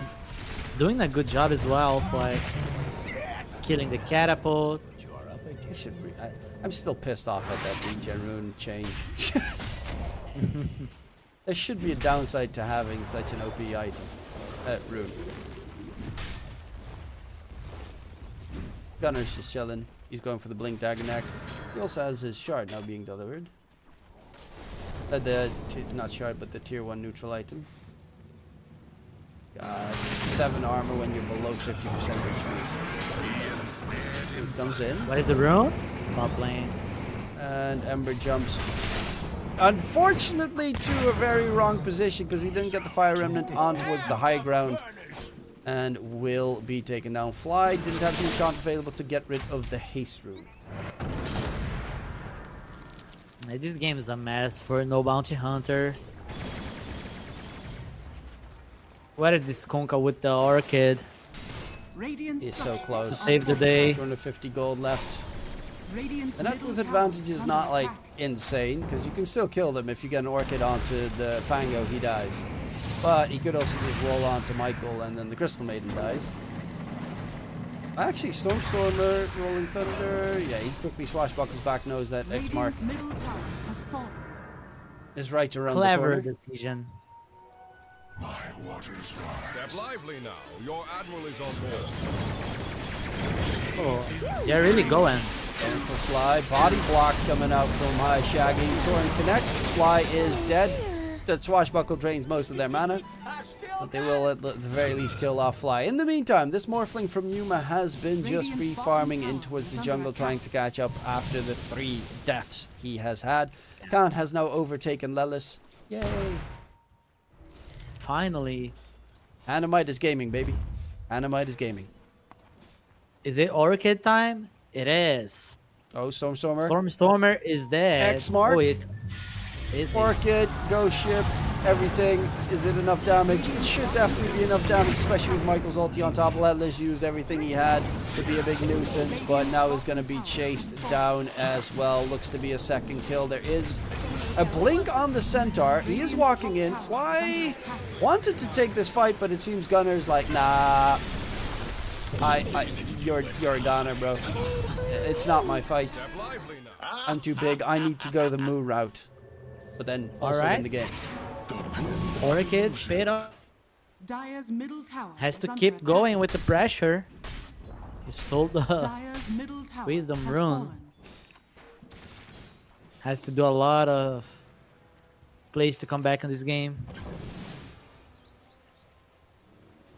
Let's see, call down. It's a nice one. Shard's almost done on the gyrocopter as well, so he's going to have pretty much the reason why his support gyro works. Ember Spirit, he's got the Mage Slayer. That is huge. You're up against the techies, which is magic damage incarnate. So if you get the debuff on him, techies' damage output just Dire's gets... top It tower gets is nerfed under by attack. 40%. Dire's Like, top tower has fallen. I can't 40% believe this less item spell got damage. buffed. It's insane. Techies is just like, I do so much damage into I almost do nothing.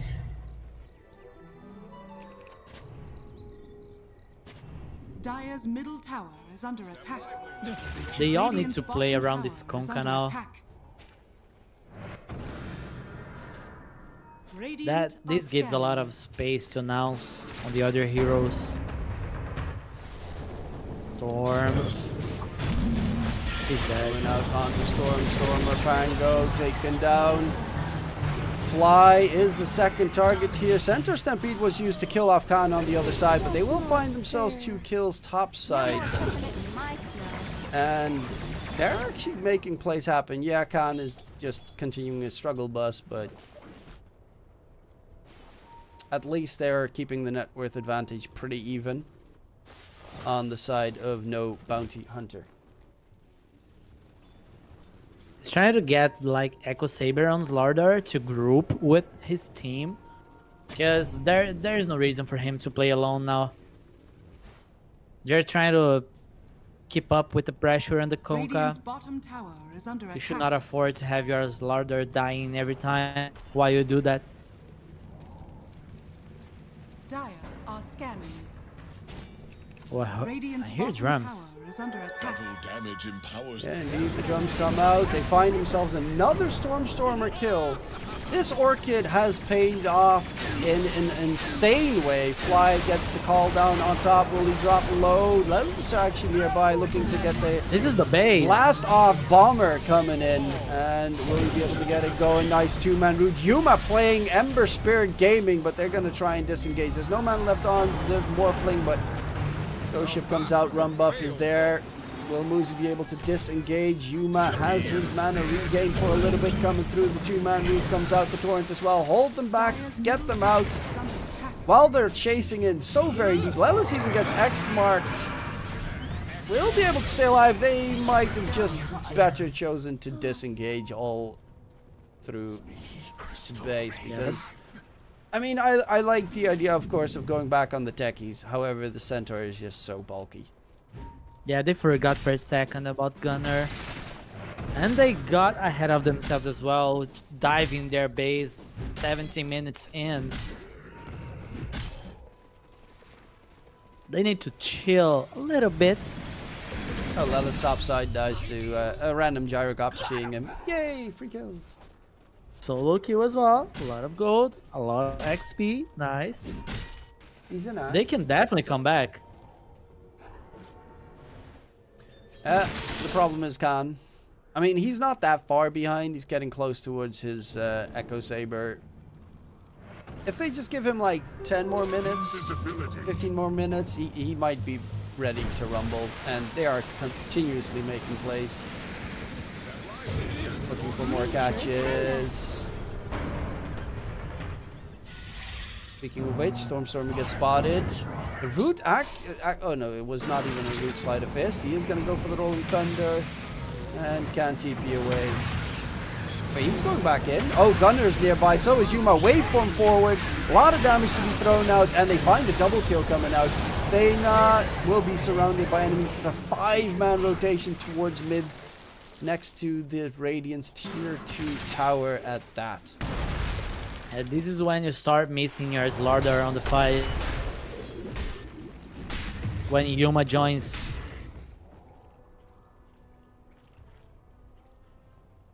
They can try for a desperate play, going Roche with his level 2 OT on Slardar.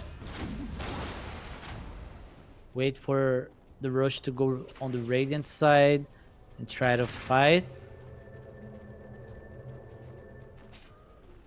Lelis and the Enchantress. Let's see. Fly. He's going to go core build. He built up his Dragonlance. He's going to yeet in those impetuses from miles away. I always like to see it. It is also very greedy, but it can be such a nice extra core in the team. He deals a lot of damage. You cannot ignore this. Stormstormer is done with his Manta, so he has an answer to the Orchid coming out. Not really the item that you necessarily want to build, but you're a universal hero, so it's not actually that problematic, and it's another way to get out of the roots, which they have 2 of. Possibly even get rid of the Corrosive Haze, which is kind of annoying.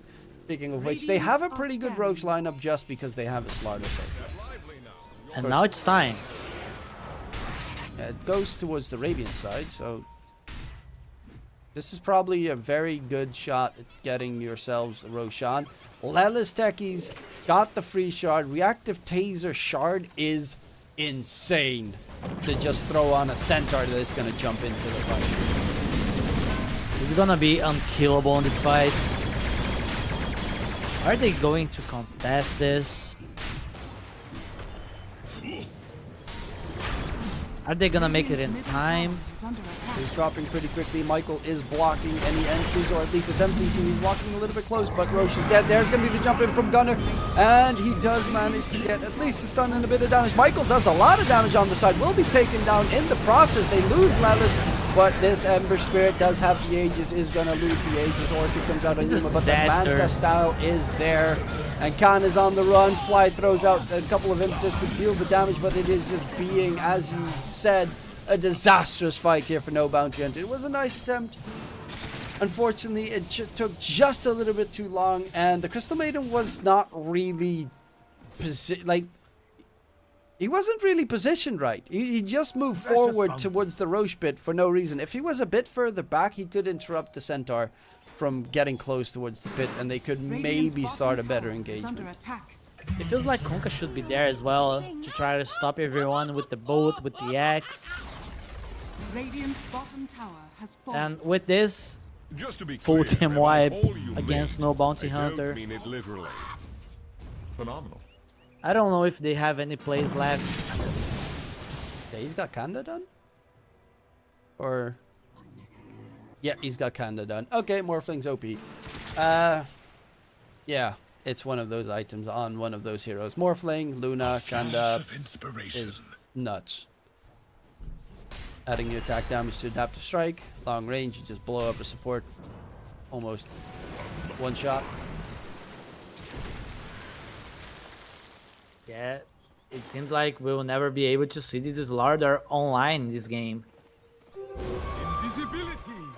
They didn't break up the Vlad's to get the Blades of Attack for the Chrysalis, though.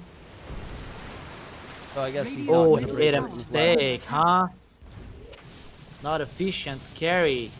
Yeah, well, it's just like, that's kind of the only part that you can use. So, yeah. Khan in trouble. He's going for the BKB. Center stomp there from Fly's little creeper. Khan dropping low. Can he slither away back far enough? No, he cannot. And the Crystal Maiden. That's a second. That's a bonus kill right there. He just randomly pops up in their feed. Boom. Dead. Taken down right on towards the high ground they go. Fortification's already been used. But they do have the tier 3 tower at least before the problems arise with backup protection, and the Queen's bottom will be there soon enough. Regardless, it looks like Nouns will be able to take game number 1 pretty convincingly. 3 deaths on Yuma, but those are also the only 3 deaths he managed to get, and they were all randomly by Muzi top lane that I still have no clue how they any of them happened, because I missed all of them. We did not see that, so that did not happen. That's true. It's yeah. Radiant's middle tower. What? If you look at this morph, you cannot tell that he died 3 times in a row in the top lane. If a tree falls in the forest, does it make sound? And no one is there to Yep. hear it, doesn't make sound. That's, you know, kind of what we're at. I didn't see it, didn't hear it. Well, I did laugh about it. That's kind of... Maybe that analogy doesn't work, because I made a lot of sound. Better that than dying to Roche, right? Yeah, better that than dying to Roche when you win a huge team fight, and then the enemy gets Roche and you lose the game, and then afterwards you lose the series. Cough, cough! That was just very Sounds like a random story. shade. Ooh, that was close. Didn't even pop the great could've- healing yeah. Lotus. That is like super ballsy. Had a smoke, had This a great guy healing Lotus. know his math. I calculated the distance, added a, Yep. take the +1, add the -3, and then yeah, perfect. Turns around, gets it done. Radiant's top tower is under attack. Or he would have Gunnar died and had we the would have been shard like, now. haha, he did.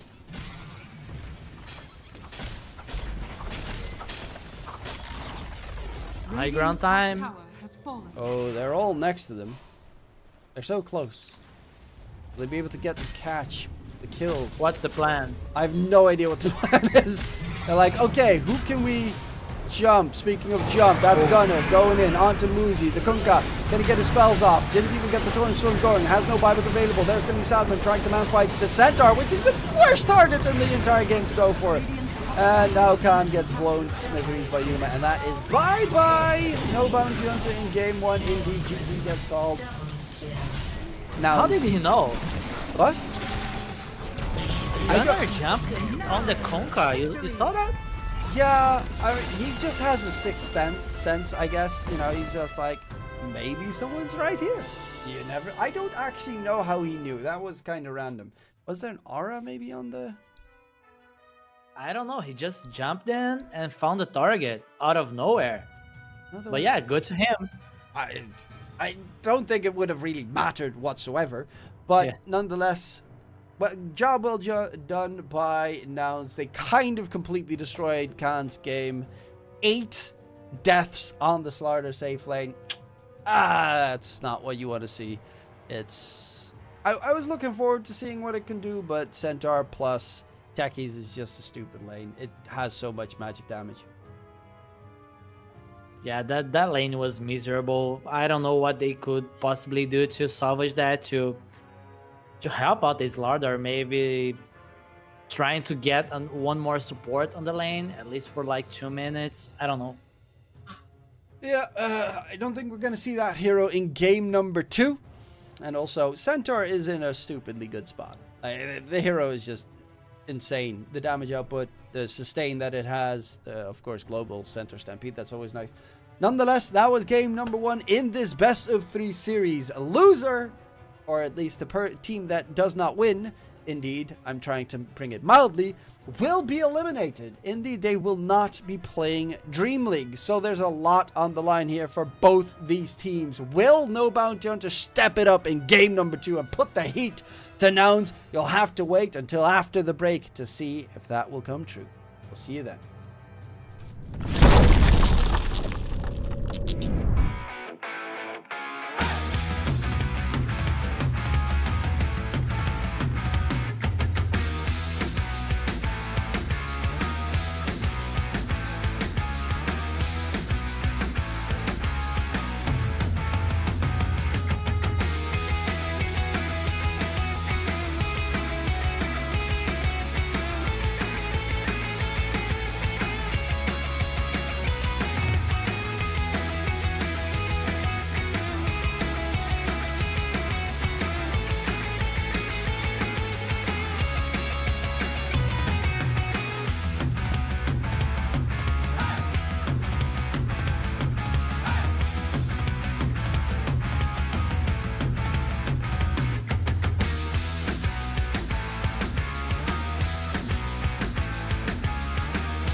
picture with no skeleton inside your hands.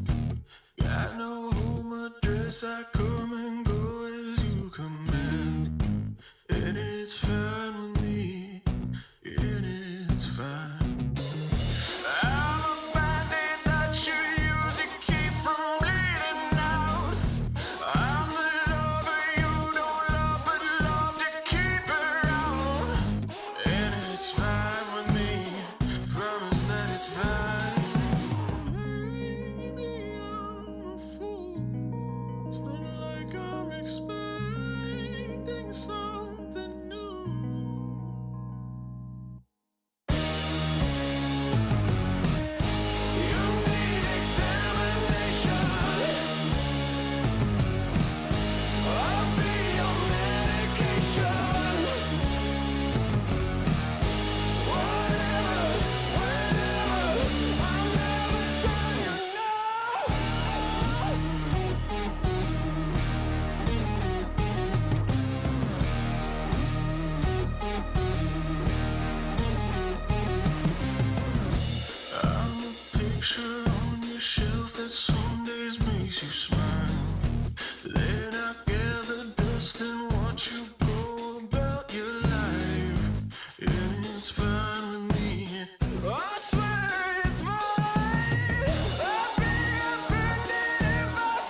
Welcome back, ladies and gentlemen. Game number 1 was concluded. It was And a Cat. win for Nouns and 10 Cat. seconds remaining. It was a win for Nouns coming in. Nouns turn And to bat. they did it with that Centaur War Runner that has been picked up as well this time around. But it looked very dominant against that safe lane Slardar. I think if that lane went better, they definitely had a different chance in the game, but it just went too horrible that they could not 10 recover seconds. from it. Nouns turn Could they, to Ace? ban. The laning stage was rough for them. Radiant team Allowing them to play center again might be a mistake, to be honest. These heroes busted. Yeah, the hero is a little bit overtuned, I think. They thought, let's nerf the amazing 10 item that seconds is remaining. called Heart, and then it will all be fixed. 5 But seconds I guess remaining. that might not be the case in the slightest. Yeah. Nonetheless, it is such a interesting hero to see. We saw it, of course, Moo being played previously as well, but I think it's also the lane partner that it had with the techies. It's just too much damage from the both. The techies is like only damage coming out from him, so it was pretty nasty to deal with. That's why they steal the techies on No Bounty Hunter, so hopefully that will be a bit of a difference maker and maybe Radiant team a different kind of safe laner that definitely should win against Centaur, which I 1, 2, 3 can't think of anything unless you go for a Viper or something, which please don't do that. Yeah, they should try to think of something here to stop this center on the lane. And I'm pretty sure Nouns has more weapons to use with this center on the lane. Nouns turn to pick. Admiral Kunkka. Okay, well, to be fair, last game, that offlane Kunkka, you get 3 kills on Morphling, 2 of them solo. Yeah, you can't argue with results. That was Dope. amazing. That was baller right there. 10 seconds So I would remaining. say pick it again. It worked wonderfully. 5 seconds Yeah, remaining. but now Yuma is aware of how good the guy is with the Nouns turn Conca, to right? pick. So he will be careful. And there's the Hoodwink. You don't have the techies, you have the Hoodwink. It is a good level 0. It's Yep. very annoying to deal with, to catch. Of course, sharpshooter breaks which is 10 nice against some seconds heroes, remaining. specifically Spectre, but I don't really expect to see that one. But the constant 5 bushwhack seconds spam remaining. will be pretty hard to deal with. Nonetheless, I think it's just a weaker techies for the most part. Radiant So, team pick. unless you want to turn it into a semi-core, I think they're still pretty okay with these picks so far. And dying for Fly is really such a Fly hero. Yeah, classic Fly, securing the carries lane, rotating to mid, and creating chaos. 10 seconds remaining. Also means they need to get a Tombstone Destroyer on their team. 5 seconds Snapfire remaining. tends to be one that always springs to mind first, but that's because it's the most obvious one. Or you could go for a hero that Kaz or Khan likes to play, and that is the PL. Do you want to play it against the center? Probably not.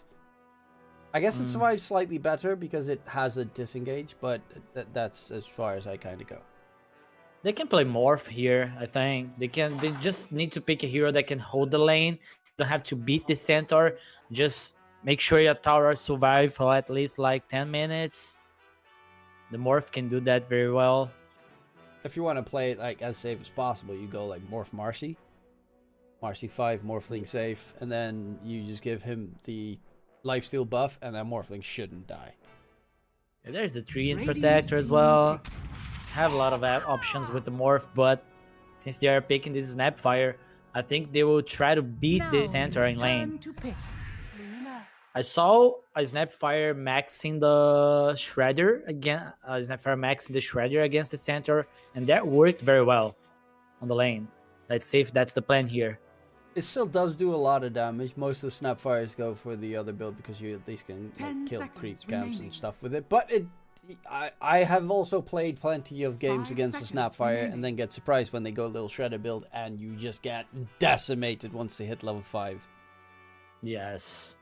And with the Luna, a lot of damage as well. It's the classic anti-tanky hero as a carry. So they will try to beat the centaur. But if they fail, I think this is gonna be a miserable early game again. It's better than Slaughter. It at least has some farm. It is. Luna, you lose the lane, you walk into the jungle, you're okay. Slaughter, you lose the lane, you walk into the jungle, you're there for the entire game, and then you still lose. So definitely a difference maker in that regard. They're gonna go for the Pango. Stormstormer looked okay Radiant on it. team back. The moment that Orchid came into play, it looked very problematic for him, though. Yeah, but the moment that they saw the Conca had the Orchid, they just had to be cautious with the rotations. And Stormer copying the Radiant best. team The back. Pango here, classic Queen hero. Yeah. Even though it has definitely been nerfed in a row, I do think that the addition of the possible 10 Mage Slayer seconds build that you can go remaining. for, Yeah. or Diffuser's always still really insanely good to have. It is a capable hero. The map has a lot of nice little blockages these days, so that you can have a perfect Rolling Thunder going in. It also has the problem of blocking it multiple times. But they're going to 10 need seconds some remaining. real Rounds damage on turn. now the safe Radiant lane to team turn pick. it onto the Luna. And Ranger that at your is service. okay damage, but it very much feels like they're lacking consistent damage. Yeah, they have this Wind Ranger here with a power spike when she has BKB. But before BKB, 10 she has to be seconds careful remaining. with this Conca. We saw Conca destroy the 5 Morph lane seconds last remaining. game. Let's see what he can do against the Wind Ranger. I don't think the pick is terrible. Oh no, I don't think it's terrible either. It's just it feels when the Yeah, it best doesn't consistent feel like damage it's a they have is solid- Centaur, which is weird. And also, you don't know what the last pick is going to be for no bounty. It is going to be the Storm Choose your Spirit, hero. so you're going to have Storm versus Pango matchup mid. Yeah. Okay. Good for a Storm. But it doesn't feel like a great Storm game.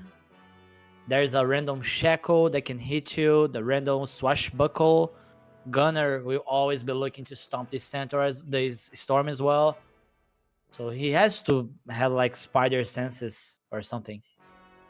I mean, there's a couple of ways that they can control him, but shackle shots, it's a skill shot. Bushwhack is a skill shot, so you can. They're not the easiest to hit. Granted, they're not the worst to hit. Centaurs is slightly easier to catch. Undying has barely any control, and the Pangolier is all based on positioning as well. I think it's actually a pretty good Storm Spirit game, mainly because of those reasons. He is hard to control for nouns, unless you, of course, hit a 2-man shackle, and then he's still going to die very quickly to the wind range salty. But for the most part, I think it's nice that he has a way to catch the Wind Ranger, which is going to be the biggest well, not even that big of a problem. You have a Kunkka. Wind Ranger needs a quick BKB this game. Just axe the Wind Ranger, throw everything, throw the kisses from the Snapfire, and hope she dies. Well, you know, if you hit them with the X mark, go ship, or kisses, and techies, there's a very, very real chance she dies. Unless Fly gets a very quick shot, and then he just like takes the Wind Ranger inside the tombstone and keeps her alive against the entire wombo combo of spells. That's gonna be the play later on the game. I do like their draft a lot better this game. Even though I didn't actually like dislike no bounties draft last game, I think it was still very capable in securing the dub. This time I I pretty much think the exact same. I think they have a pretty strong lineup. They definitely have more play now with these heroes. At least the carry can try to come back at the game if the lane goes rough. Ooh, there's the smoke. Oh, they're all wrapping around, and it's the techies the first one to spot them. No, it's actually the Undying smoke gets broken, and they're all gonna back off. Storm Spirit walks out. His team is nowhere to be seen. Nice 2-man torrent comes out, but that is Shaggy being taken down for first blood. Body blocked from Gunner. Get more. Making disgusting plays happen, and Muzi is the second one in the grave. The problem is you are trying to go for a level 1 fight against indeed the king of level 1 fights, Undying. Steals 16 strength, walks around. Centaur as well with the stop. It is really just not a favorable level 1 engagement. Yeah, very nice injection of money to start things off. Almost 1k to nouns. Yeah, and all the they will get more with the runes. I think they're gonna get all 5 bounties. 4 bounties. 5 would be impressive. And more kills. And indeed they get it. Pango has to walk back towards lane. Thana might deny 1 bounty rune. Or actually even pick it up. Got him. Right. Oh, wait, no, I couldn't. Any value you can get right there needed, but it is a 1k net worth lead with 3 kills and 3 bounties at 4 nouns at the start of the game. And a lot of couriers coming. 2 to bottom lane, 2 to top lane. Yeah, full ring of Basilius on the courier right there for Lelis. Anderson's okay, he's getting the magic stick. He already got, I guess, his items delivered. Well, he only has 2 assists. Lelis has 2 kills. This lane is very strong for nouns. Hoodwink with the Centaur is scary. Look at Michael. Anything with Centaur is just really good. Michael is getting absolutely smashed here in response. Step lively now. Your admiral is on board. When they get 3, when they get 2, they have a lot of kill potential.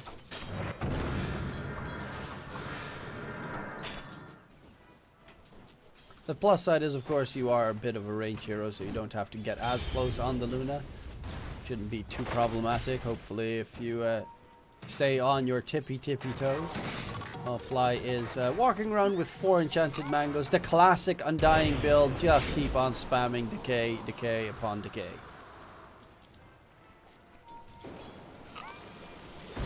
The man is setting fruits. Tombstone actually gets dropped by Fly.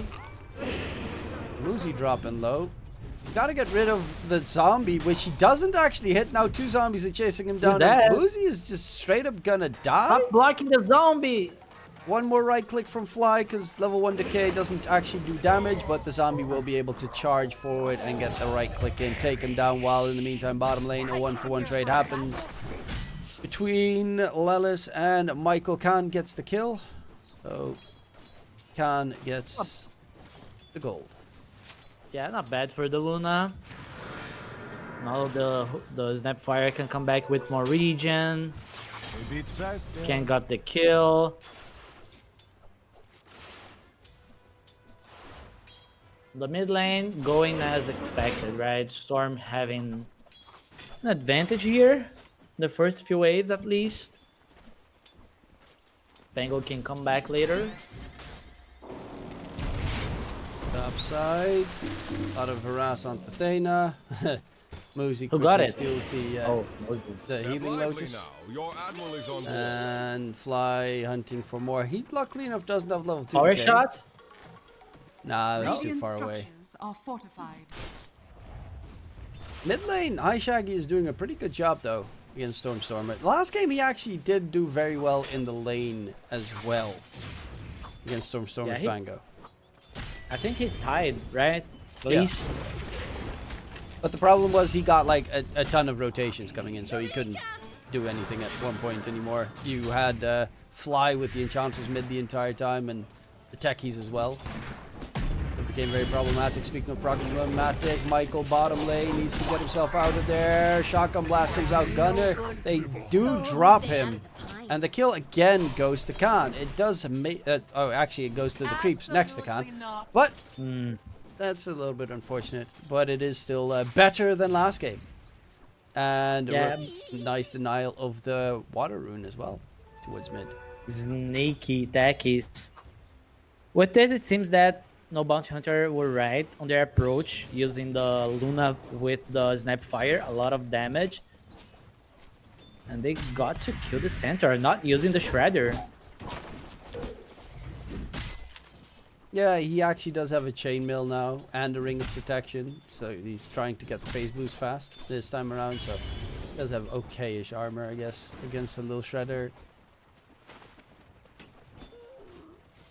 Yeah, not worth it to get it. Oh, Amazing what you found lying around. Storm is kind of on a roll. The plus side, of course, oh, bottom lane. I see HP dropping. The plus side is, of course, that the Pangolier got 3 assists, Blessings. plus the 3 bounty runes at the start, and now a new one as well. So he's got, even with the less creep kills, he is about even in terms of net worth, thanks to the advantageous start he got. Yes. Michael getting harassed, but the Luna is farming okay. They Lallis just is need to fat. secure. Yes, arcane boots already. He has to move to mid lane to get the rune. He needs to do this right now. Storm is level 6, and so is Stormer. Top side, a 1-for-1 trade, but Yuma is the one that drops. In comes Muzi. Can he get the kill? Right clicks. It is a nasty hero, though, the Undying. Whip. Close! Oh, no. But he's actually going to be able to just dance, revolution his way to safety. He did not right click him once. And He was waiting for the swag kill. Radiant's middle tower is under attack. oh, did he get it? Oh, he did get the bottle refill. Okay. Yeah, Shaggy quickly sit back towards mid to get the bottle refill going, while Michael gets solo Dire killed by Lelis. structures are fortified. Towards mid though, Stormer has a haste rune that he just picked up, has the Rolling Thunder, should not have any problems going forward. He'll just drink his bottle, charges while heading towards Muzi in the top lane. Or they places an observer ward and just dips. Yeah, he do not want to waste time waiting for the conk on the lane. Gets his own bottle refill as well, so he'll be just fine. In towards that mid. Quick rotations from these mid laners are going to be very dangerous to deal with. And no surprises in terms of the experience runes being secured. Second rune. Oh, they're smoking. On towards Perfect. bottom they go. They know Khan's having too much of a good lane. And Gunner's trying to bait them in. He's dead. But in response, so Oh, the is Khan. swashbuckle. That's a great catch with the swashbuckle. Is Gunner actually dead? That's the question. It seems that's not the case. And High Man. Shaggy is the one that falls instead. Stampede right on top of Michael, and Gunner is coming through with tons of damage, and he is a centaur, so he's just going to be able to survive. Easy peasy lemon squeezy, top lane, Shaka shot onto Muzi. The Kunkka has no way to run, nowhere to go, and he will be finished off as well very quickly. But looked like a good start for No Bounty Hunter. Crumbles swiftly. I jinxed it for the Centaur kill. Swashbuckle was perfect. Lely's on point with the rotations. Yeah, that's just Brazilian Dota for you. Yeah, Superior, of course. you have to make me proud. Suicide by the neutral creeps. And Come on, Cookie, Lely. the steal comes in from Radiant's top Stormstormer. tower You're a is under trusty attack. mate. You don't have It's the only a sack. 2-stack, so it's not the biggest problem.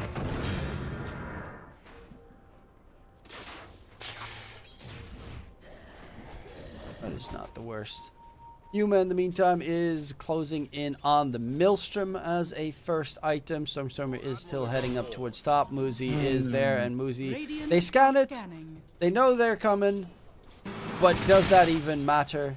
You're very likely dead. Actually, they don't. They don't want know? to be chasing on the trees. Yeah, the Wind Ranger actually even power shot at a completely different area. And Muzi just gets back. Nice. But they're going to gateway towards bottom where Khan is Dire's trying to middle farm up tower Oh, the is no. under attack. The night vision from the Luna helping a lot here. Hunting bounties. Radiant's bottom tower is under towards mid. Some TP's in. Thana is dropping low. Will Fly get taken down? They're so freaking tanky on these heroes. Every single time you think they're going to drop, it is the opposite right there. Rolling Thunder comes out. And the Storm. Cookie onto the high ground. Oh, that was just pixel perfect to disengage from the Pango. Can he stay away? There is a swashbuckle. He pops the regen rune, so why not just dive in, staying alive again? But there is Lelis hitting him with the coconut shot. The acorn. Oh, I think the coconut Almost shot hitting is the snap. like the from the other thingies. Radiant's neutral middle creeps. tower is under attack. They will both look like a coconut. Michael Nobody dropping wants low. to finish Michael. And Fly shoot down. Finally, they do manage to take down Fly. The big, bulky, undying has been a thorn in their side for quite some Radiant's time. middle tower is under attack. You see that Fly is comfortable doing his thing, going mid, pressuring the enemy mid laner, controlling runes. But this opens an opportunity for Radiant's bottom No tower Bounty is Hunter under to go and attack. try to kill the Wind Ranger. We see that Storm Spirit is stopped already. Kunkka is trying to find the winds on the jungle. Dodging it so perfectly. And they're actually looking for Khan instead. Who is going to get spotted out. There's going to be the sharpshooter in. Khan has nothing to disengage. Wind Ranger ulti on top, and Khan is dead. They tried to find the Wind Ranger, but in the meantime, he's taking down their safe laner. On the other side of the world, Rolling Thunder comes through top side, trying to get the control in. Michael Snapfire. Dodge and weave. There is nothing that he can do because he is dead as well. Luckily enough, the run buff does give you movement speed bonus, but Muzi isn't going to be enough. The Torrent Throne underneath only gets a one-man catch. There's going to be the techie dive from hell. Throws out the bombs all over the place. bomb. It's going to be enough damage. No, it seems not. Stormstormer is a couple of hits away from dropping, but no one's dying. And again, they're so close, but yet so far away. And a great job from the Nouns players to immediately focus down those techies' minds. Dire are Yeah, scanning. did you see the discipline? Everyone killing the mines. That was Radiant's perfect. bottom tower is under attack. And no Bounty Hunter are being outplayed. Everywhere on the map. Radiant's middle tower Sounds is under pretty good. attack.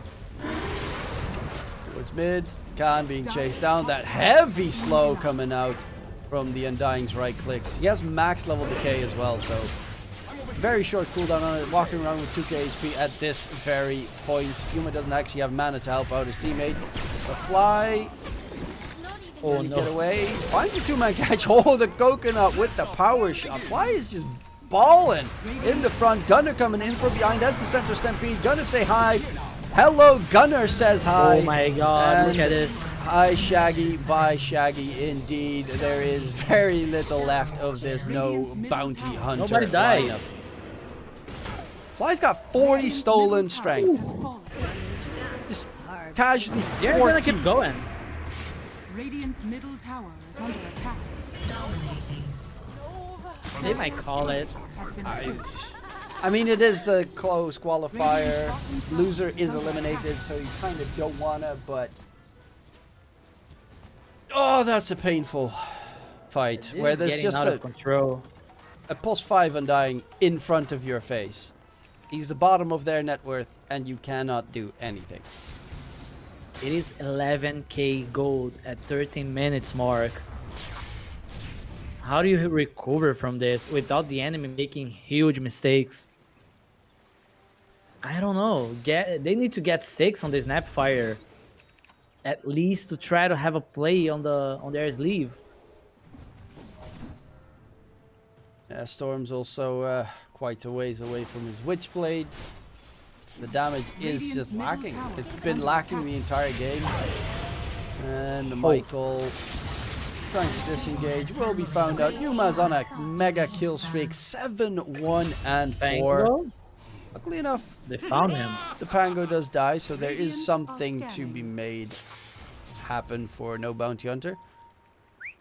But look at how aggressively they're running. They're looking for the experience rune to spawn. They know there's an experience rune spawning. Tombstone to block them off from entering the area. Radiant's top tower is under And yeah, attack.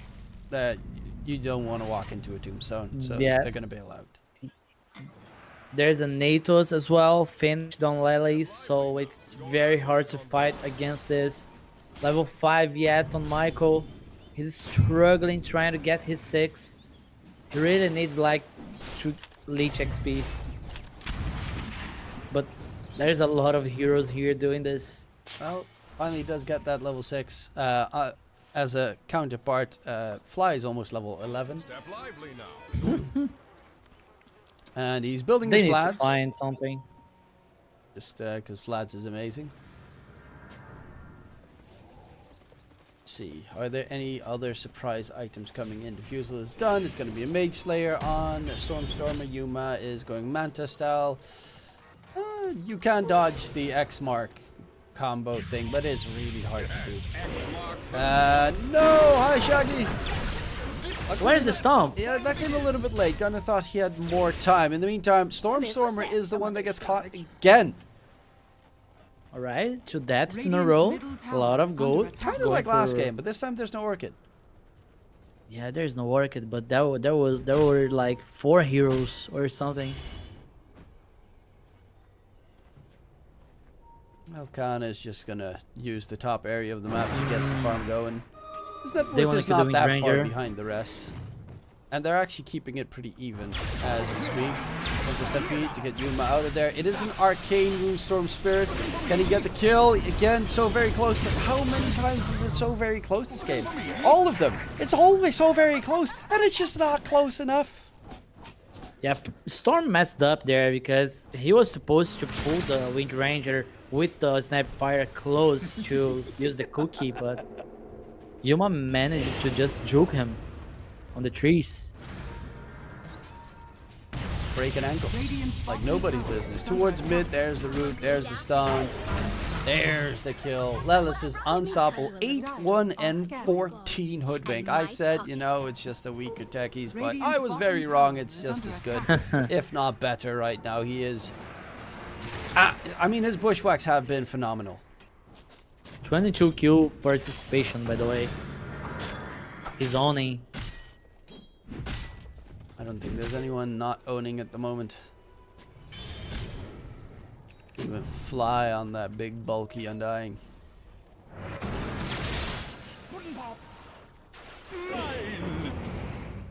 Oh, X Mark. Stormstormer coming in with the Rolling Thunder. There's going to be the Tombstone down. They kind of need to get rid of it quickly. Michael finally does clear it.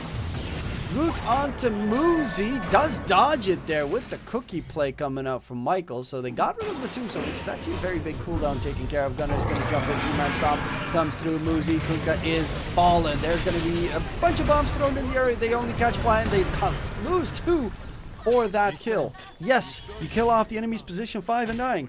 Does it help you in the slightest? Absolutely not. That's so expensive for them. Luna is farming. That's the only good part about all of this. But look at Gunner. They spotted the direction of the courier and tried to get the catch. It was a little bit late. He already TP'd out of there.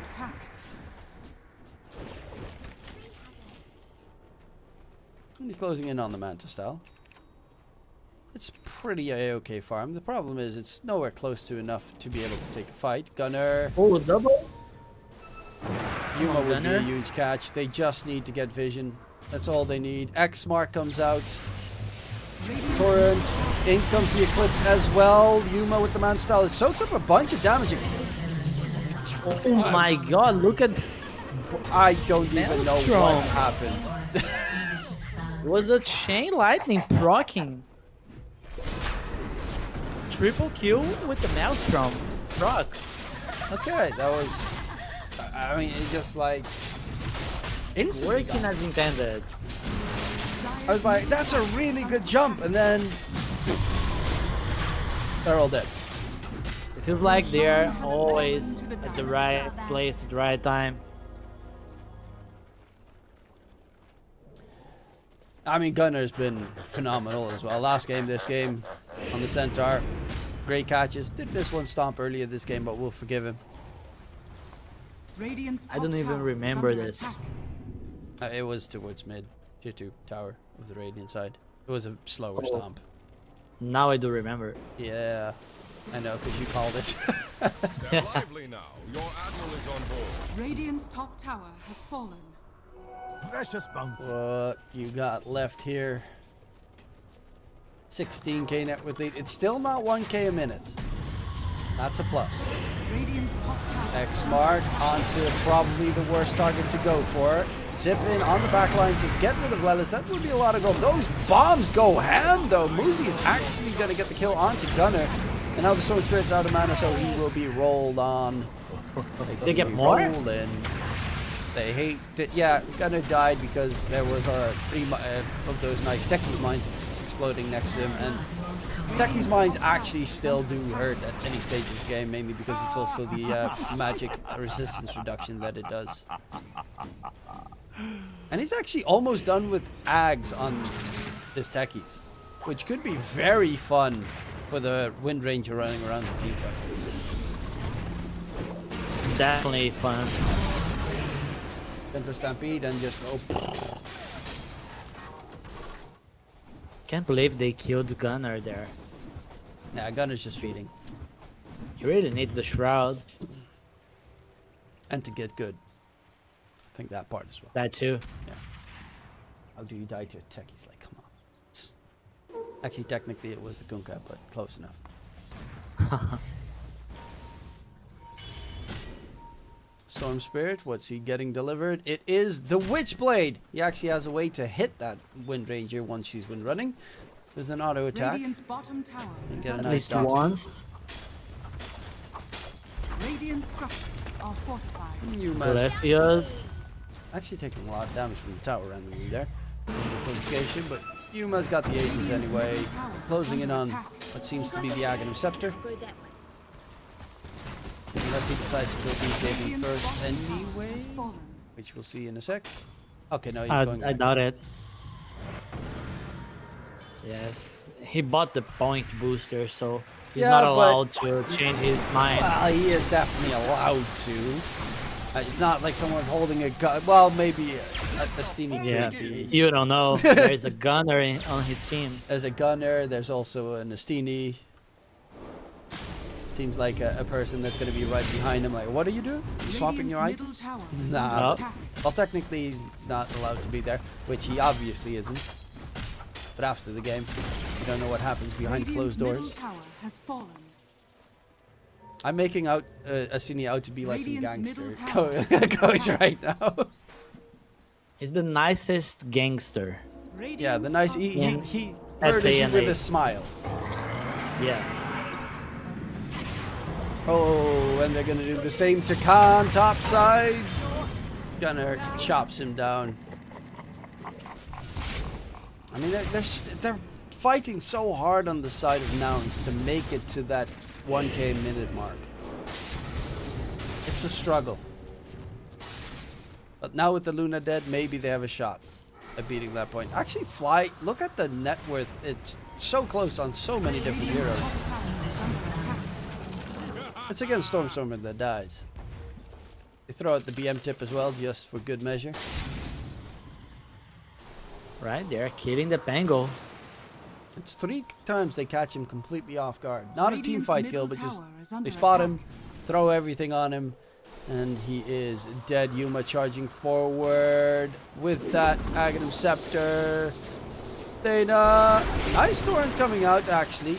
Does actually try and drag Yuma in towards the bombs. Careful, Yuma, my friend. Aegis is gonna get popped. There is a minefield sign here that you have to be very careful for, which Yuma might realize now. Does manage to get the kill regardless, and the that's actually kind of cool. Having the tidal wave with the minefield combination. Unfortunately for them, Fly is insanely tanky, so it's not the best target to get caught inside the minefield. Zipping in forward, there's going to be this route onto Shaggy, and Uzi is the last one down. Khan's just chilling, farming up, Dire's getting middle himself his tower items. is under attack. Maybe a shard now to be... Yeah, a shard. Shard? Shard's being delivered. Shard's pretty good, 25% damage reduction.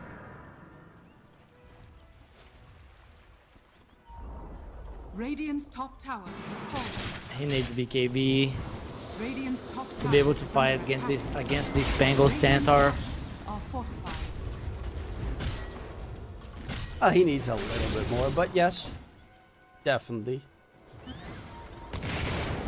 In comes Thayna. He's trying to get the minefield sign off, and he does manage to get it going. They have to TP out. Gunner's dropping low. The kisses of death.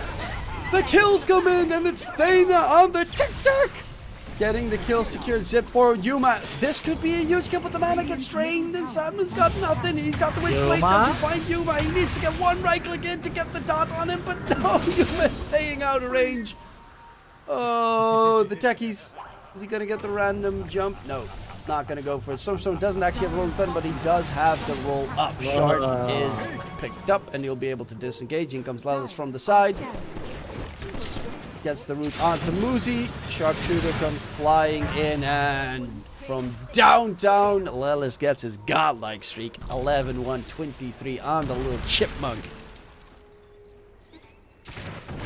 He will definitely try to find his Stackers, right? Stackers is on the mission. Yuma's Oh, playing I mean the Hoodwink. no HP the entire time, and no one is able to catch him. He actually has Gleipnir pretty much done, just needs to pick up one last piece at the secret shop. Where you might spot out Khan if Khan's not careful. They still need to go high ground, right? They don't really have a They're great not going high ground. No, Stormstormer, not again, buddy. Yeah. Why did he give up? Radiant's could middle try at tower least. is under attack. I mean, he couldn't move because he was inside the minefield. So if he made That one makes move on sense. the pack, that's why he also swashbuckled in the same position. Because if he moved, he just... Dire's Die with turret honor. has been killed. Well, he did. He stood his ground. Like a real man. Oh, Michael. Towards mid. He's going for the Glimmer. At this point, you might just want to get yourself some physical damage resistance. Gunner's just chilling on the side. Almost no mana left on the Storm Spirit. Bushwhack connection. Double kill for Fly of all heroes. The Undying coming in. Right click God. I guess he just Decay stole that kill because, you know, greedy There's a +5. Gleipnir on the Hoodwink as Minefield? well. Yeah! Get the minefield placed. Jumps it. The wave actually pushes them out of the bomb. Oh my lord. Oh, that would just tilt me to no end. A little bit disconnected there. The Penguin's coming. He's sleeping on the outpost. They are taking their sweet time to get this push going. Gunner is going to get dragged back on. Luna is dead. Can't even pop the glaives in the process. And everyone is dropping on the Radiant side. Viva comes out. Zip forward. Storm, can they find Gunner? It's not, again, the best target to go for. Muzi has his ghost ship in a second. Gunner's going to be able to stay alive because they have the nastiness that is the Undying right behind him. And Stormer doesn't really care if he's in the middle of this rolling Radiant's thunder middle barracks are under attack. of those, the minefield sign going Radiant's off. middle barracks has fallen. Yeah, this is out of hand. Buyback. Going in for Yuma. The cookie stun comes out. Do they have the damage? Is this the perfect turnaround play? Or very likely Yuma? not? Oh, goes into the fountain. Storm is actually staying alive. Yuma gets a two-man shackle shot because they lined up perfectly. But there we have it. Hi, Shaggy gets the kill. And he's rich on Storm. He bought Blade Mail. First ever. I mean, to be fair, it does give you damage. And Wind Ranger kind of kills himself if he tries to go for you to a degree. At this point, like, Wind Ranger's got way more HP, so it doesn't matter too much. But in goes the Storm, out of mana, out of life. That's going to be a dive coming out, but a great AoE stun from the Snapfire techies. The minefield. Are they going to be able to stay alive long enough? Khan with the glaives actually doing a decent amount of damage, but Khan is not going to be able to get much more done.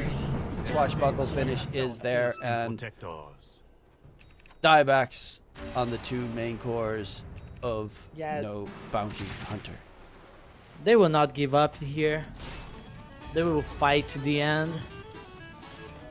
I mean, to be fair, But it the is end very is entertaining. close. It is.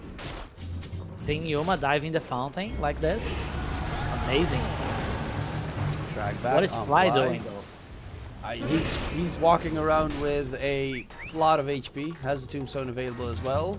Might actually die. Drops the tombstone. There is a Yuma rushing to his aid. Blade Mill's already used, so Muzi is in a little bit of trouble. Will Fly die? No. Guardian Reeves. Thanos trying to reach him, but nope. Fly's actually healed more than he was initially in that engagement. They're trying to force in the GG out. Ah, I Who's mean, Storm jumping? one last hurrah. No Bounty Hunter. Come on! Give us glory, give us fury, give us a glorious finish. Thana, Minefield Sign. Force Dive, Yuma into the please fountain. dive. He tried to. Oh, Minefield Sign actually does so much damage.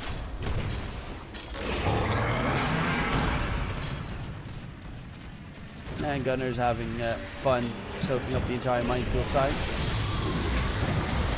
Towards the Good soldier. fountain. Gonna get a catch, two-man. Bushwhack comes out.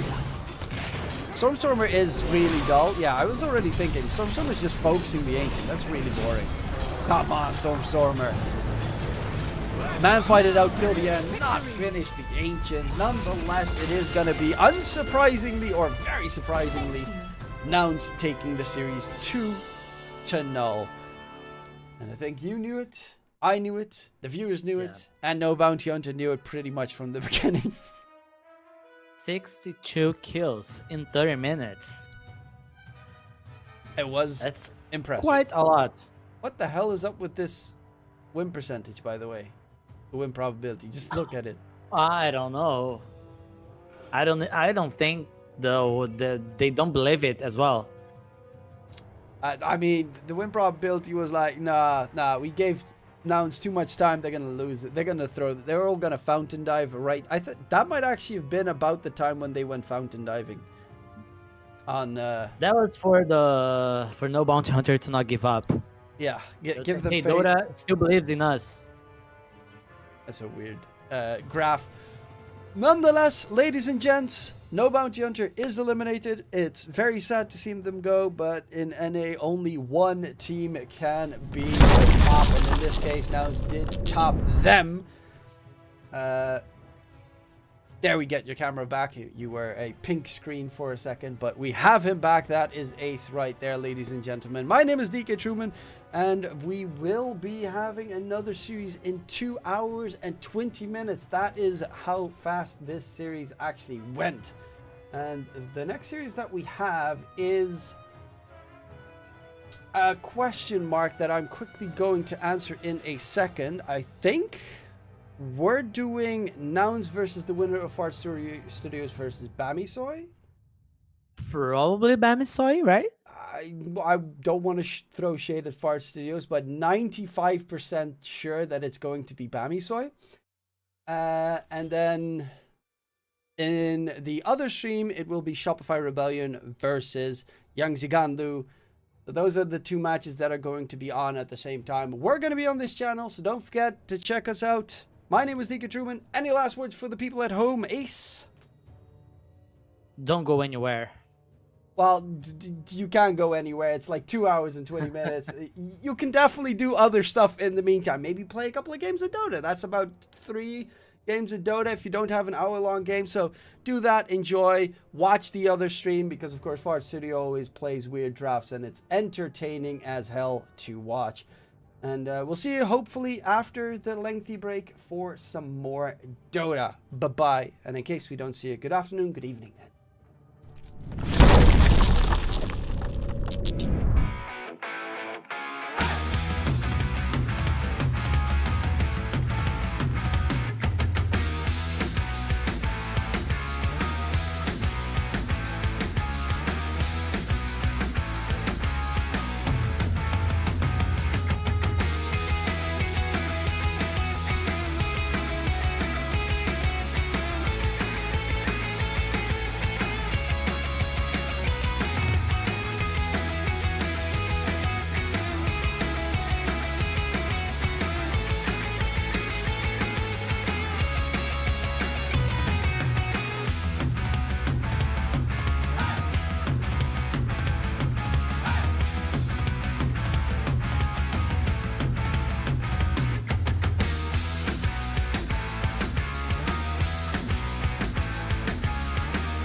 creature with no skeleton inside your hands. Got no home address, I come and go as you command. And it's fine with me, and it's fine. I'm a bandit that you use to keep from bleeding out. I'm the lover you don't love, but love to keep around. And it's fine with me, promise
starts with this, a person that you miss. Mine draws a blank. I wanna go back to the early days when life was an escape. Now I just wait for better days. I lost myself in your reality. Lost myself. I lost myself in your reality. Lost myself. I feel that life, according to a friend, we're all shrink wrapped in families and making ends meet, stuck in jobs we'll never leave. I never wanna be like that, so I wanna go back to my reality. Wanna go back. I wanna go back to my reality. Wanna go back. Didn't mean to sound so concerning. Am I alone in the hurt? I never followed anyone. It's so absurd.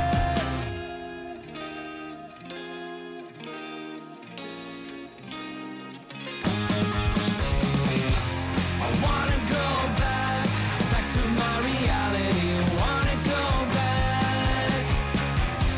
I wanna go back to my reality. Wanna go back. Trying to go back. Gotta go back.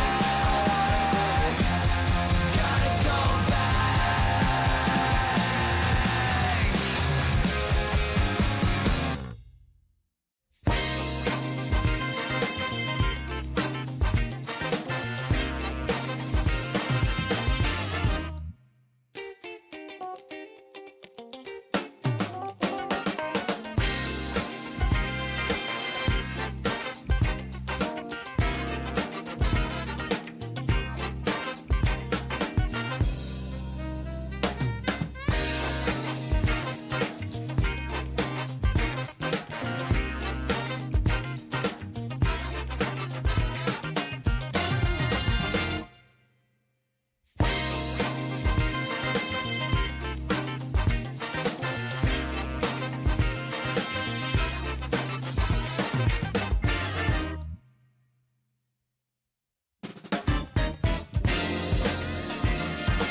It starts with this, a person that you miss. Mine draws a blank.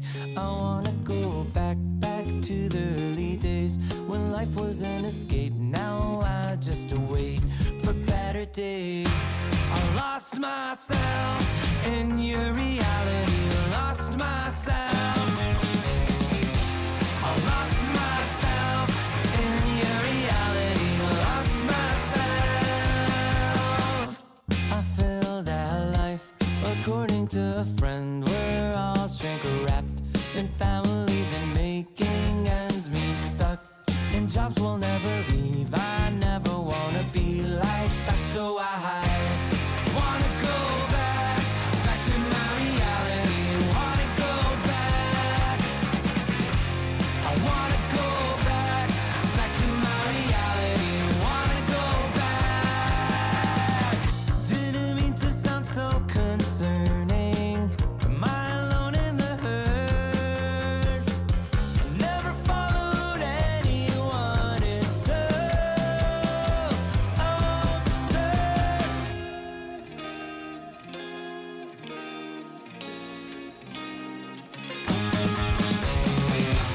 I wanna go back to my reality. Wanna go back. I wanna go back to my reality. Wanna go back. Trying to go back. Gotta go back. Gotta go back.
It starts with this, a person that you miss. Mind draws a blank.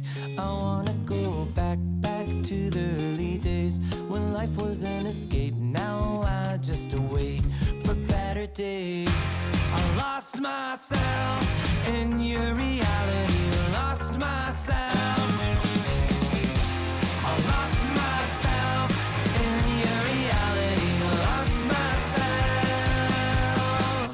I feel that life, according to a friend, we're all shrink wrapped in families and making ends meet. Stuck in jobs we'll never leave. I never wanna be like that, so I wanna go back to my reality. Wanna go back.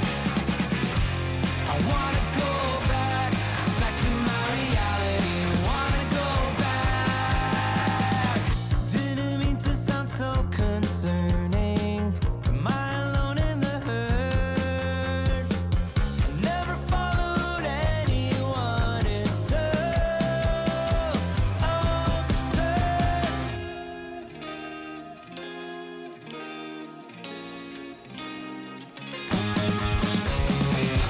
I wanna go back to my reality. Wanna go back. I wanna go back to my reality. Wanna go back. Trying to go back. Gotta go back. Gotta go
future with no skeleton inside your hands.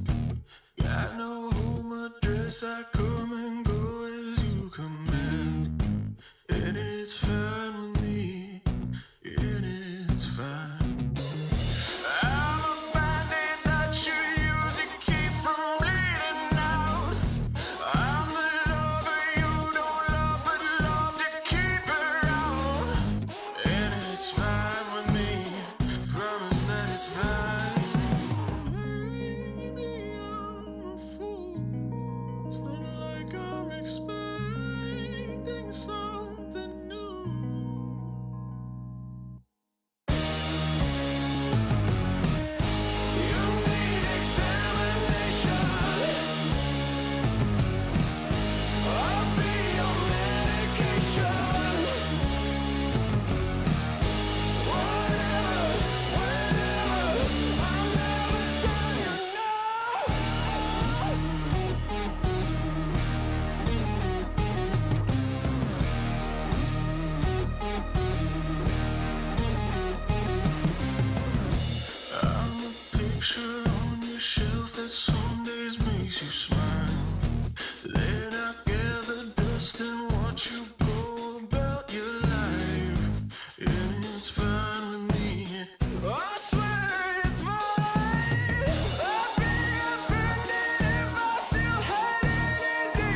It starts with this, a person that you miss. Mine draws a blank.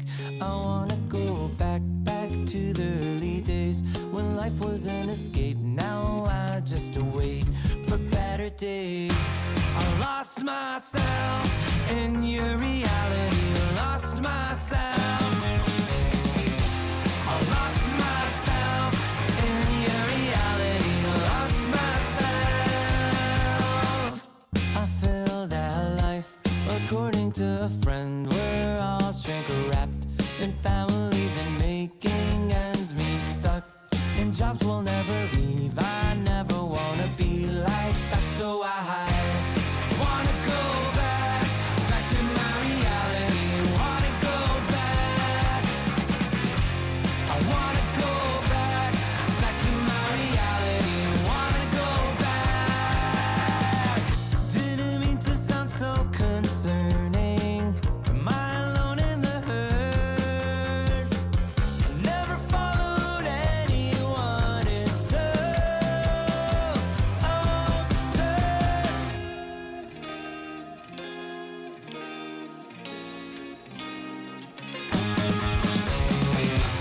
I wanna go back to my reality. Wanna go back.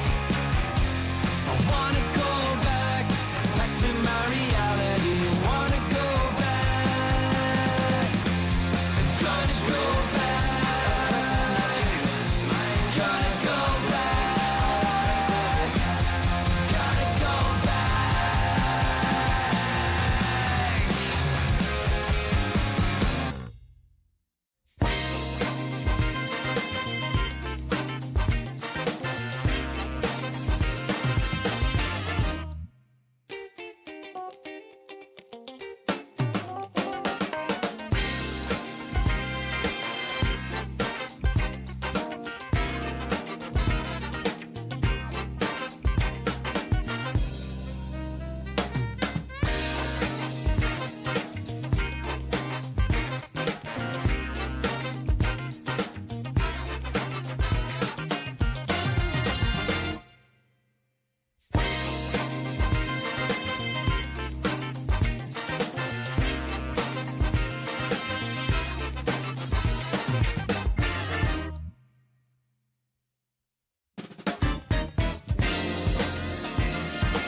picture with no skeleton inside your hands. Got no home address, I come and go as you command. And it's fine with me, and it's fine. I'm a bandit that you use to keep from bleeding out.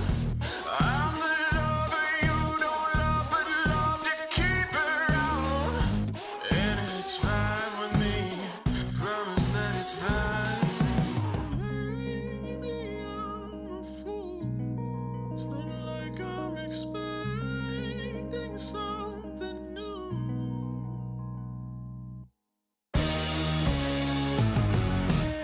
You need examination. I'll be your medication. Whatever, whenever, I'll never tell you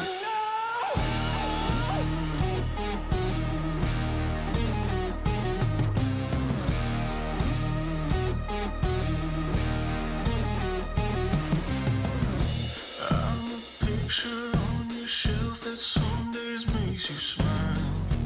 Then I gather dust and watch you go about your life. And it's fine with me. I swear it's fine. I'll be Welcome back, ladies and gentlemen. We are on for the last match of the evening. Nouns Esports versus Bamisoy. It is going to be a lower bracket match. A loser will be eliminated. Winner will go on to face, well, they will have to win twice more to try and make it through towards the Dream League. My name is Decisive, and I am joined by Ace for what will be, I think for both of us, our last match in the NA close qualifiers. Yep, of course. Hello, people. And man, these NA qualifiers are spicy. Bamisoy now facing Nows. Nows being kicked out of upper brackets, now having to make the run.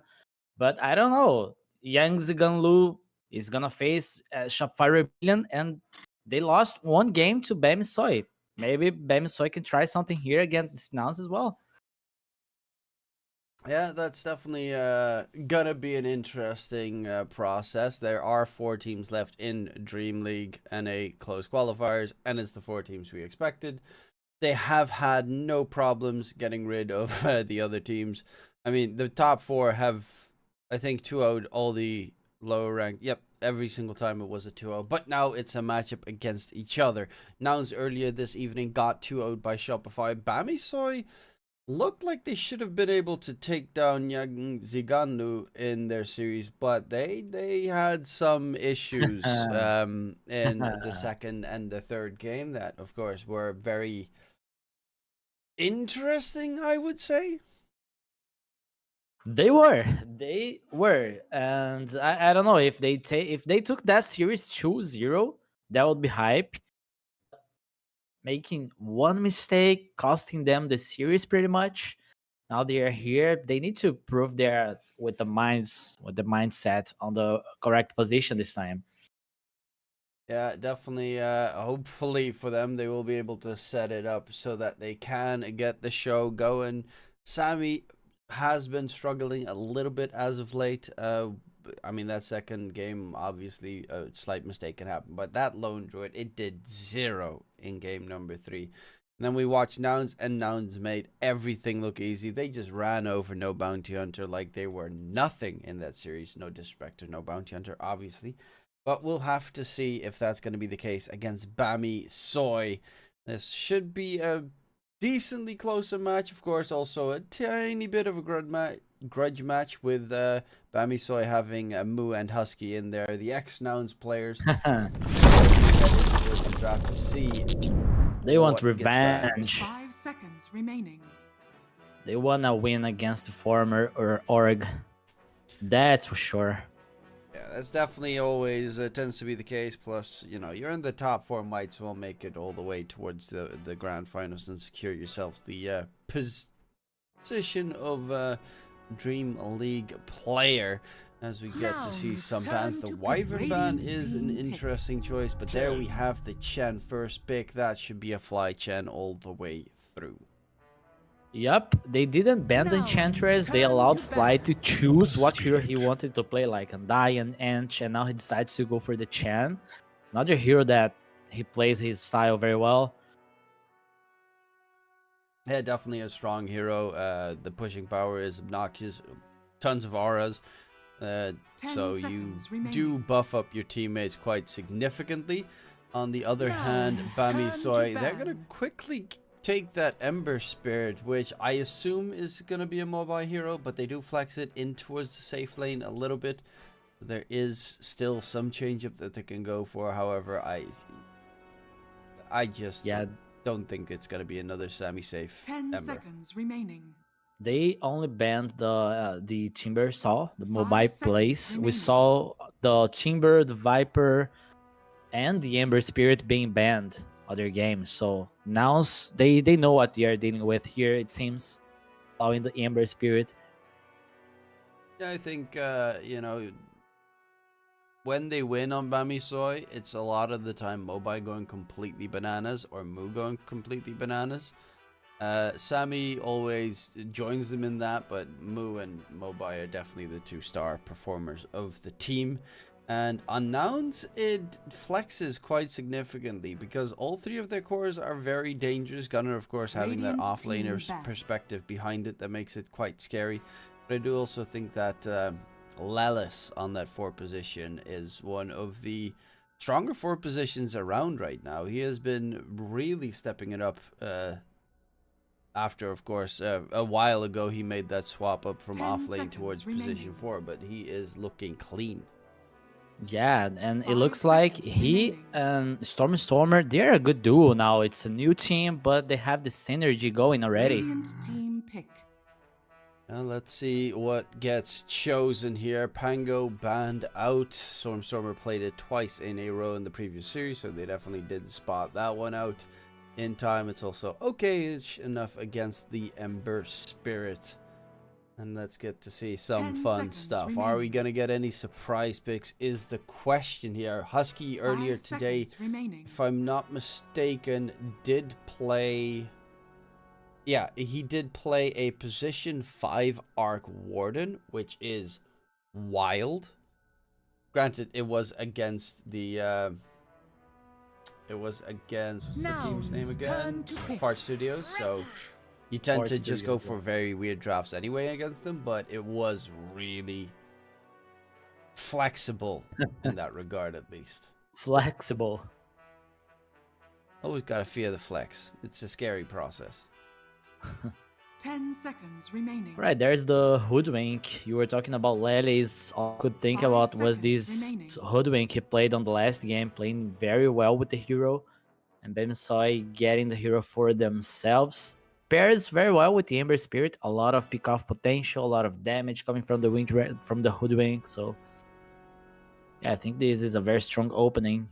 They need to pair it with a good offlaner like Centaur, as we saw in the previous series. But unfortunately, Centaur is banned.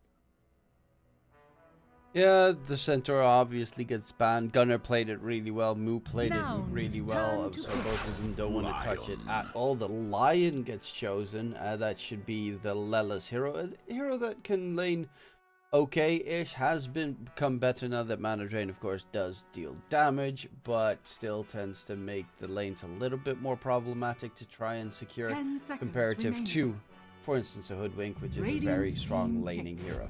Queen.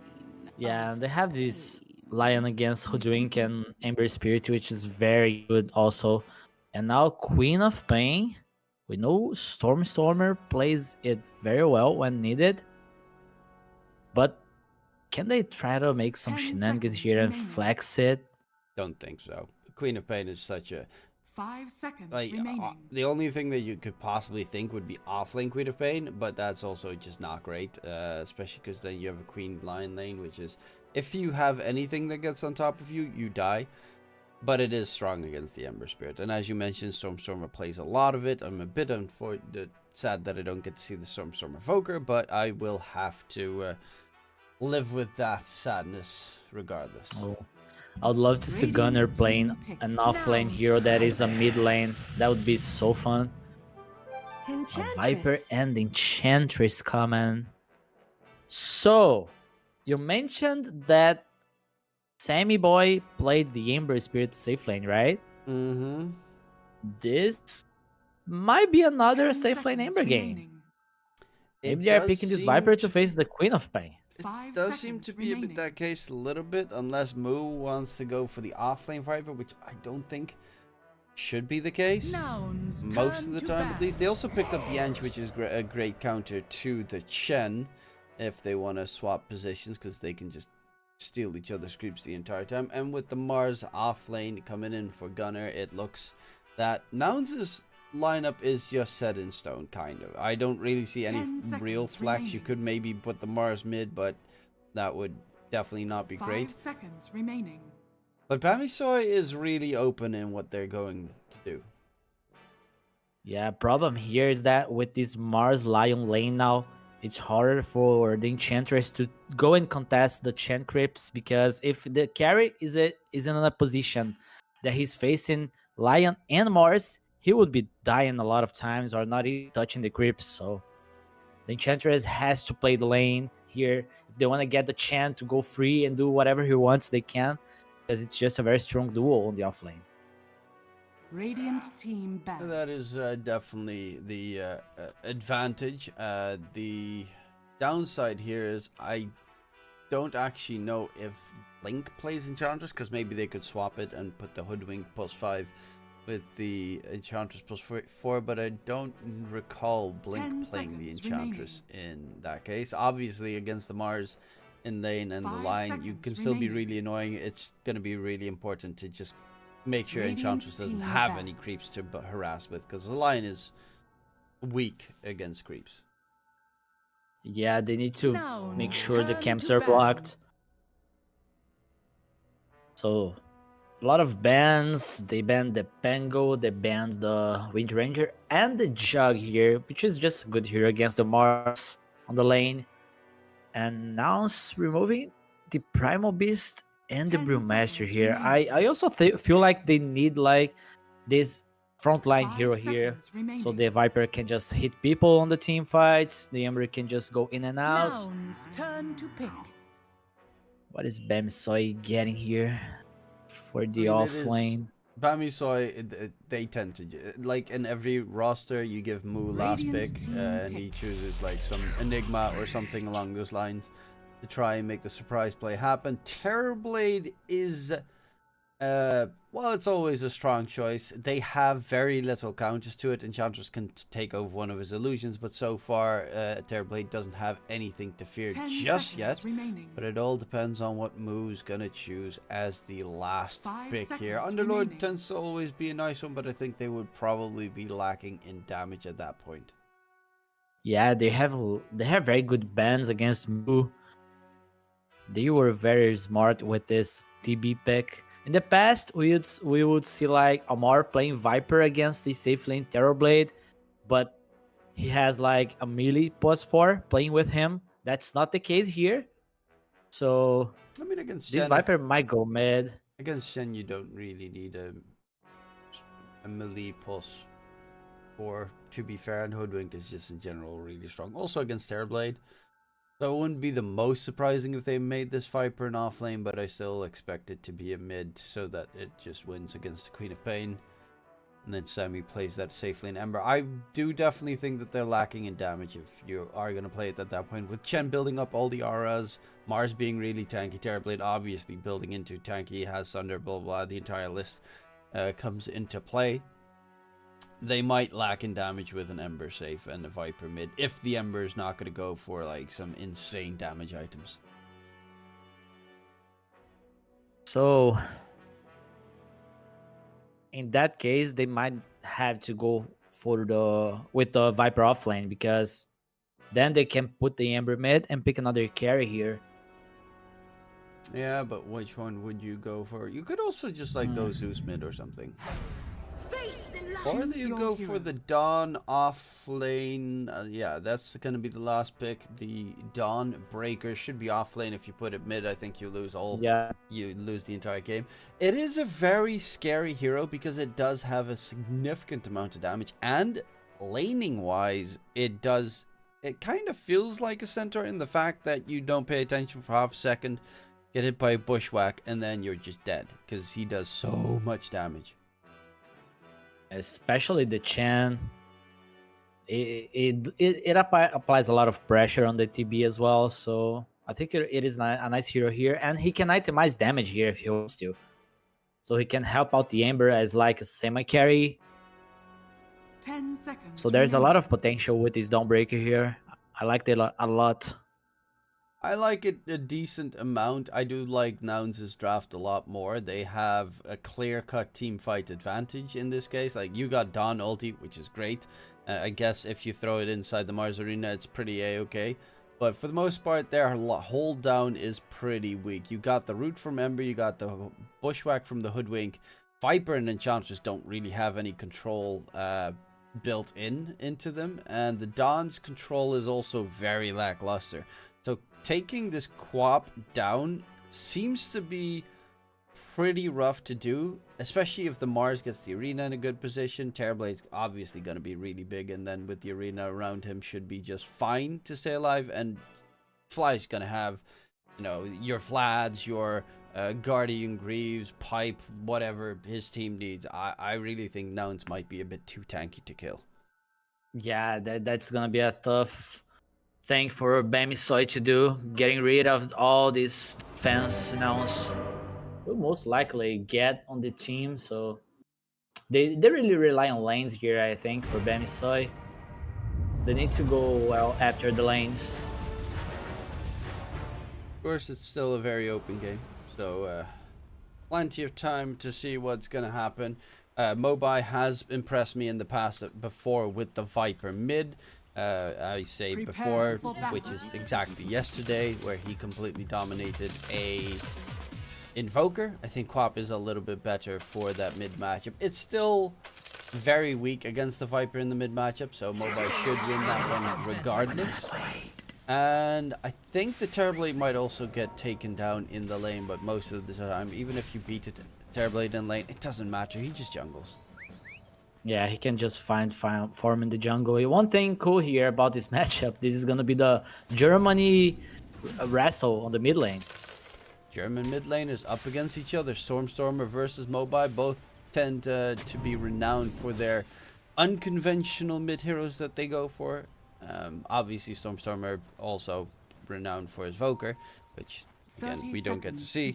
But it is nice to see that you get some mid laners up against each other that play weirder heroes. Viper mid is such a... It's not necessarily out of the realm of possibilities for mid laners, because technically it's not the hardest hero to play. But you don't see anyone else do it. Right? We only saw like Viper offlane being played, but this is a long time ago. The The Queen of Pain's making a comeback. The change up on the Aghanim the Viper Strike is kind of okay. It does mean that it's not dodgeable, so it's very good against some specific heroes. In this case, it would probably be best against the Mars this game, but for the most part, it does feel like Nether Toxin has significantly been nerfed because of it. Yeah. Well, at least you can summon the farm the golems a little bit better in the jungle. Because otherwise they would always get broken and killed off. Yuma actually pops his metamorphosis and loses a ton of HP in the top lane. This is not the greatest usage of a meta. He can die if he's not careful. Doesn't have level 2 yet. Otherwise he would 100% be dead. He still has to get close for that Starbreaker to be able to connect. And bottom lane, so we got these 3 beautiful lanes that are, one is definitely a bit more unconventional than the others, but where do you think I should have my camera trained at most times? Yeah, there's a lot of potential on the side lanes. So you just watch the HP bar. Yeah, but it drops so fast I'll lose track of it in no time. On the mid lane, Quap just has to be careful. Viper as well, so this might just be a trade of farm. Stormstorm actually 2 points in Scream of Pain, knows that he's going to lose that mid lane, so he'll be able to at least turn that into a farming tool. Because if you go Shadow Strike, you have nothing to farm with. Yeah, it's not that easy to pressure the Viper with the first spell. And Fly starting to get a couple of creeps. Blink is out of HP really, and Dawn moves out of mana. So Fly's actually single-handedly bullying them out. They don't need Yuma's Metamorphosis at all. Guess the reflection is pretty annoying to deal with, but this Hoodwink, okay, he does have a healing salve delivered, so he'll be able to rejoin the lane.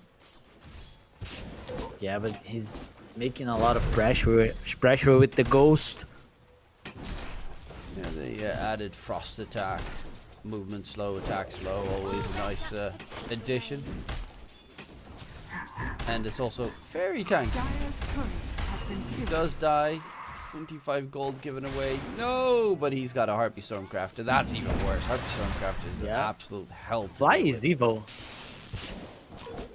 At least he doesn't have the mana burn yet. Can't block. Blocked it himself, so won't be able to get those creeps.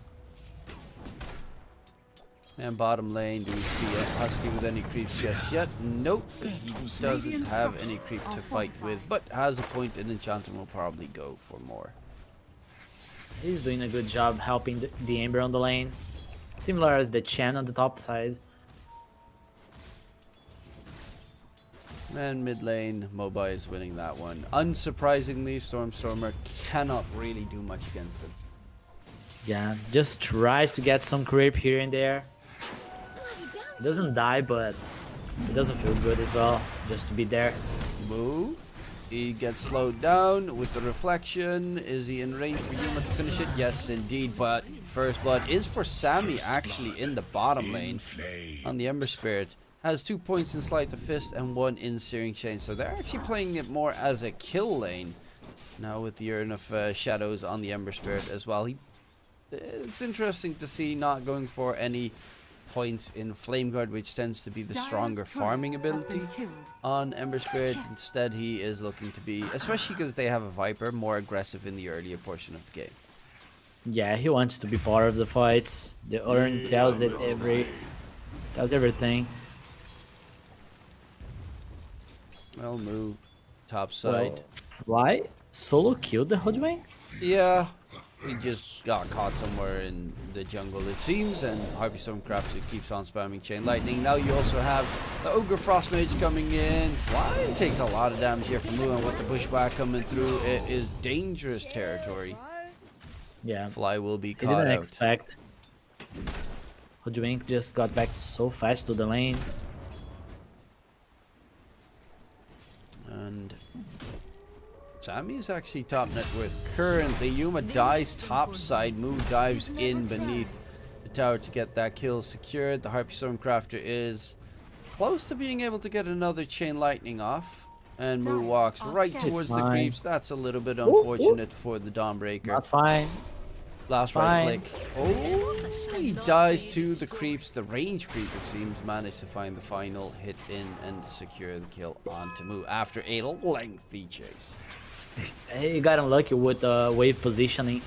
I mean, It was a quick wave, unlucky. just- You know, there's a timing on that wave moving. Yeah, but he had to pass through the line at that time. You see how unlucky you he could was? walk around. You don't have to necessarily. There's plenty. You could walk upstairs. You could walk sideways. You could also You just can walk always underneath the try tower to- and die, which Radiant most people are would do. scanning. First rune. Oh, Blink. He's just absolutely Radiant's middle getting tower harassed is out by under Fly attack. the entire time. That's So in the response, almost level 30 Chen. Fly is not top with Yuma. So it is Cannot die scary again. against move. Metamorphosis being used. Actually, in comes Lelis. The slow is going to be enough to hold down Moo. Nice. Wishback to keep at least Fly away. And okay, Moo will be able to get himself back while Gunner dies in bottom. It's another kill coming out from Sammy there. Yeah, he was left alone. Dire's Lion was bottom tower stopped is trying to under get the attack. kill on the Dawnbreaker. 1k net with lead Feels here like- for Bamisoy. They wanna like use this meta to do damage to the Dire's tower. bottom tower is under attack. I mean, you gotta get something out of it. Wisdom Rune got picked up by Stormstormer. Husky has a point in the healing. We'll survive for a little bit longer, but with Gunner joining in, there is no TP potential for Husky. And Stormstormer will be gifted that kill that he worked so hard for securing. Isn't he Stormstormer's going got base? about the same net with his move. I mean, his mid lane was just disastrous, but there's nothing you can do. He at least has good So experience. close to the base. But okay. He has the OT ready. They can try to get a kill with his spell. And max level Scream of Pain as well. So he actually does do a lot of AoE teamfight damage at this stage. However, might get jumped here. 10 seconds until the rune spawn. If he blinks on top of it, will definitely die. They need to help him. And the rune is top side. It's an arcane rune. Blink does manage to pick it up, Nature attend us. but the Queen of Pain can't really rejoin after taking some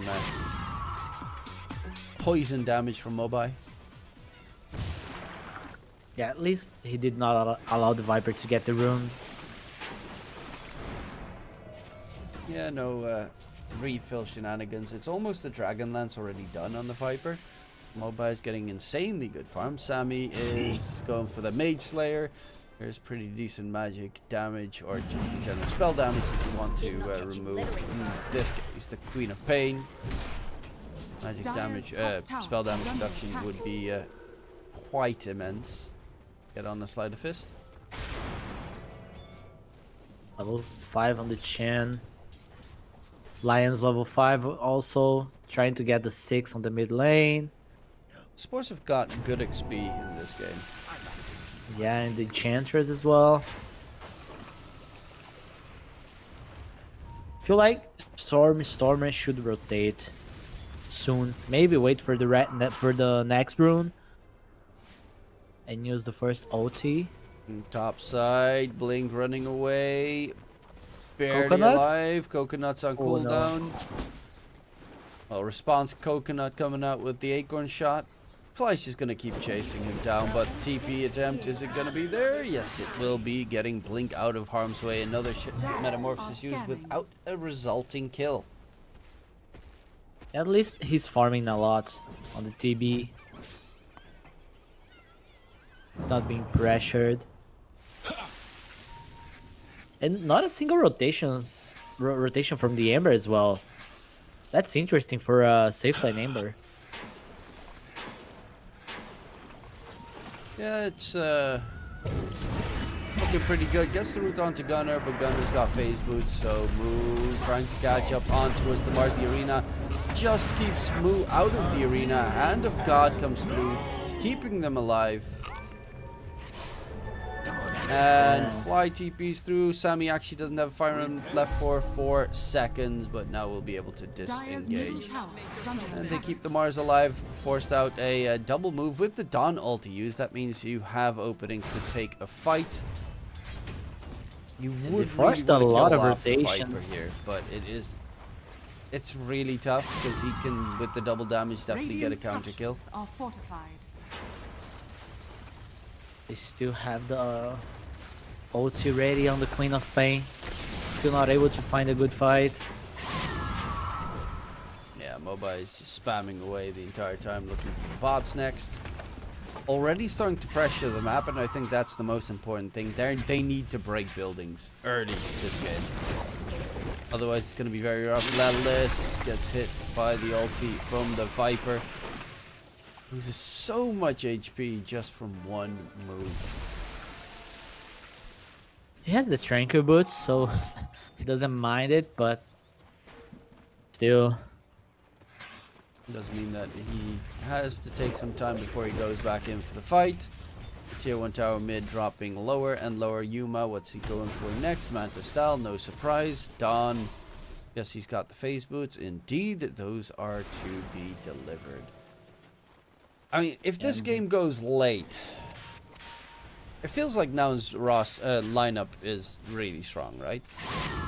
Yes, with the TB and the co-op late game, they are very strong. Even the Lion is annoying.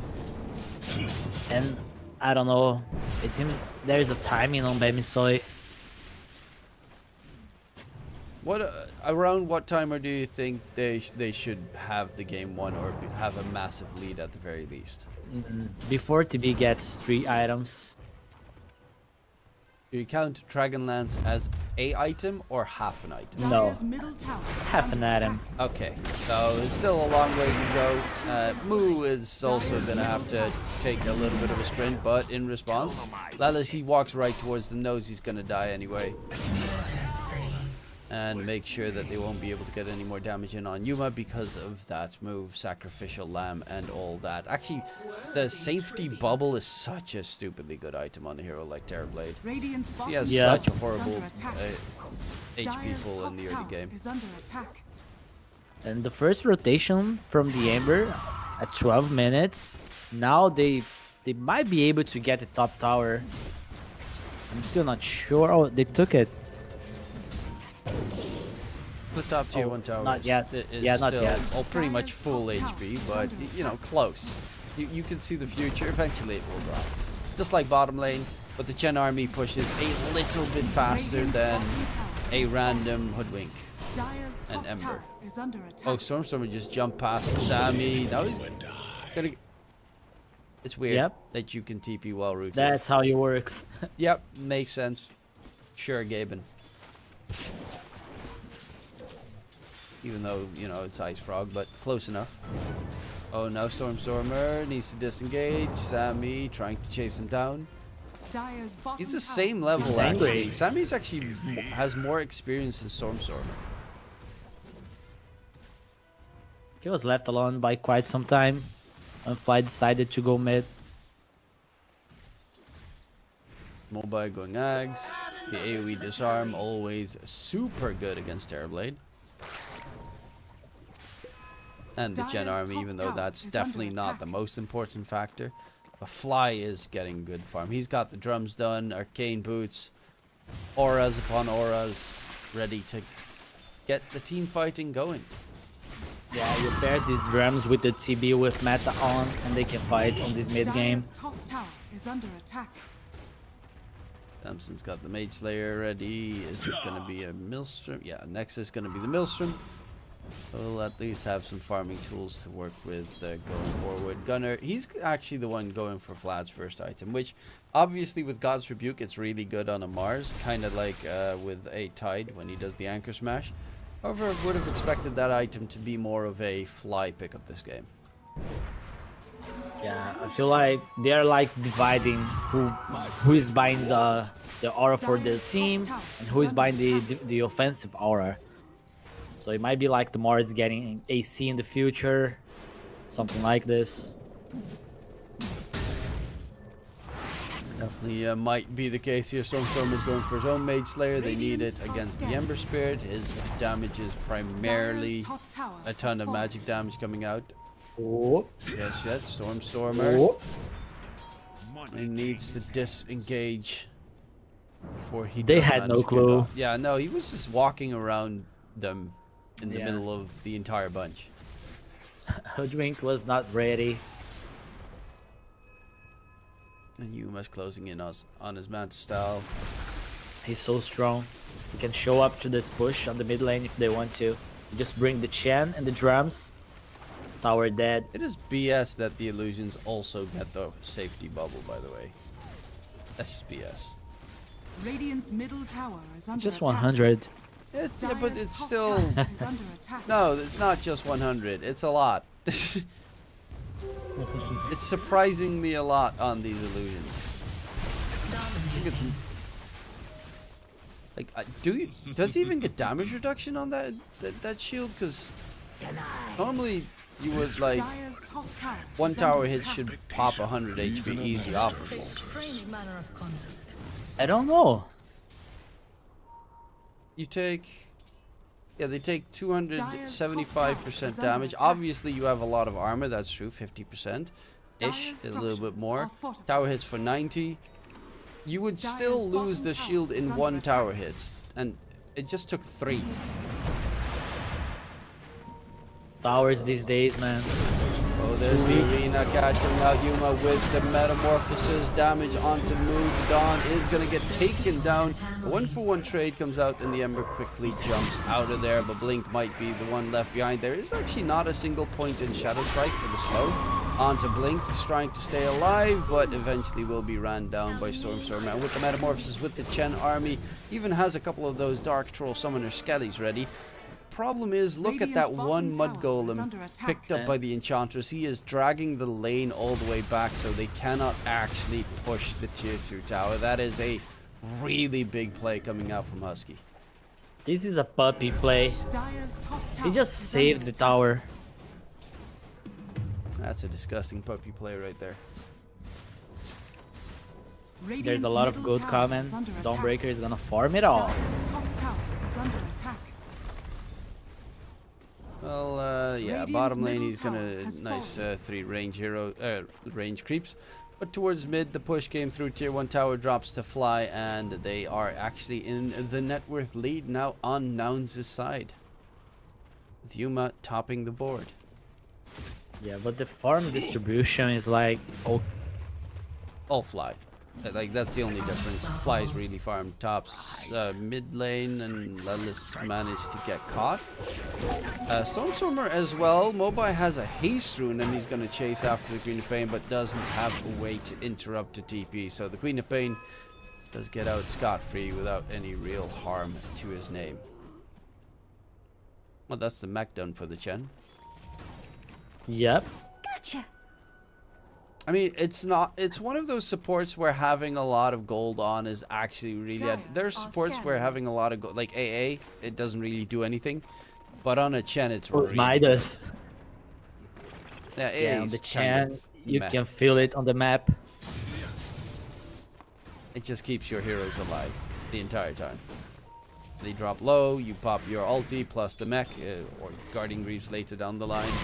You have a bunch of extra auras that make it push faster. He's probably even going to get the Boots of Bearing later, so that he has Guardian Greaves and Boots of Bearing, which most Chens tend to go for, because both is just a wombo combo of death, especially if you're playing against Viper, who does really good on the Viper strike slow, and you just pop the Radiant's bottom tower Boots of is Bearing, under attack. and you get that sprint going. Dire's top tower it's is pretty under big. attack. You'll definitely get it. You get like Guardian Greaves, and maybe after this he goes for the Boots of Bearing. Dire's top tower but- is under attack. You can buy like a Force Staff or something. That could be really useful as well.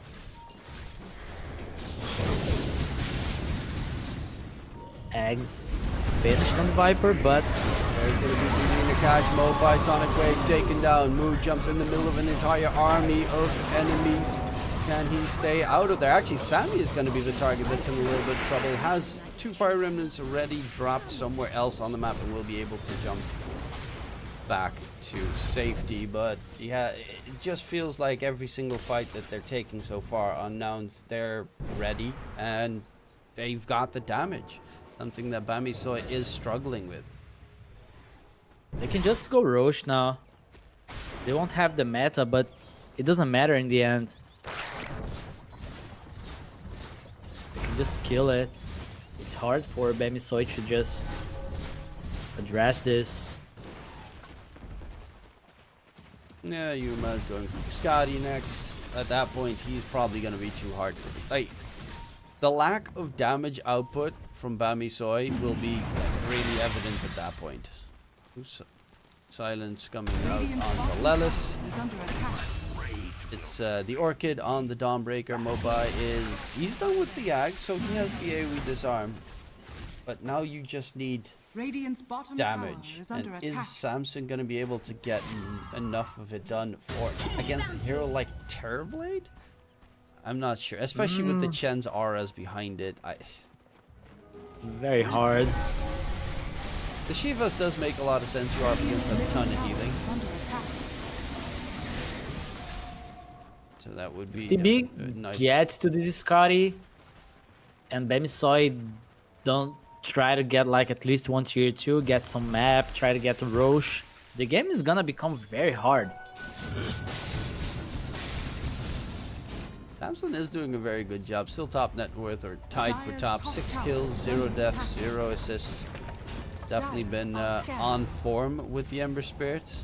Very elusive as well to try and catch. Does not get hit there. In the meantime, towards mid, Fly will be found out by Mobai and the rest of the Bamisoy group, lurking and looking for more kills. He was like trying to defend the triangle. TB was farming there. TB's getting closer and closer to the Scotty. We can get ready to maybe like a fight with Roche at top lane, something like this. They're grouping. But yeah, they have a smoke on Lilies. We're gonna head on out. Terrorblade does have a metamorphosis available again. Storm's got his Kai Sanch ready, plus that Mage Slayer, so a lot of tanky heroes now currently on Nouns' end. And Gunner in the front with the Blink Dagger at the ready. Has the free shard that he got from the Tormentor as well, so that would be a definitely big pickup move. It's going to be one spotted inside the jungle and quickly dealt with accordingly, while Fly is pushing out that mid lane. Looks like they might just go for a tier 2 tower push in mid. Top side, however, they will lose their tier 2 tower as a trade. Radiant's middle tower. Yeah, they had a very good ward on the Dawnbreaker. That was a smart play for them, just going straight to the Dawnbreaker so the team could not help. They might not take this tower. So I can try to defend this. Yeah. Shiva's a bit annoying. Will they fully back off? It seems that is definitely going to be the case. Yuma does have his Skadi now to be delivered.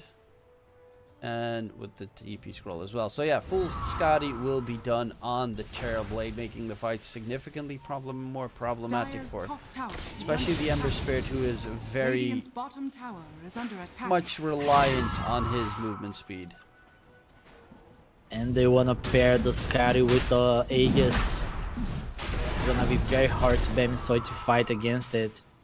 They need to keep this split push going and try to disorganize Nouns during this Aegis timing and try to fight back later.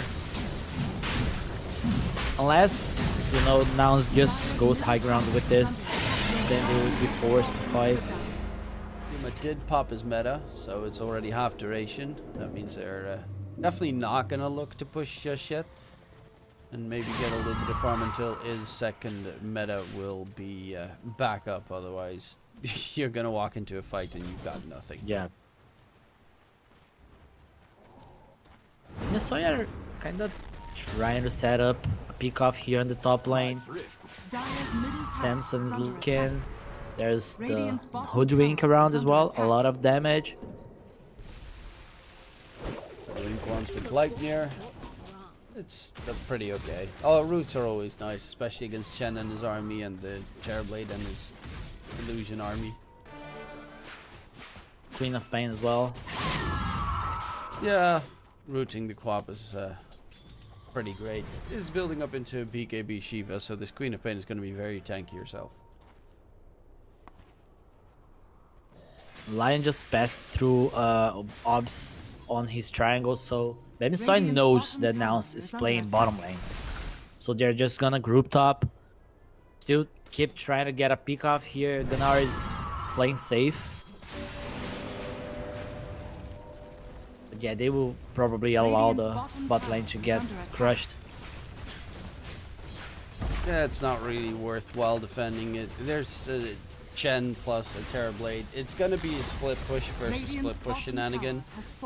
The way the game is looking right now, because both, well, Nouns wants a 5v5 fight. That's what they're looking for the entire time, but Bamisoy is definitely not giving them a Radiant's chance. bottom tower is under attack. Yeah, they will try to clean every tower. The Ember's there to try to cut some waves. And the Ladies Bush. They need to buy time. Catapult's doing some Dire's unhealable middle damage at the tower moment. is under attack. We've got Fly done with the full Guardian Greaves. Pipe's going to be the next item. They have still mainly magic damage currently on Bamisoy's side. Mu actually has his Axe done, so that's a pretty big pickup. The AoE Solar Guardian with the, what, 60% evasion? Yeah, 60% evasion. You can move it around now. You can decide when it drops. And it also improves on the healing output. It's a very nice chart to have against team. He did not get the cooldown reduction on Solar Guardian. Radiant's courier That's has interesting. been killed. Oh yeah. That is definitely interesting considering the item that you are building into specifically. I guess the value of Luminosity critical strike damage must just be too much. Radiant's bottom Yeah, tower probably. is under attack. They still feel like they need damage. Enchantress bought a smoke. Are they really planning to go and fight? Maybe they feel like they need to fight right now. They are slowly want- getting choked out on the map. Is very problematic. Yeah, there's still Radiant are Aegis. scanning. They're the one on the timer, but they don't have enough push to take the enemy down. There's a Gleipnir route on Samson going in onto Gunner, who does have a BKB. And the Mars dropped the arena, gets a couple of healings on him. Gunner goes for the TP out of there. Sonic Wave actually from Stormstormer going in, has the Aegis. So he knows he can go in for that second life. The Fly might be the one left behind. Not a fight that they wanted to take. Because they were kind of all spread out on the side of Nouns, and a great catch coming through. Oh, Samson Stormstormer. gets the route off onto Stormstormer.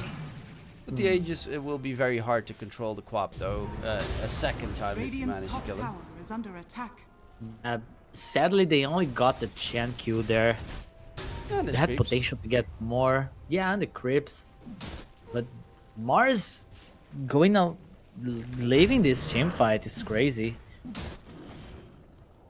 Well, they forced out the first BKB charge as well on Gunner, so they'll at least not have to deal with that nuisance. The max duration cooldown, and they open up their own map a little bit more, turn into a 2k net worth difference coming in. The Aegis is about to expire as well on the King of Pain, so they can't go for the high ground. Mobai though is underneath a ward and perfectly going for the easy BKB TP out. No way to interrupt a BKB TP this game just yet. Yeah, he had no choice there. Oh, Stormstorm's Aegis is expiring right now. Is there going to be anywhere close to enough damage to take him? Well, Blink comes in with the snipe. Stormstormer BKB TP gets himself back in the nick of time. They got him pretty low. They still lack damage. Maybe one more hero there, and he would be dying. TB has the third item. He bought an MKB. Ah, I think it's go time. against the evasion coming out from the Solar Guardian from Dawnbreaker, it is pretty good. Speaking of which, Dawnbreaker is going for the Bloodthorn himself. So, bit of an upgraded silence to be built up top side. The Terrorblade is running forward. Illusion to scout out anyone in the area. Blink Dire's top will tower be is jumped under here by attack. Lelis. And the illusion is pretty much enough to kill off Blink. I don't know if he got the Finger of Death charge in time, but probably. There's think only so. been 10 kills this game, so if Yeah. he has 2 Finger of Death charges, it would be, Radiant's top Yeah. tower is under attack. should be. Radiant's top tower has fallen. They keep pushing. They still have the meta. The problem with Viper don't- this game is just the fact that if you want to turn into a right-click Viper and there's an arena in front of you, you still can't do anything. Stormer is going to get rooted up. Second root coming in. Will he be able to disengage? Pops the invis rune. Knows that there's someone else nearby. It's luckily enough Husky, so it's not the biggest problem. But forced to pop the BKB. Hand of God jumps all the way back and will just go for the TP back to safety once again. But the net worth advantage is growing on Nouns. They're all chasing after the Quap. They lost the tier 1 tower top. They're losing the tier 2 tower mid at the moment. At least it's taking a heap of damage. Yeah, it's a 6-second BKB already, but he doesn't care. They're getting a lot of the map. The TB is fat. Tower is under attack. Still getting your own farm. He actually went for a Witchblade on the Queen of Pain. So now he's got Witchblade plus Mage Slayer, double dot damage from the right clicks. No Aghanim Scepters or anything of the kind yet for the Queen of Pain. Item I haven't seen too much on. I mean, to be fair, I haven't seen many Queen of Pains lately. He came after a rough laning stage, right? So he's adapting his build. Tower is under attack. Oh, bottom lane. Roche is actually almost instantaneous respawn. Nice 3-man root comes out. Samson, Centaur Stomp. Hex comes out. There's going to be the heal to keep Sammy alive. But Don might be the target instead if Mu is not careful. Gonna pops the BKB in the arena. It is Mu very much stuck. And on the side, Sammy doesn't have a BKB or anything, so needs to be careful of any lockdown potential. Yuma charging forward. They could go into the Roche pit, possibly. Gunner actually with the blink gets the spear. Mobai gets slowed down, not stunned up against the tree, but they will get Husky.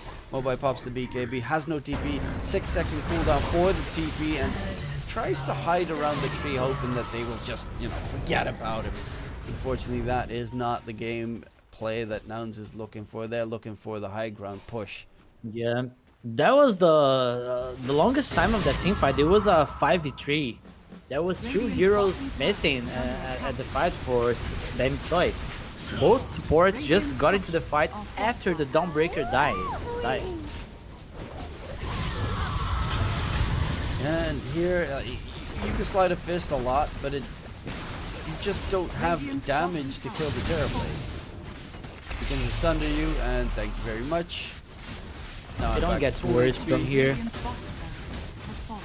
He can buy like Satanic to dispel anything and just be unkillable. He doesn't even need to go BKB here if he doesn't want to. Yeah, BKB seems a little bit unnecessary for the Terrorblade this game. They don't have enough lockdown to warrant a BKB. Radiant's middle tower is under attack. I mean, obviously for Quap, it definitely is very important, but Terrorblade has Sunder as a backup, pretty much always ready. And he's got insane armor, plus HP. Roshan's about to go topside, so they're setting everything up to fight around the pit. This is probably, if Bamisoy loses this fight painfully, they probably lose the game. Pretty much. The game is already very hard for them. I was about to say that Viper has to get like 25 here to be able to carry this against the TB. Well, Samson does get hexed up, and there's going to be a damage attempt. Samson going to be able to get himself out of there. He does jump back to safety. And Yuma still has a lot of right clicks left in him, considering he just popped the Metamorphosis. Mu's going to be the target instead. They don't even look at the Samson Ember Spirit. It's going to be anything that Yuma can get his hands on that's going to be the target. They do finally manage to kill him off. That's going to be his first death of the game, but that Roshan should easily go in favor of Nouns right now. In towards the pit they go. Terrorblade still half Metamorphosis duration. The roar of his impending doom will come through. But there is very little that you can do. It's bottom lane, even Blink being caught out while his teammates are... Terrorblade gets himself that Aegis, and the cheese goes on to Stormstormer, so now you're even going to struggle to bring off the Queen of Pain. This is just gonna be the beginning of the end for Bamisoy. Now this TB is just gonna be so strong this game. He's already almost 7k ahead of the Ember Spirit. He's getting the full Daedalus delivered right now. Yeah. Doesn't even feel like he needs Satanic. He knows he can kill everyone so fast. And he can't die. Like, there's just no damage. This is also kind of the problem with, you know, the Viper late game. Just Mobai can't do anything. He can't right-click the Terror Blade. You'll never be able to survive that for longer than 3 seconds. And he doesn't actually have now that he's dead. Oh, Yuma. He might just use this to get a good Sunder swap. Or lose the Aegis. He doesn't really care. It's a Terror Blade. Aegis is kind of terrible for him anyway. You still want to get some value out of it. You don't want to risk to lose it this early. Yeah, he wants to get the Sunder off on Taboo, which he does right now, and then walks in with a couple of right clicks to kill him. Thank you very much for getting my HP low so I can get the free, easy kill. And now Moon doesn't have a brave buyback. move. And they're pushing 2 lanes at the same time. Should never be there as Dawnbreaker. So Yuma, Metamorphosis used, the arena gets thrown out, Husky's gonna be the one getting caught, Link right behind the arena, won't be able to stay alive. Yuma gets a double kill, and that should be the rest of the base gone. Hoodwink does buy back, they do have Mobai. He's got the nosedive disarm that he could use and try and kill off Yuma, who does have another Sunder. He'll use it on his own teammate just to make sure that the Aegis doesn't get lost too quickly.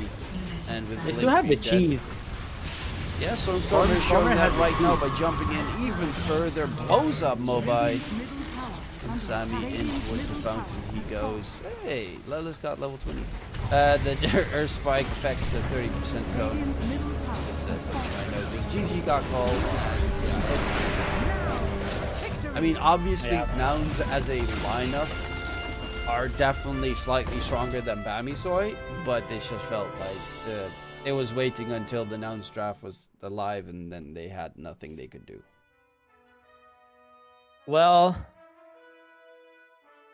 I don't know. It got to a point that Bamisoy they just could not fight like ever. These like 3 or 4 fights, the last fights were impossible for them to win.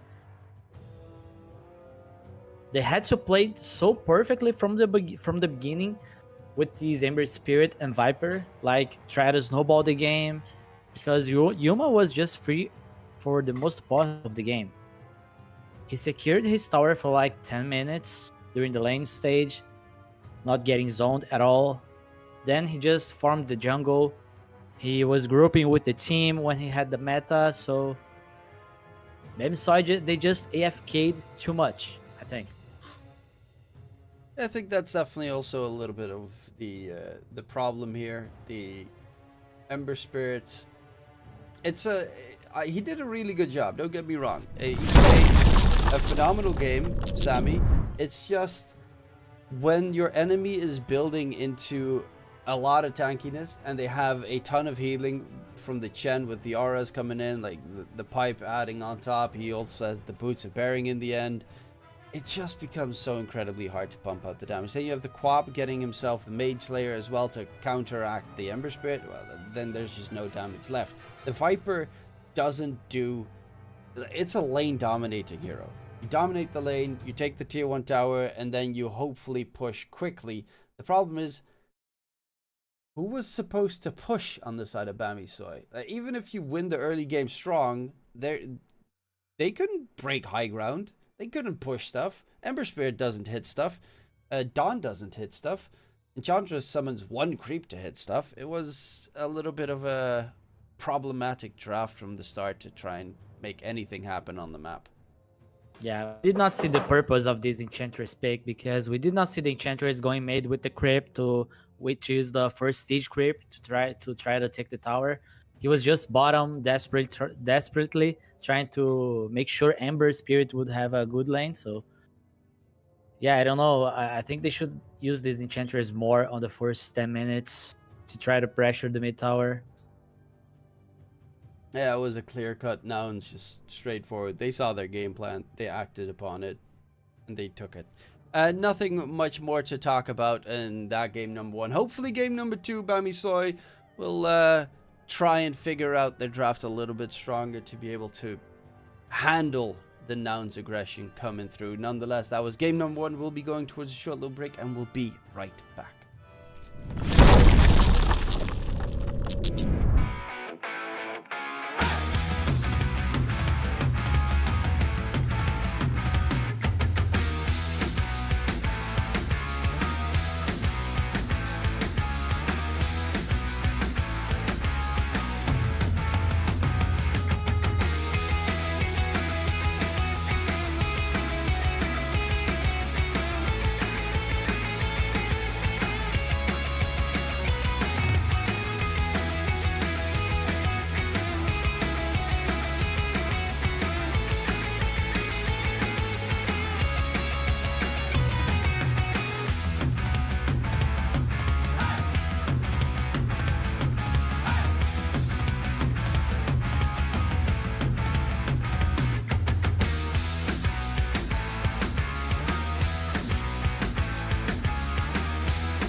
creature with no skeleton inside your hands.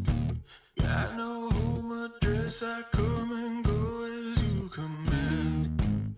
And it's fine with me, and it's fine. I'm a bandit that you use to keep from bleeding out. I'm the lover you don't love, but love to keep around. And it's fine with me, promise that it's fine. Maybe I'm a fool, it's not like I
Welcome back, ladies and gentlemen. It is the last series of the day. My name is DK Truman. I am joined by Ace, and we are in for game number 2 between Nouns and Bami Soy.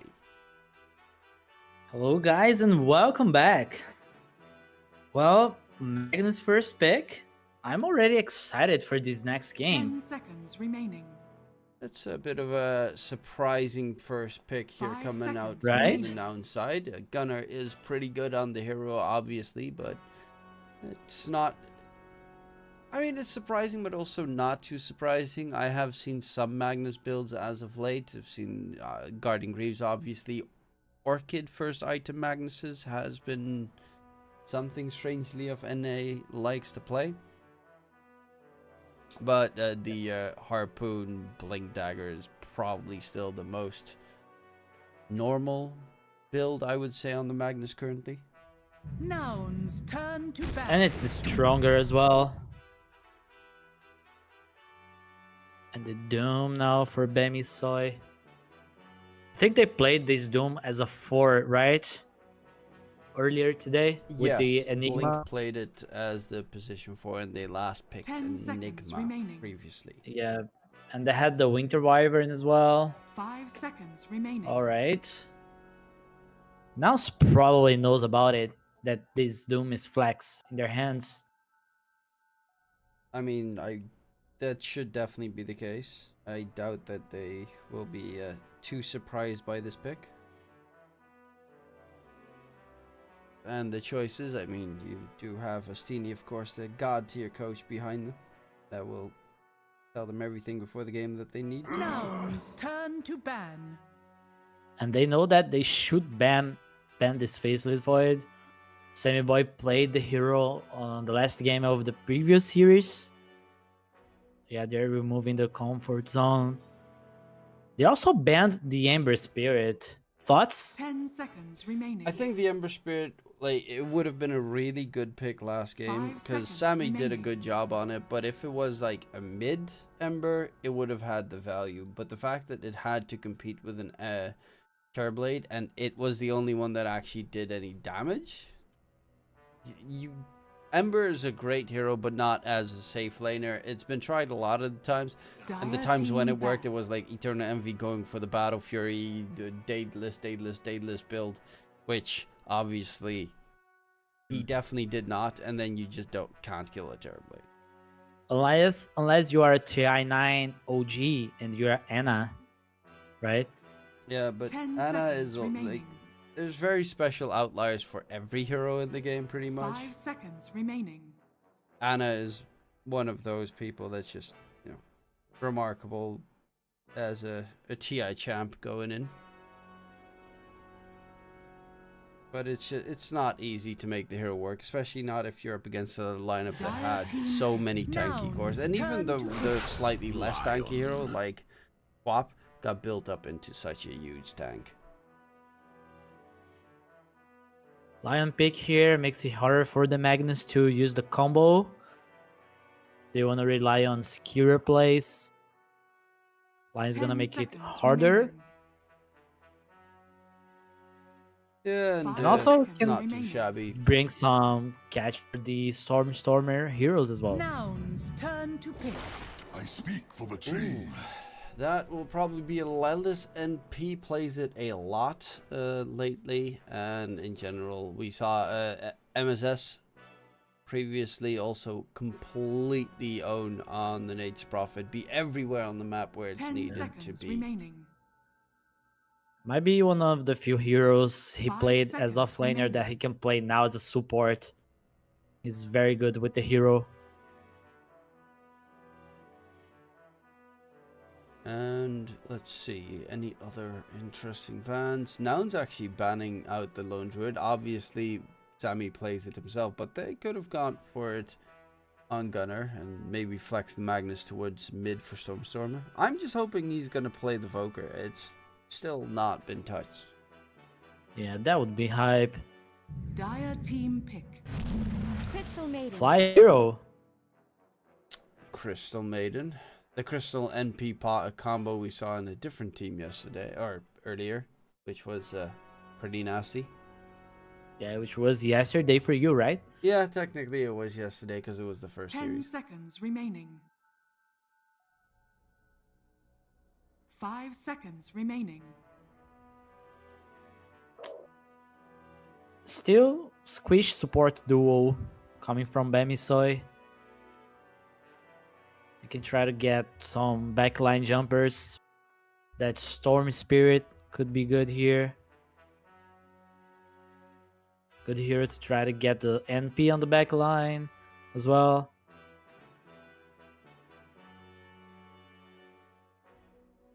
And they have the Lion. Yeah, with the this line pickup, it does seem very likely that this is more than not going to be a Doom off lane. The problem is Moo tends to just always pick up the last pick for himself. So if that would be the case, maybe they would put the Doom onto Husky to try and flex it around a little bit, because I still expect a last pick Moo pick. That makes sense.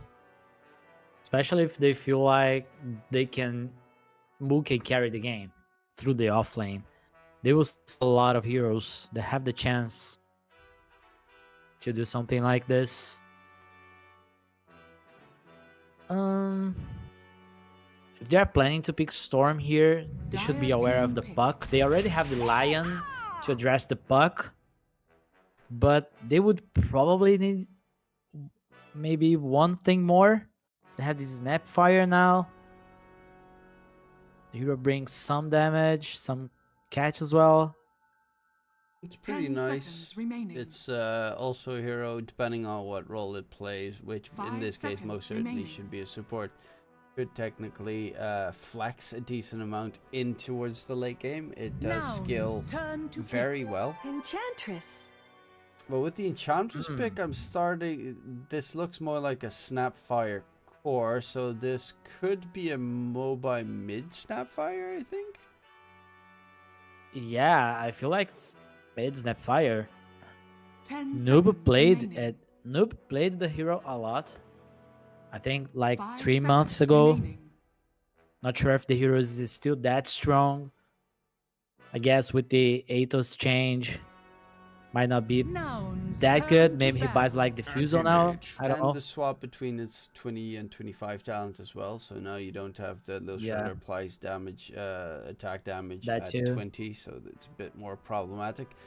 Anti-Mage is a hero I did not expect to see, because it does not immediately 10 seconds say remaining. anti-Mage game when I see these Dire heroes. team ban. I did not expect to see this hero this early on the draft. Maybe like last pick hero, but fourth pick?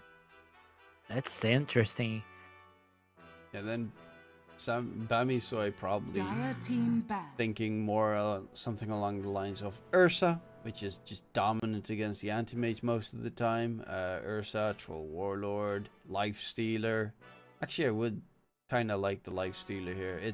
Anti-mage doesn't win against it. It's good against Magnus. But they have last pick, so 10 Bamisoy has seconds multiple remaining. the heroes that they can choose that are amazing against anti-mage. 5 seconds turn remaining. Yeah, to this ban. hero has to be okay at least against the Nature's Prophet. Just to not get kited.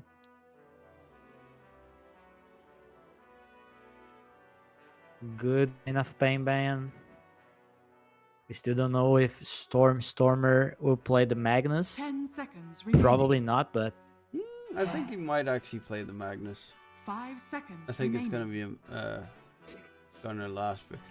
It's really hard to call. They ban out the troll.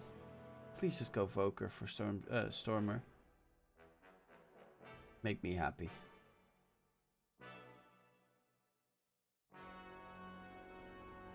Invoker here, I think it's okay. 10 They have some seconds pick-off remaining. potential. They can bring the Nature's Prophet to the 5 ganks as seconds well. remaining. They need an active hero. Especially if Magnus is trying to farm like Harpoon. They will have like 2 heroes just hitting creeps. So you need an active hero here. You could go Stormstormer also plays Dire Zeus a team bunch. He's gonna go Voker. Yeah, I mean it's the most obvious choice for Stormstormer, and especially if you don't know what you're playing into. Foker tends to have an okay lane against most heroes. I don't think it necessarily 10 should struggle seconds too remaining. much against what Bami's going to throw at him. You may I don't now even know what select they're your going to throw at heroes. him. What are they doing? It's a safe lane Snapfire. Okay, I think I saw him play in safe lane Snapfire maybe last year, probably. I think he was playing like qualifiers or of something, and he played it as a carry. Okay. But the hero was better, right? With the talents. Yeah, the hero definitely was better. I mean, the plus side is it's a universal hero, but I don't think I mean, I love the skin, first of all. That's such a cool skin. But in an elimination game, it feels 10 seconds remaining. very risky to have another lineup where you just 5 don't have seconds consistent damage. It's hard to kill mean- these heroes. I mean, it's easier to kill them this time. I think that's the biggest plus. Gunner is the only actual real tanky hero here. At least if he loses, he will go out in style, right? That is true. It is a blaze of glory right now with the Snapfire, and if you win, hey, then you just beat Nouns with a Snapfire safe lane, which is pretty ballsy to do. I do think it's actually not that bad of a choice, mainly because with Tiny, Snapfire, and Doom, you have enough damage to kill the enemy heroes pretty easily, actually. The only one that can be a struggle later is Anti-Mage, and they're definitely going to struggle to control the Anti-Mage this game if they're not careful, but Stormstormer, Voker, like Voker, Crystal Maiden, NP, one Avatos combo, they're dead. Magnus, a little bit more, but you add the kisses on top with the Avatos. He's also probably dead. Probably. Tyne has this job of trying to find the AM here and there. This is gonna be like crazy gameplay coming out from the Bami soil, and it has to work out. It is pretty good push, though.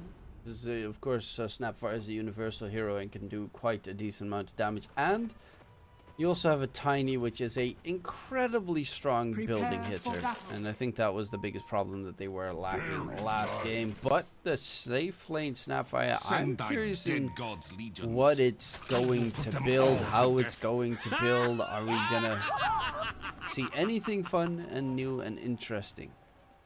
I feel like Diffusal Blade, something like this. You can go physical damage as well later with the crits. Yeah, but you really need the level 25 talent for that. That's the problem. Don't you sass me. It's a long time till you get that. But then again, if you get to the point where you're level 25 on Snapfire, it does go pretty nuts. That's a lot of mana burned. 30 And seconds not to battle. much mana lost for his troubles there on Stormstormer. To show that he's going to go Quas Wex. So no X-Sword shenanigans just yet. Yeah, it's very good against the Tiny. You always hit the EMP. Does have a tiny mana pool, but on the other hand, if he's got a tree in his hands, you also won't get many last hits, or you shouldn't. The battle begins. If he wants to, he can like try hard and try to deny every ranged creep and maybe one melee. Melees? Yeah, he's just walking, hoping that he can get a Oh, counter. they missed. Guesses incorrectly. And that's 50 gold wasted. He was so sure. Are they? Oh, they're looking to possibly go for first blood top. Lele saw the lion. Yeah, okay, maybe not. Well, no, Blink is going to TP back down towards bottom. No first blood attempt coming through. It was a first pick hero for Moo, by the way, so he didn't go for a last pick this time around. And Doom is definitely not a bad hero. It should have a pretty okay lane here up against the Anti-Mage Crystal Maiden. I don't really think that it should struggle as much. He deals a lot of damage on this lane. Lion helps a lot as well. They can even get kills on the CM. And the mid matchup, Stormer is well, you know, he's a focus specialist for a reason.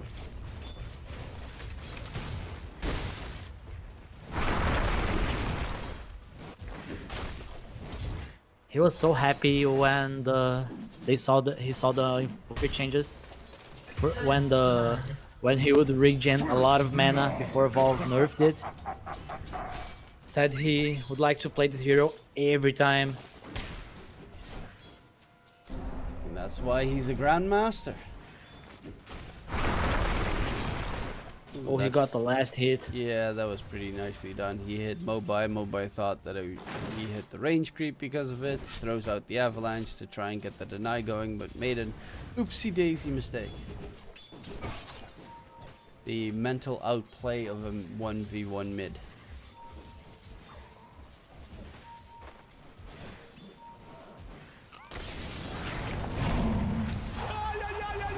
Some damage. Now Lelis is here as well, and Blink is actually the one that's going to get taken down by Lelis. Moo will cut his way out of there, and that's the downside of playing against an H Prophet. He will be able to TP and be anywhere needed. Gunner might struggle a little bit because of it, but then, you know, you're going to give a Snapfire safe lane a good farm, which, okay, sure. They might not even be. It might not even be possible to pressure this Snapfire. Anyways. Yeah, not with the Enchantress blocking it the entire time and just being in your face. Yeah. Has to find other ways The seeds of force. to make pressure on the map. Stuff like Bounty, Rune, Pick-Upper. He's looking to 3P. I'm gonna need some way to get something going in the lane though. Because Doom has a good comeback mechanic with the Devour, or at least survivability mechanic. Magnus, he does have a good farming tool, but might... Ooh, actually Husky is dropping pretty low. But laning-wise, can't do it during the laning stage, whereas Doom can just constantly keep munching away at creeps. Yuma?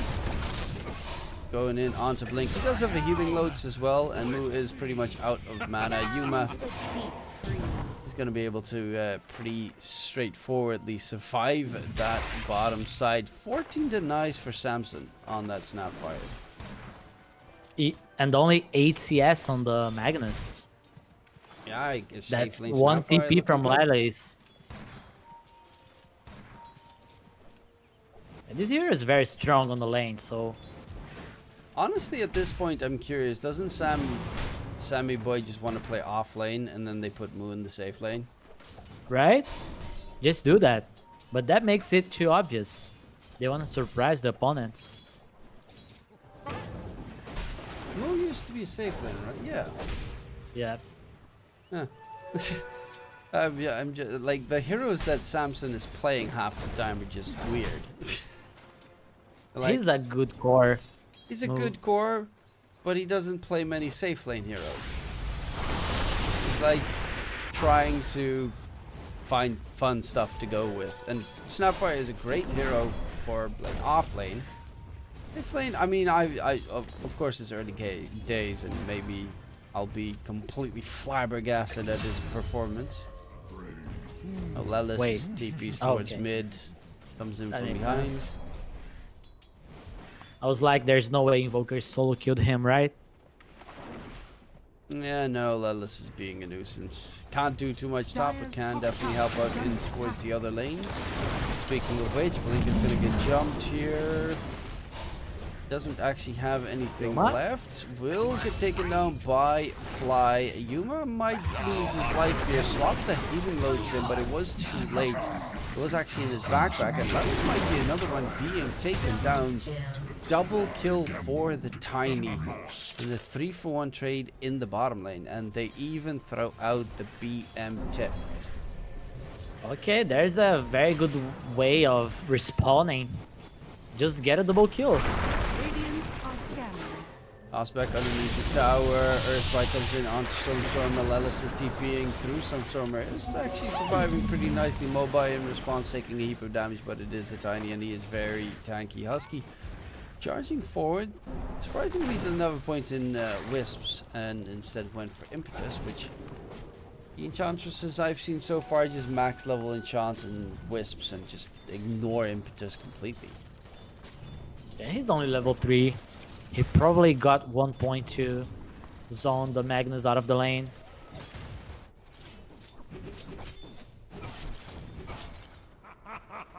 Stormstormer going all the way around, trying to get himself the experience rune steal. All invised up. He might die. They have detection. They do have a sentry on the Radiant lion. are scanning. There's so many heroes that can TP there. And he does steal it, but Oh, actually, They're Lumine's not- fine. they're not coming. He just TP's back to mid, and okay, it's ignored. He gets the experience rune. Lelis gets the other one. So they get both the XP runes, and they're going to be happy camper. Supports Lelis level 5. At Fly also level 5. Up against the opponents level 3 and level 4 support. That's a disaster. They'll have to leech a lot of XP on the supports right now. It's Radiant's level top 3 tower is under Enchantress. attack. Oh, the gateway from Samson coming in. Quickly going for Oti. Yuma. Throws out kisses. Yuma's going to go for the TP out of there. Radiant's He will be bottom able to tower is under disengage. attack. And that's beautiful. It is beautiful. The Snapfire skin's pretty beautiful.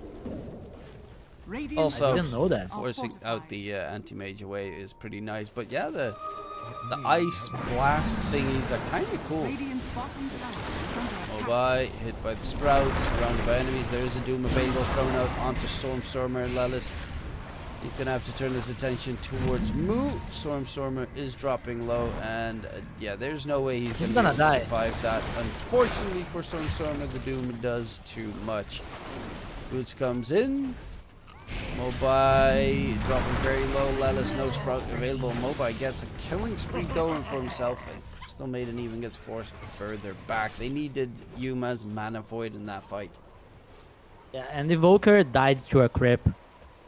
He was able to deny himself.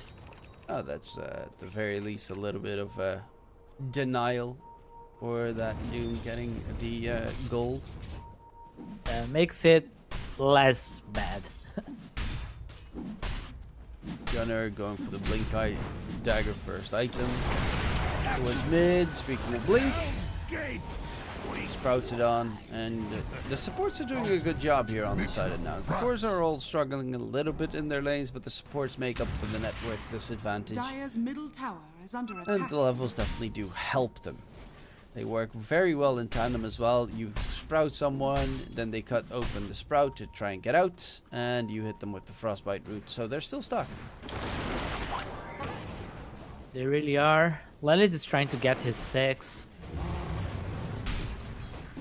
They're trying to make some pressure with these NP, but I don't feel this is happening. They only got 5 kills. Dire's I mean, top Nouns is tower kind of under attack. in a position where they just Radiant want to are farm. scanning. Kind of like last game, they want to farm. Anti-Mage needs to get big. Just like Terrorblade needed to get big, and then you kind of want to win before Sammy hits his level 25. Until that point, you're pretty A-okay. Radiant's middle tower is under attack. Speaking of which, Sammy gets RP'd underneath the tower, throws out the level 1 little shredder, which does almost no damage. And they will get a double kill with their attention on towards the tier 1 tower top side. Dire's top tower is under attack. They might kill the tower top now. Nice rotation, going for the Snapfire. Oh, they will try to defend on Bemisoy. Moves They have the Doom. at ready.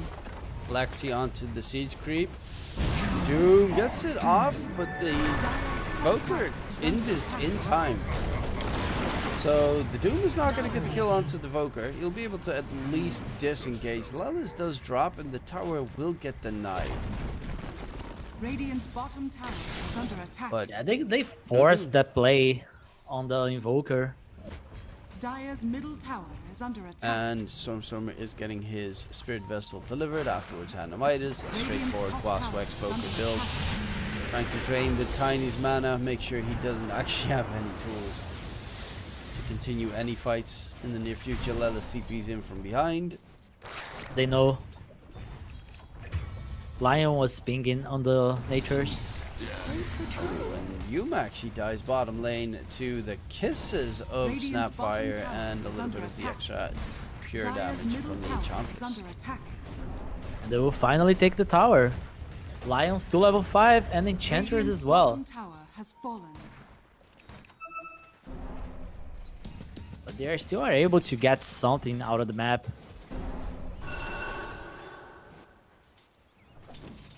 Samson, yeah, he's definitely building into kind of what is to be expected. Maelstrom, Dragonlance, Dire's straightforward top tower items is later under down the attack. line. Obviously, something like Swift Blink plus Daedalus, but that's when you have the amazing version of Lil Shredder. It's gonna take Tis time. mine.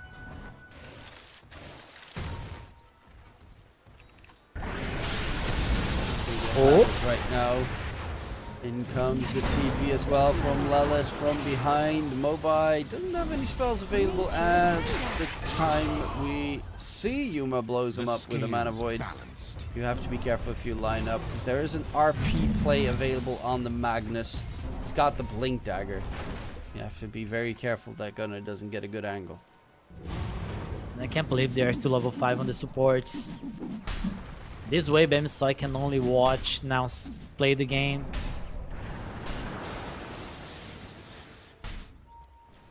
Gunner's second in net worth, which is impressive considering his lane was pretty rough. He was Radiant completely are alone scanning. for most of it. Does have max level of power, so it does farm pretty nicely. Yuma is closing in towards his Battle Fury. That's kind of when the hero wants to start farming. Blink. Ooh. Nope, moves the better target. And with the Spirit Vessel, even the TP from Lelis coming out, he'll be able to get that kill secured. Samson is here as well.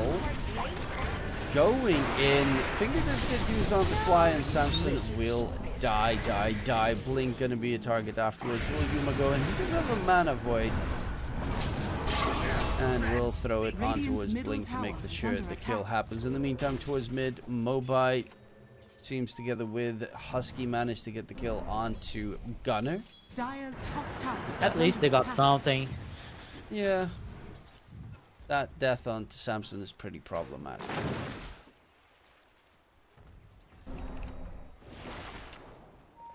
Oh, Another? Oh, it was late. yeah, let us TP a bit, a little bit too late. Luckily enough, Enchantress cannot interrupt any TP without a creep. So no harm, no foul, really.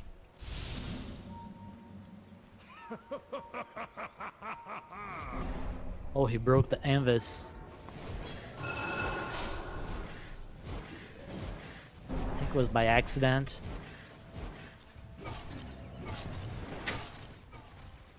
Well, they're gonna smoke up. Lelis gonna be the target. Smoke gets broken. Have a toss with the Blink Dagger.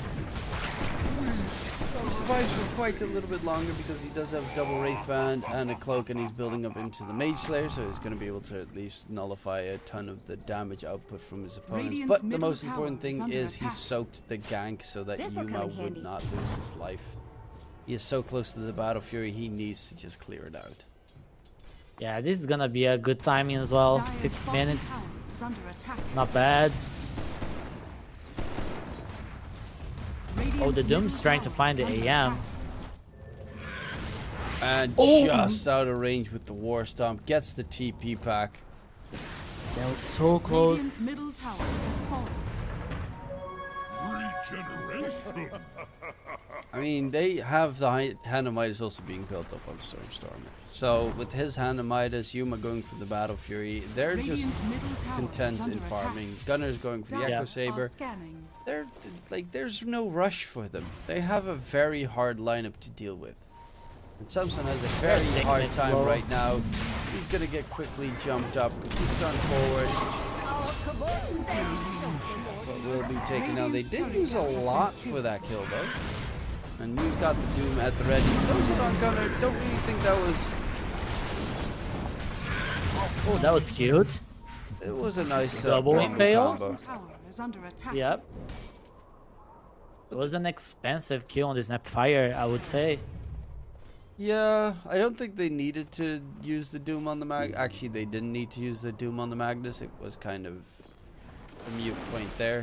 He already used his Skewer and RP, so we didn't actually have Dire's any top spells tower left. is under attack. And it wouldn't be too problematic if they grab Lelis here and... Oh, they do. Dire's top tower is under Blink attack. gets a second Finger of Death kill.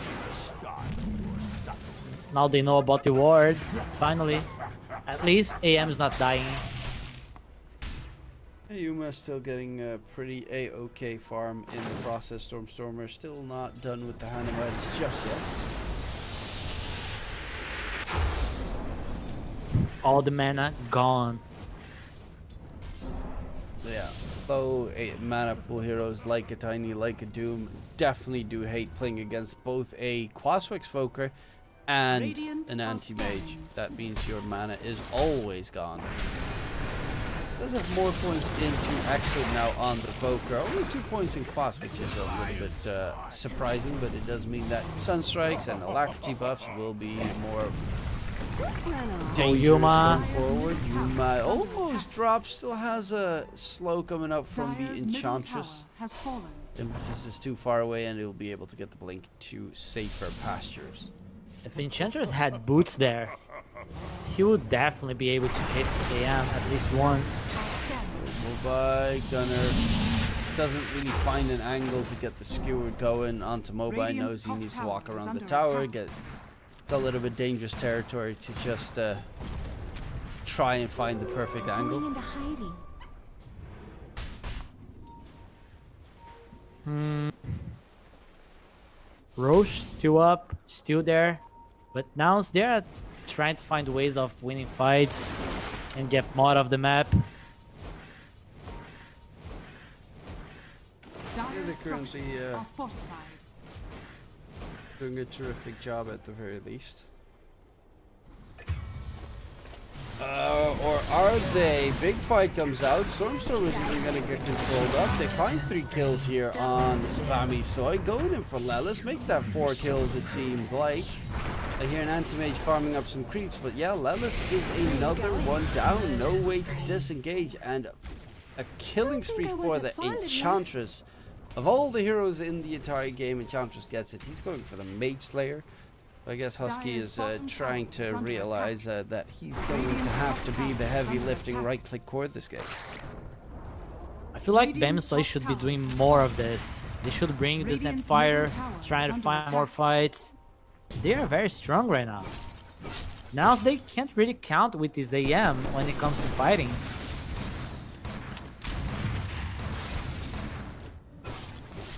Anti-Mage doesn't even have his Battle Fury done just yet, so it's going to be quite some time before he's ready to take any fights. And they are already giving a lot of space to this AM, not getting farm on the Magnus and the Invoker. So Bamsoy should abuse this. I mean, Stormstorm's item build is Spirit Vessel, Hanamitis. He doesn't want to fight. He's going bots next. From all those items, I mean, you get a bit more stats these days from Spirit Vessel, but there's very little stats or anything that you actually gain from it. It's mainly mobility and utility. Yeah, that's why I think Bamsoy should like be smoking right now.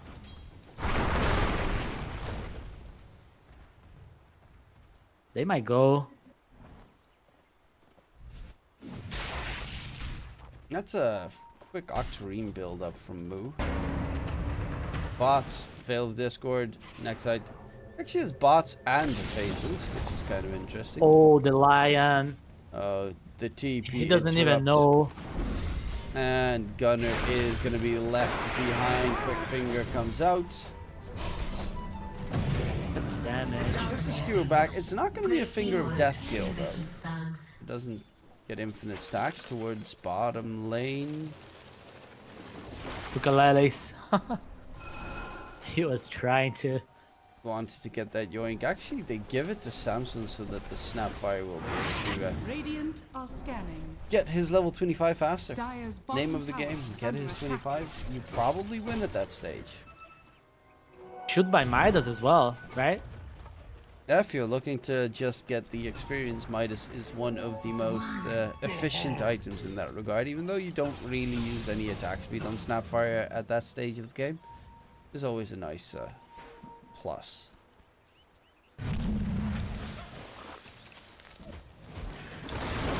And it's not Yeah, like he's the protecting only the triangle. scary hero this game. Mobai, if he gets an Aghanim Scepter at one point with the Daedalus, he can chunk away at the entire Nouns roster with just one tree fall.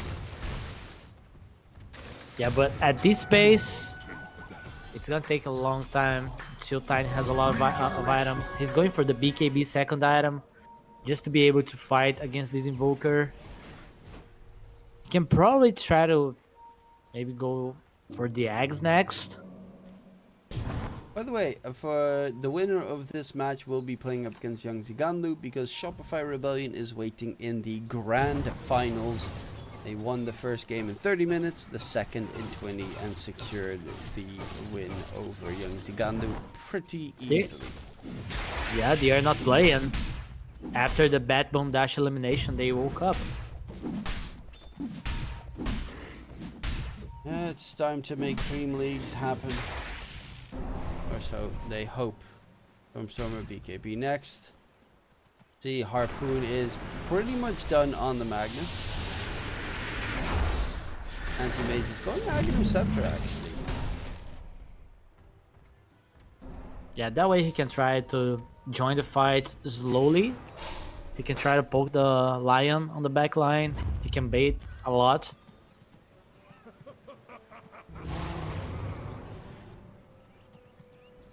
And Samson Snapfire, he's got the Mantis Style now done. But no Vessel annoyance is coming through. He's heading towards bottom. He doesn't have a blink yet, so it's I mean, it's surprising that he's been able to get this many really successful and effective games. Mobai catch on Stormstormer, but didn't have the Invis detection on him. No dust, so Mobai doesn't. That was toss him interesting. back. That's really problematic. Stormstormer was a sitting duck there with the avalanche on him. They went all disconnected.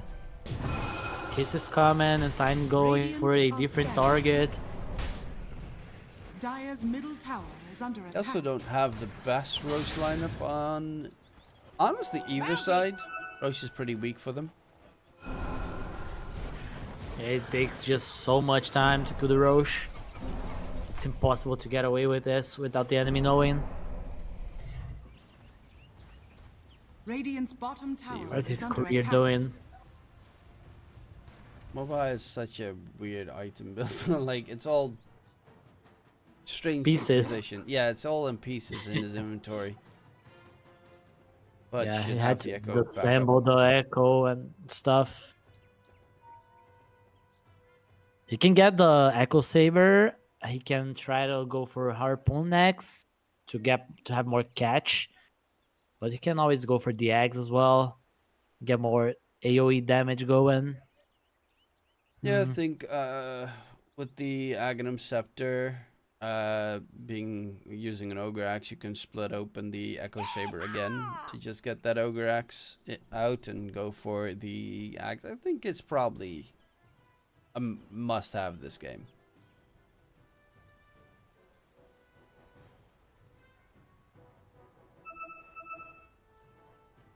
Hopefully we won't have too many delay issues or pauses coming in Chat this will game. bug. Who cares about your chat wheel, bro? That's new. Like, I can't Late. DM guys. Come on. What's this? How can I can't play if I can't PM. This is NA Dota, bro. But what are we supposed to do? Yep. Tab said it first.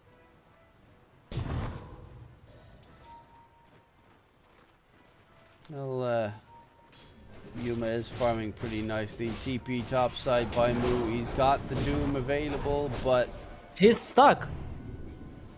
The Doom. What? How? What happened there? I guess Maybe he was never in range. yeah, I guess he wasn't in range to throw out the Doom. It is a pretty short range. And also, he might have been a little bit scared because the counter spell came out, so he was like, nope, never mind, I ain't gonna risk accidentally catching myself off. Problem is, Enchantress had no way of like stunning the anti-mage so that you get a free ulti on him. Yeah, they should bring the Lion next time. Oh, they're going to the bottom lane. That's unfortunate because the AM showed top. And we also just randomly walk past Lelis in a very sad ring around the rosy play. Topside though, Husky might get jumped soon enough. There's a couple of Radiant heroes in the area. Radiant's bottom tower is under attack. He's tanky. Yes. This will do just fine. Stormstormer going for the BKB next, has the blink bots. Every mobility item that doesn't pretty much give you stats is pretty much in the hands of the Voker. And Exort's building up nicely as well. So Sunstrikes, Meatballs, and the live Stormstormer's gonna get stunned randomly by blink. Gets a great catch. Doom plus finger plus the kisses. A lot used in the process, and they know that there's almost everything used, so well, what's the fear? If they actually have nothing left of scare tactics, once you have kisses used, Doom, and the finger, Tiny is a short cooldown anyway, and Enchantress doesn't have any cooldowns. So, yeah. You can play pretty aggressive can with keep Doom fighting. on cooldown. Radiant are They scared. can definitely keep fighting. What have we here? Yuma's got the Yags now done. They're actually in the Roche pit here. It does get scanned out. And they're going to smoke and head in towards the pit area. Roker soon to be alive has Sunstrike to scout the Roche. LP should be there with the Treants just to scout inside the pit. Yeah, they spotted out. There's going to be the illusions coming out. Skewer forward. RP onto 3 with Yuma just bashing away at his opponents. This is easy pickups, and that is a disastrous team fight that could honestly be the game changer right now in favor of now as they just finish up the easy roast. There's a setup by Valley. That's how a top NA team should play. They just outplayed Bamso in the pit quite easily. Dire's top tower is under attack. And nice skewer RP play coming out from Gunner as well. Dire's bottom tower has Good catches.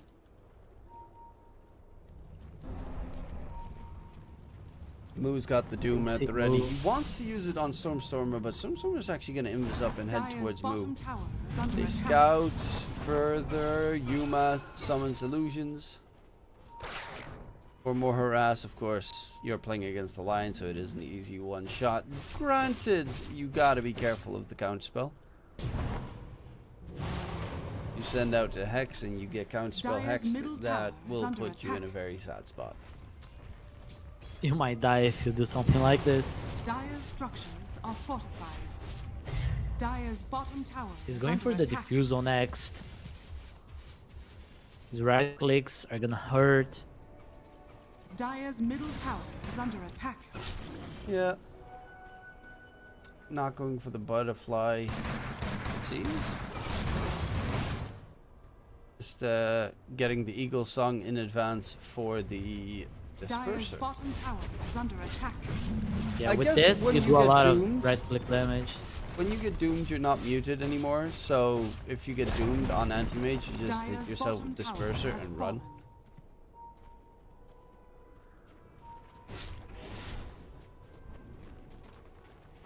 Lallis needs to be careful. Is close to his Shadow Blade. Dire's bottom tower is I under think attack. he is going for the Shadow Dire's Blade at structures least. are This will be the fortified. case. Will be jumped Oh up. no. Look at bottom lane. Yeah, Yuma's just pushing forward. Tiny actually DCs. Is a quite unfortunate position. Lallis is definitely dead. No doubt about it, but Unless he like silences the Tiny and tries to sprout TP out. nah, even then he's probably dead. 4 Very cool of Radiant you. Die Heroes. Doom's there as well. He has a blink. Yeah, Doom has the dagger. He can get on top of you. Yeah, exactly. Mercy. Oh, too Please. bad. Stop You can try catching to me. tote and seal to the high ground. You silence the Tiny, you use the totem to the high ground, and hope you lay through that.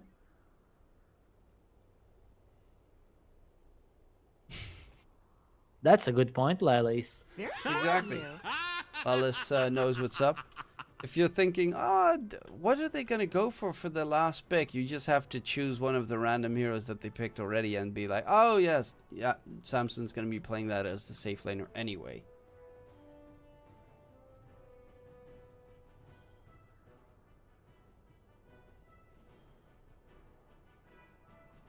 Hopefully we don't have any issues here for MOBA in the game. I definitely don't want to have a deciding game cost them the DreamLeague tournament because of some internet connectivity issues.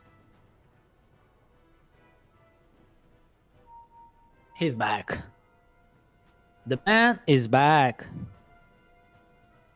And he sees Lilis.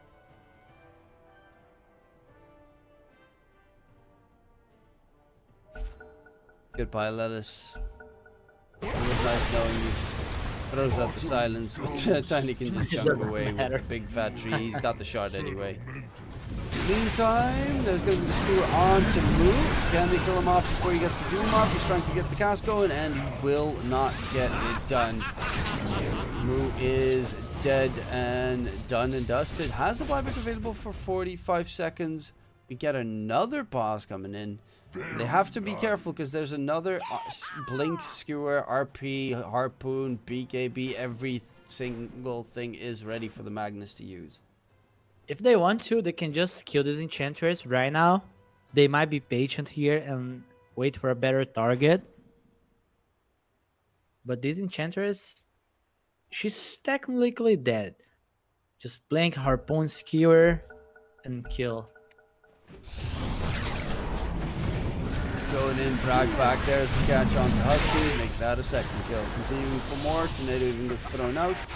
Keep them occupied. The creeps need to walk back in for the tower push damage to come out. Yuma needs to force himself back. Sun's pumping, dropping very low jumpers. Oh no.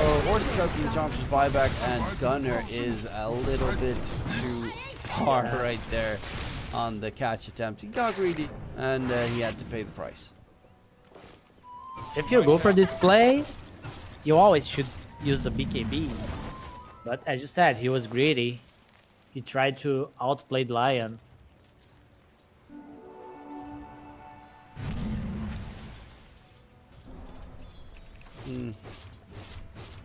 Looking a bit tougher. It's a 6k net with lead still, only. Luckily enough, no racks have been lost in the process, but Yuma is top net with by quite a decent margin. He's got the full disperser ready. He still has about 2 minutes left on that Aegis. But without the Magnus, pushing high ground feels scary. You want to have that displacement potential behind you. Catch him off guard. That is almost the same net with his move. He's getting stronger.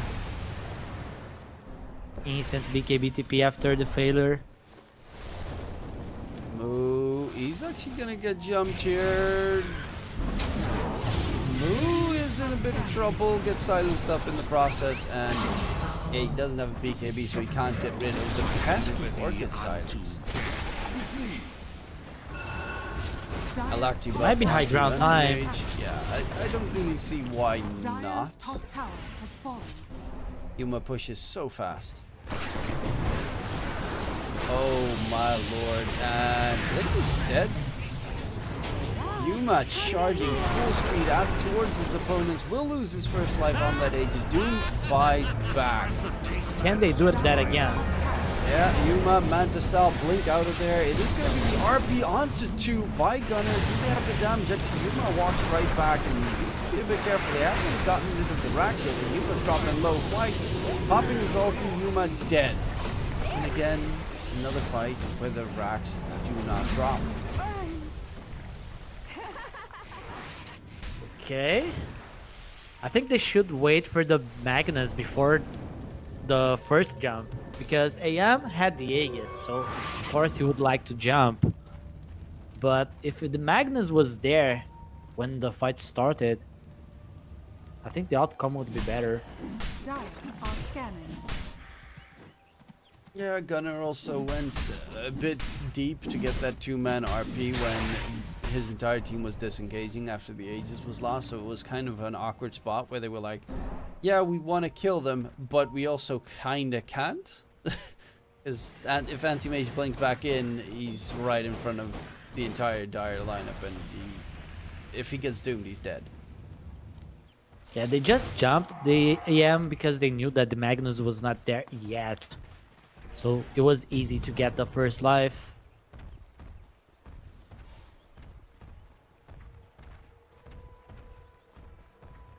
Well, Tiny's got the Daedalus almost done. Mobile will be able to do some chunky damage. Samson is closing in on his level 20, so that will at least be Lil Shredder multi-shot. Is not amazing, but it's still pretty okay. Once he hits that level 25, it turns into amazing. Yeah, 5 more to go. I mean, 6 yet, right?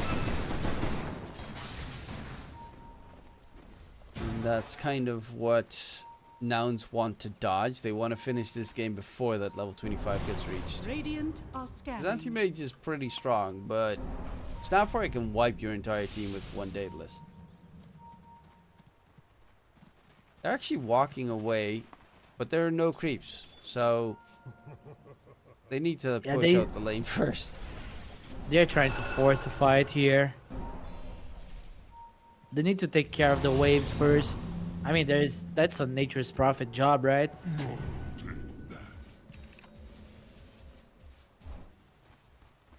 Lala Silver Edge going for the BKB next. He's very farmed currently on that Nature's Prophet. Any other surprise items being picked up by anyone? Ace Gunner, Stormer. Is going for the Octarine. Cooldown reduction on a hero that has a gazillion spells. Always sounds pretty neat. And obviously afterwards Aghanim Scepter because Cataclysm. Also the buff onto the Boss Wax and Exort pieces is always nice from the Aghanim Scepter, but it's primarily big fat Cataclysm coming in when you RP the entire enemy team and they all get blown to smithereens.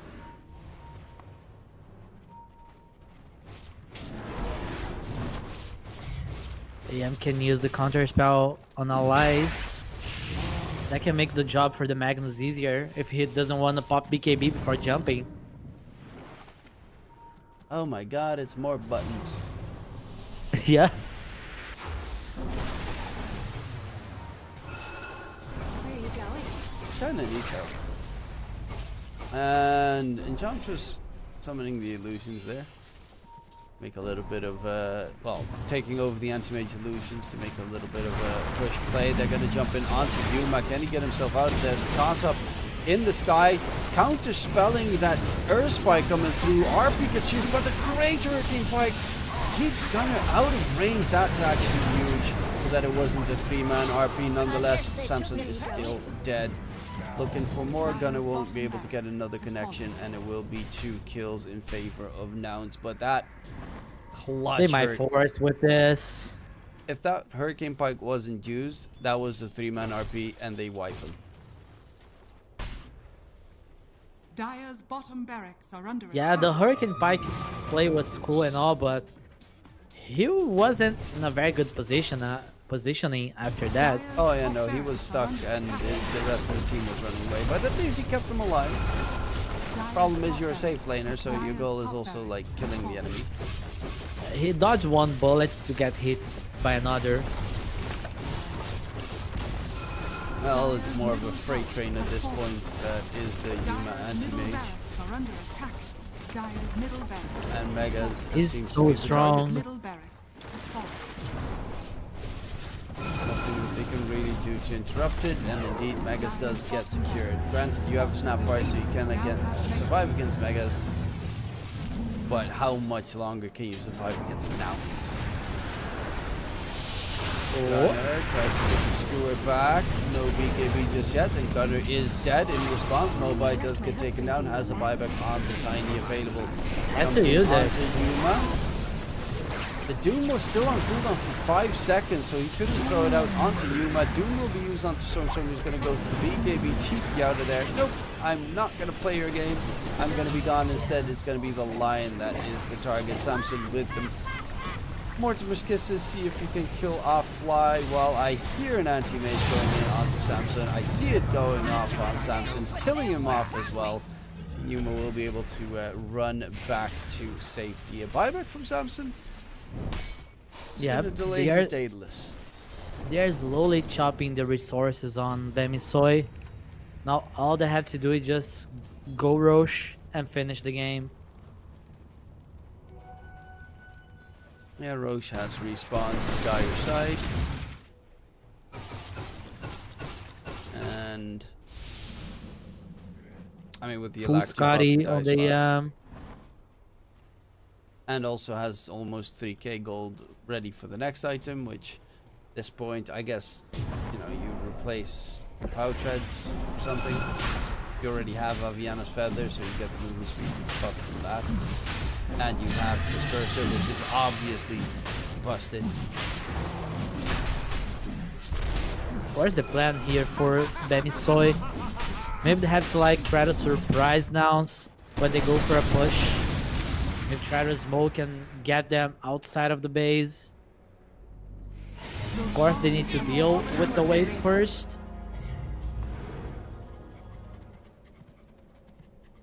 Like They don't if this have was the a lot of old buybacks. Snapfire, it would be so much better because he had Little Shredder applies attack damage talent at that stage, and it would be so much better. So then you'd just be able to shred them at level 20, but now you have to wait to 25. It's such a long wait.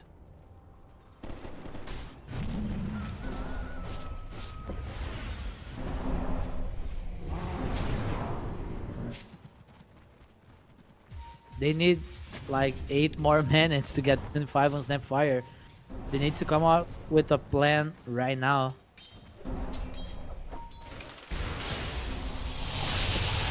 No Shard Invoker yet? I am severely disappointed. I guess he wants the Ag, because that's for cool kids. What about the Tormentor? Uh, I think they're not killing the Tormentor this game. I don't think so either. Crystal Maiden's the only... Well, they probably killed once, because Crystal Maiden's the one with the shard at the moment. Toss up. Control onto Soapstone, pops the BKB on the back line. It is going to be an RP onto 2. The Doom was used actually onto Lelis. He doesn't really care, because he just has a buyback and he will rejoin almost instantly, but Yuma's on a triple kill, and the entirety of Bamisoy will have to call the GG there. That is game, set, match. And indeed, Bamisoy will be eliminated from DreamLeague 22 closed qualifiers. You're down to the last 3 teams, and it will be Nouns versus Yang team from Dubu in the lower bracket finals next tomorrow. And 2 40 minutes games, but still not hard for Nouns. I'm happy with their game plan, and I really hope that they can go to the finals and face the Shopify Rebellion squad. Yeah, someone has to be the the king of NA, of course, and they're gonna have to duel it out to see who is the one at the very tippy top. But of course, they have the Yang squad in between. That's also been pretty impressive, at least in their matchup against Bamisoy. They made a pretty massive comeback happen in that second game. Obviously, a little bit of a mistake was there prior that we saw earlier today, but nonetheless, they managed to make it happen. However, that does mean concluded for us, Ace, for the NA close qualifiers. You know, it was a blast. It was a wild ride. Definitely hope to see some more Dota here. I think Bamisoy put up an admirable fight against Nouns, but both these games did not really feel like Nouns had that big of a problem. I think, you know, the safe lane picks of Bamisoy are just weird. Not gonna go around it. They're just weird. It's hard to make that work against a hard... Like, it can work against a similar level team, but Nouns is just a little bit better. Yeah, they need to improve on that aspect. If you want to play with crazy heroes as a carry, you need to improve your game plan, because you're definitely going for a earlier timing, right? Yeah. I mean, earlier in the first game and the second game, you were waiting for Snapfire 25, which is so late in the game that it takes too long to reach that point. But nonetheless, thank you very much for joining me. Thank you everyone at home for watching the stream. I'm gonna have to go to bed because I have to cast Eastern Europe in 6 hours, so I gotta get some sleep before then. Any last words for the viewers at home, Ace? Keep watching the NA competition because it's spicy, but the game is still going on the other regions, so I guess we see. I think I'm casting the EU tomorrow. Oh, you what as region well? you casting? I'm not casting with you.